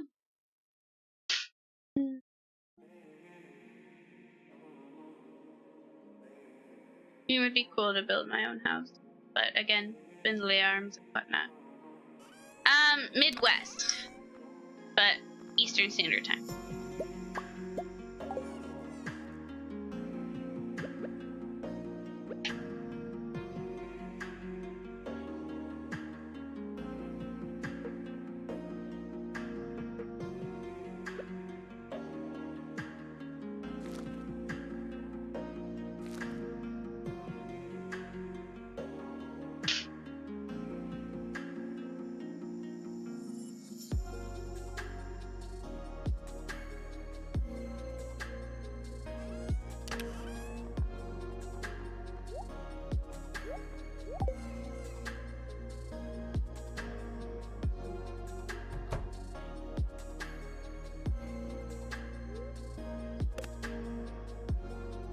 You're in the north. I don't even know what that means, because I am pretty north. So like in America, I don't know if I don't know where you're at. But like the Midwest, it was like Midwest back when we were colonies. So it's more like Central East. It's weird. I'm in Michigan. I don't care if you guys know what state I'm in. I'm in the one that's shaped like a mitten. I'm in the lower peninsula of Michigan.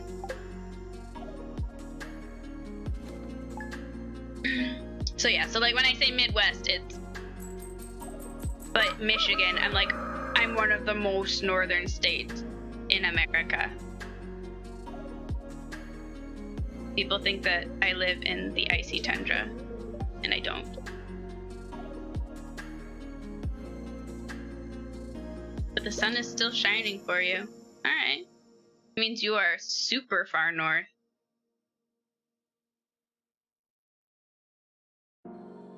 I'm assuming it's like mid-evening for you. I don't know.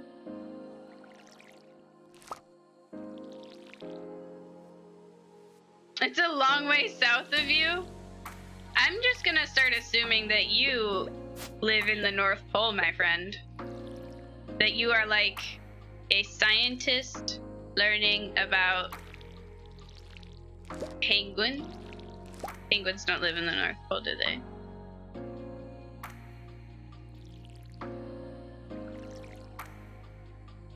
I don't know.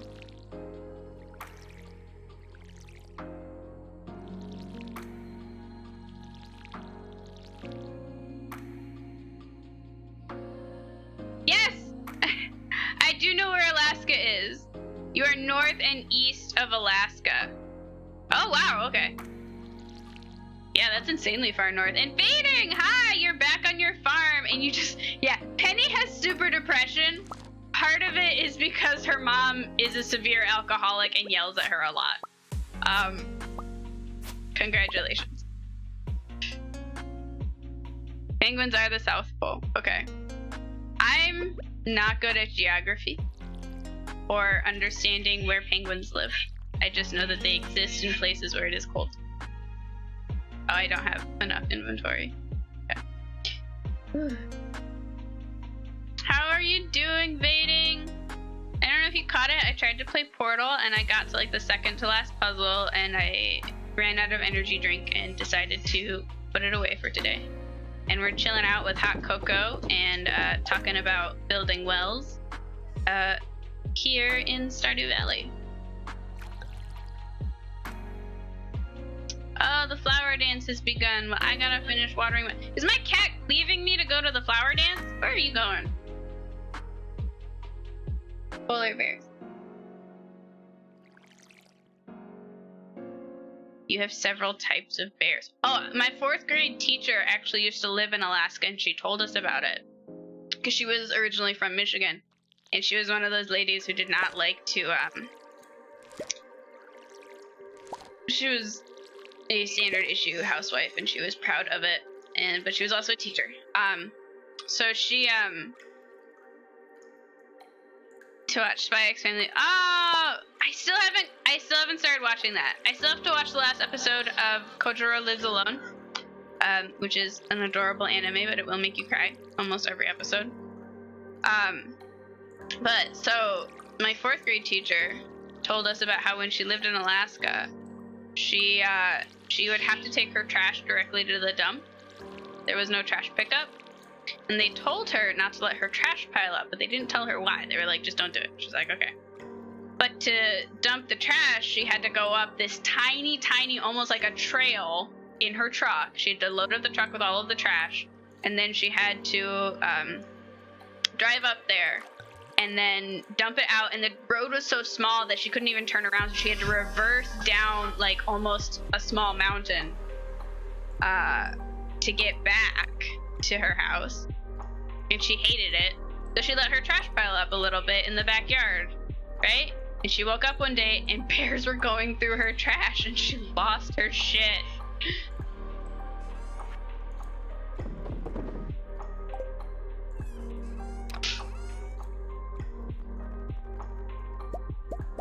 I have also heard though that Alaska gets pretty warm in the summers.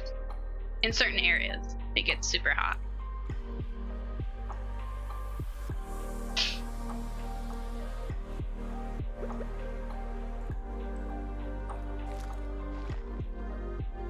Did I just yawn on stream without even realizing it? I think so.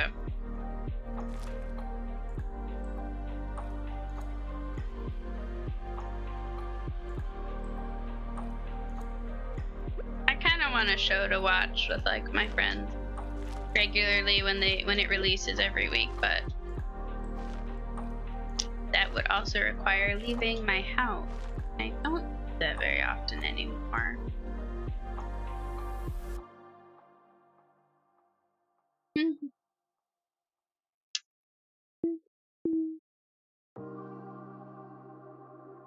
Relatively hot? Okay. I think I used up all my seeds. I have to go buy more seeds. Oh, I can afford a backpack now. You get 20 to 30 degrees. I don't know Celsius. I'm so sorry. And my brain is so tired, I'm not even going to try to convert it in my head. I imagine that's pretty warm. 24-hour days. Oh god. Spike's family. I will. You know, I would give up my ability to go outside and have 24-hour nighttime, which sounds a little amazing. I'm not gonna lie. I hate sunshine and sunny days. I'm very pale. Lights give me migraines. I would live in colder weather than I do now, even though I hate the cold, if I can see the northern lights on like a semi-regular basis. Because I've never seen them and they sound amazing.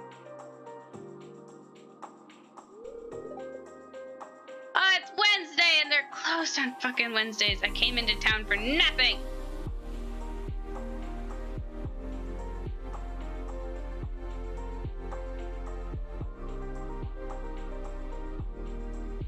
But I couldn't handle it like a 24-hour sunshiny day. Cloudy, rainy days are my favorite. Sunlight legitimately gives me migraines. I may be a vampire. Jury's still out on that. Did I water all my plants? I did.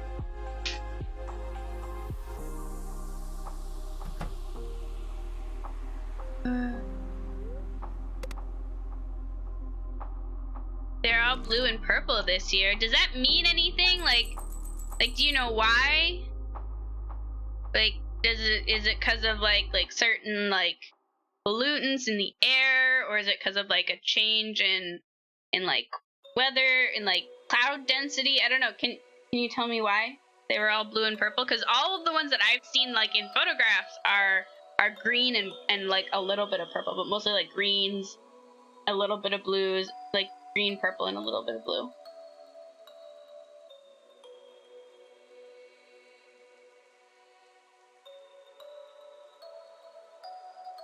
There was supposed to be a night this past winter here in Michigan where you were supposed to be able to see the northern lights, and we couldn't because it was so cloudy and it was so upset. No, they were green and yellow last year. I do wonder if it maybe means something, but it's pretty cool.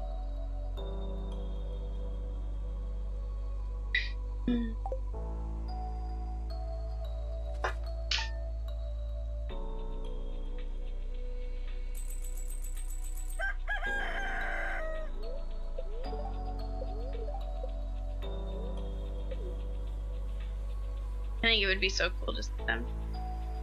And I hate the cold. But I would live in a cold place for them. Right now I just live in a cold place and I don't get any northern lights. Just get more cold and slush, and it's no bueno. Por favor. Mi amigos. No bueno.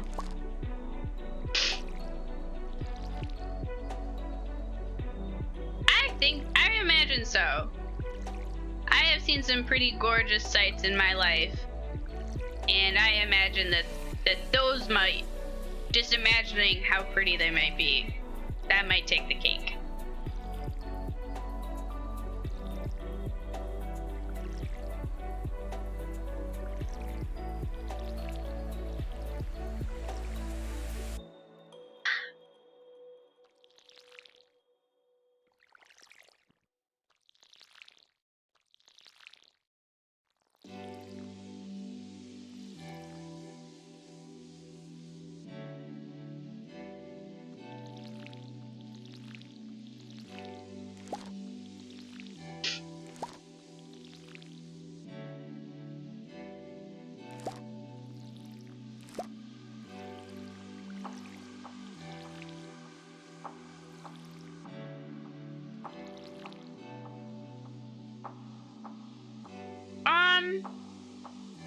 It's mostly like an issue with like the lakes, from what I understand. I don't know if it's as big of a smog type issue, but yeah, I mean, we have a lot of automobile factories, and our our gas and oil pipelines are very old, and people don't want to replace them.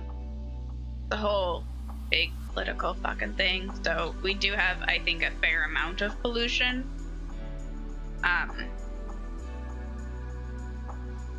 That's pretty amazing. We have to spend money you have to spend money to keep someone from spending it needlessly. We are eternally broke.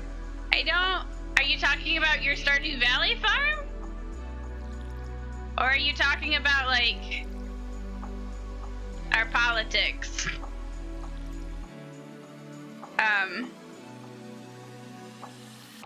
That's insane. You guys have the cleanest air in the world. That is so cool. Sometimes on a clear night at my grandmother's house, she lives next to a bunch of farms, so in the middle of nowhere. On a clear night, sometimes I can see a very faded Milky Way, which is super cool. I've also been to a couple of dark sky preserves, and it is amazing to see everything. Politics are gross, and I don't want to talk about them because this is chill Stardew Valley sleepy time stream. You're in immense pain right now because you're having fully operational farm, but we are literally flat broke. Oh god. What are they spending the money on? Are they buying, like, all of the relationship bouquets to try and, like, seduce every person on the farm? Oh, look. Maybe there's, like, a little quest. No, I don't care about the calendar. No, I don't. I can afford the backpack. Yes! I got the bag.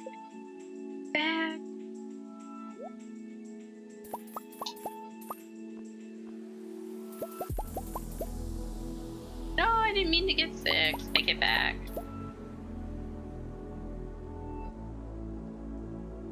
Ooh, that's fair. Even just going, like, up to Alaska to see a dark sky preserve.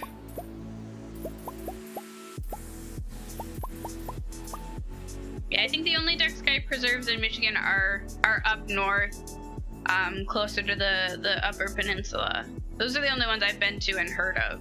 Are like near Mackinac Island and up in closer to the Northern Peninsula, because you have to have like so many miles from civilization and light pollution.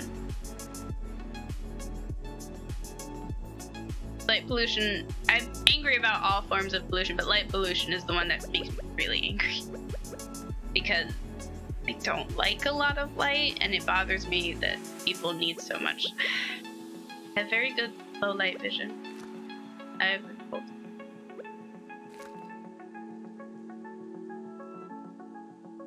Like, I want people to have lights and be safe, but at the same time, no mas. The world is bright enough. We don't need huge spotlights, please. That's my opinion. As someone who can see relatively easily in the dark.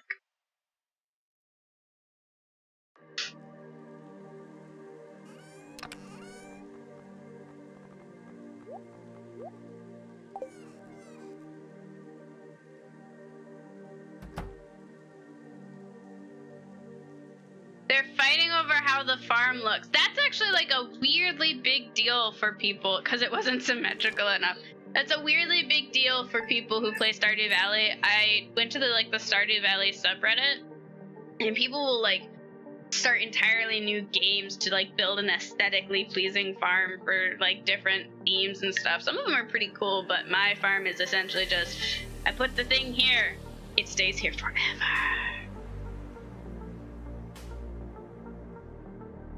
Like in my first playthrough that I still have, I don't even have paths.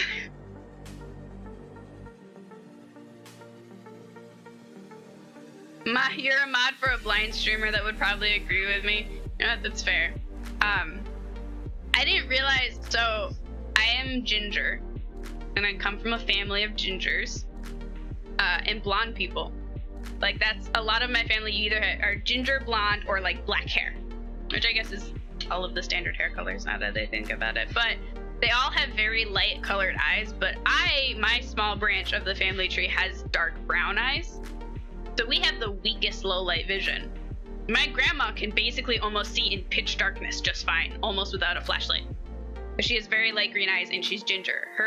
One of my aunts is like blonde, like almost platinum blonde naturally, and she has very light blue eyes and she can see in the dark just fine. It's insane. And I thought that I just couldn't see in the dark because I'd grown up around all these people that were basically had night vision, and I could barely see in the dark. And then I start meeting other people in college, and like we go out to parties at night, and I can see much better than them in the darkness. And I'm like, oh, I guess that normal people are just blind in the not daylight. Okay, your farm is just plots for different crops of varying sizes for how much you were producing. Show it to me. Show it to me. But also, sunlight and like bright intense lights, like even just, I have my stream light on the lowest setting possible.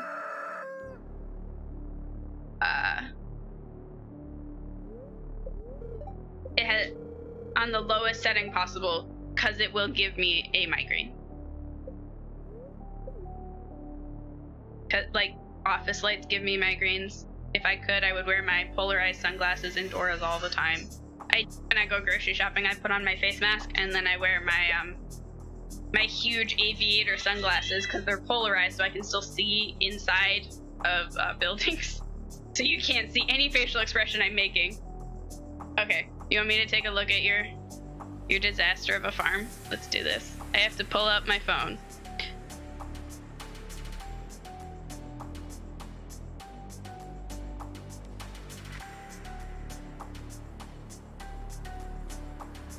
Dating, did you change your username in my Discord? You did, okay. Some random eternal 20-year-old. Yeah, random. Oh, you're on a bunch of islands. I think you've unlocked a part of your farms that I don't have. But yeah, this looks like this looks like a little bit of a nightmare. Oh my god.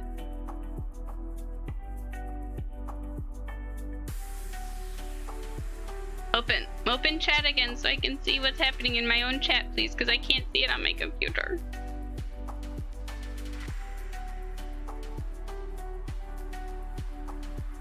Give me a minute, guys. I have to come back into my own stream. Kicked me out of my own stream.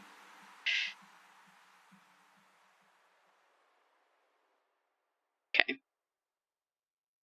Evading, yes. That looks terrible. Did you change your username to some eternal 20-year-old because I said that I still thought that you were 20 and you're 23 now.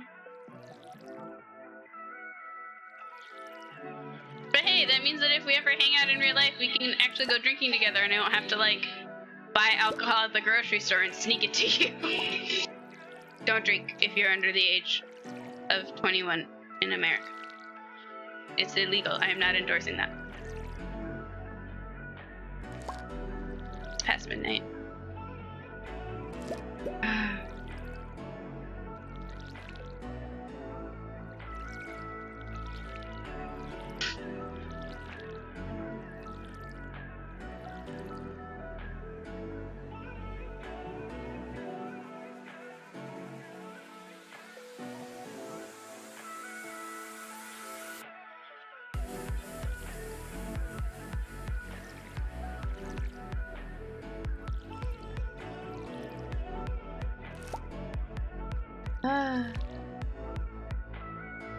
Drinking with the homie.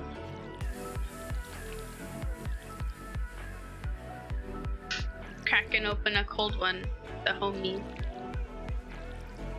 The burros, the dudes and dudettes, the slim shadies, and the I'm just coming up with really bad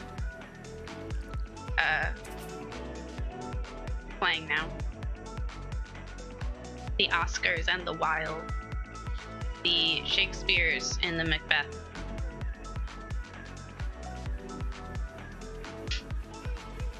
The sharks and their fins. The dolphins and the pufferfish. Oh, that's a terrible one. Thank you, they love me. Oh, Vading, you missed it. I brought my cat on the stream a little bit earlier. While I was getting Stardew Valley loaded up and I was waiting for my hot water for my hot cocoa to warm up. She came up and she said, hello.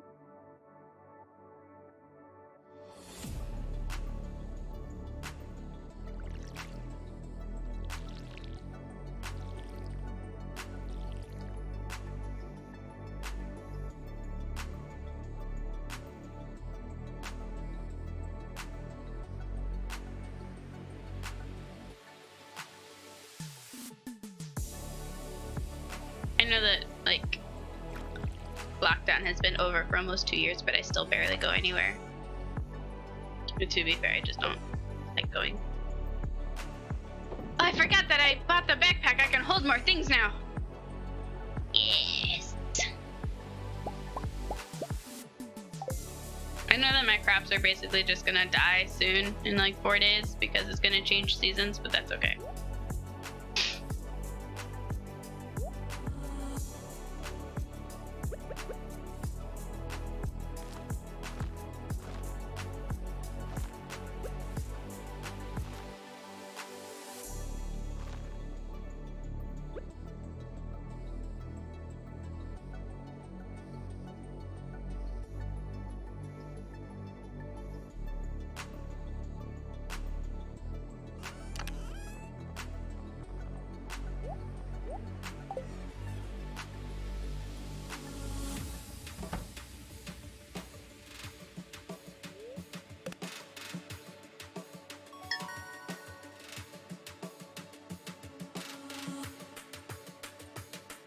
Like a big gulp of hot cocoa, and my hot cocoa is getting cold, so I have to big gulp it now.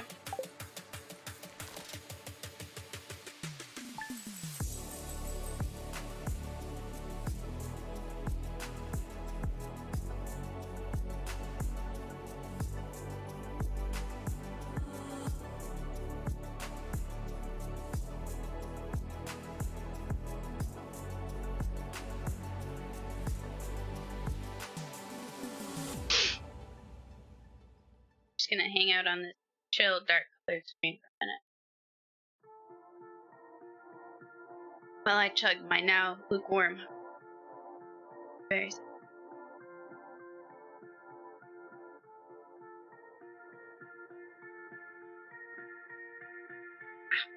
Like getting like hot cocoa in the corner of my mouth, and I decided to wear lipstick, and I can't just and get it all over my face. I have to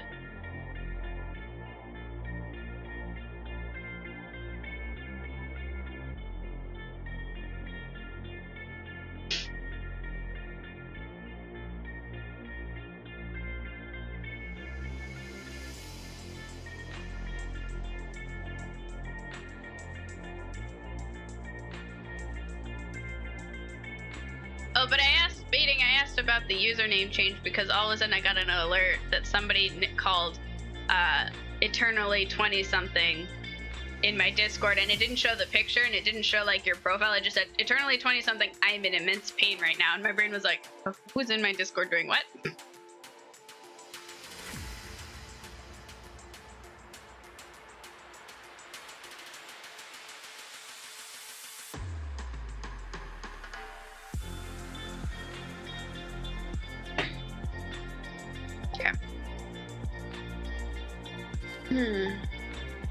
Saving my progress, and we are now going to end the stream. Thank you everyone for hanging out. Thank you for everyone in chat. Thank you, Chef. It was great to meet you. Thank you for fading. And there was also Livid Lemming said hello. And again, happy birthday, fading. I know that it's technically no longer your birthday, but it's past midnight. But yeah. No, I like the name change. It was funny. It just took me a minute. Tryhard Friends and Peppy Boy and Boz and Team Fixers, thank you guys so much for hanging out in chat. Thank you to everyone who came to view the stream. I'm really close to affiliate, so I'm super excited to eventually like hit that and do emotes and all that cool stuff. Thank you to my Patreons, Team Fixers, Gecko the Pony. Oh, thank you, Gecko. And thank you for Livid Lemming for being my Patreons. And yeah. You got 12 minutes here. I'm glad I hope you enjoyed those 12 minutes fading. And I don't know, I heard the notification, but I didn't get it. I didn't see the alert. Chef, you followed. Oh, thank you. I think you're my 50th follower. So you're the reason I'm hitting affiliate tonight. Hooray! Thanks again, you guys. It was really great talking to you, and I hope you all have a good night, and I will see you next weekend. Bye.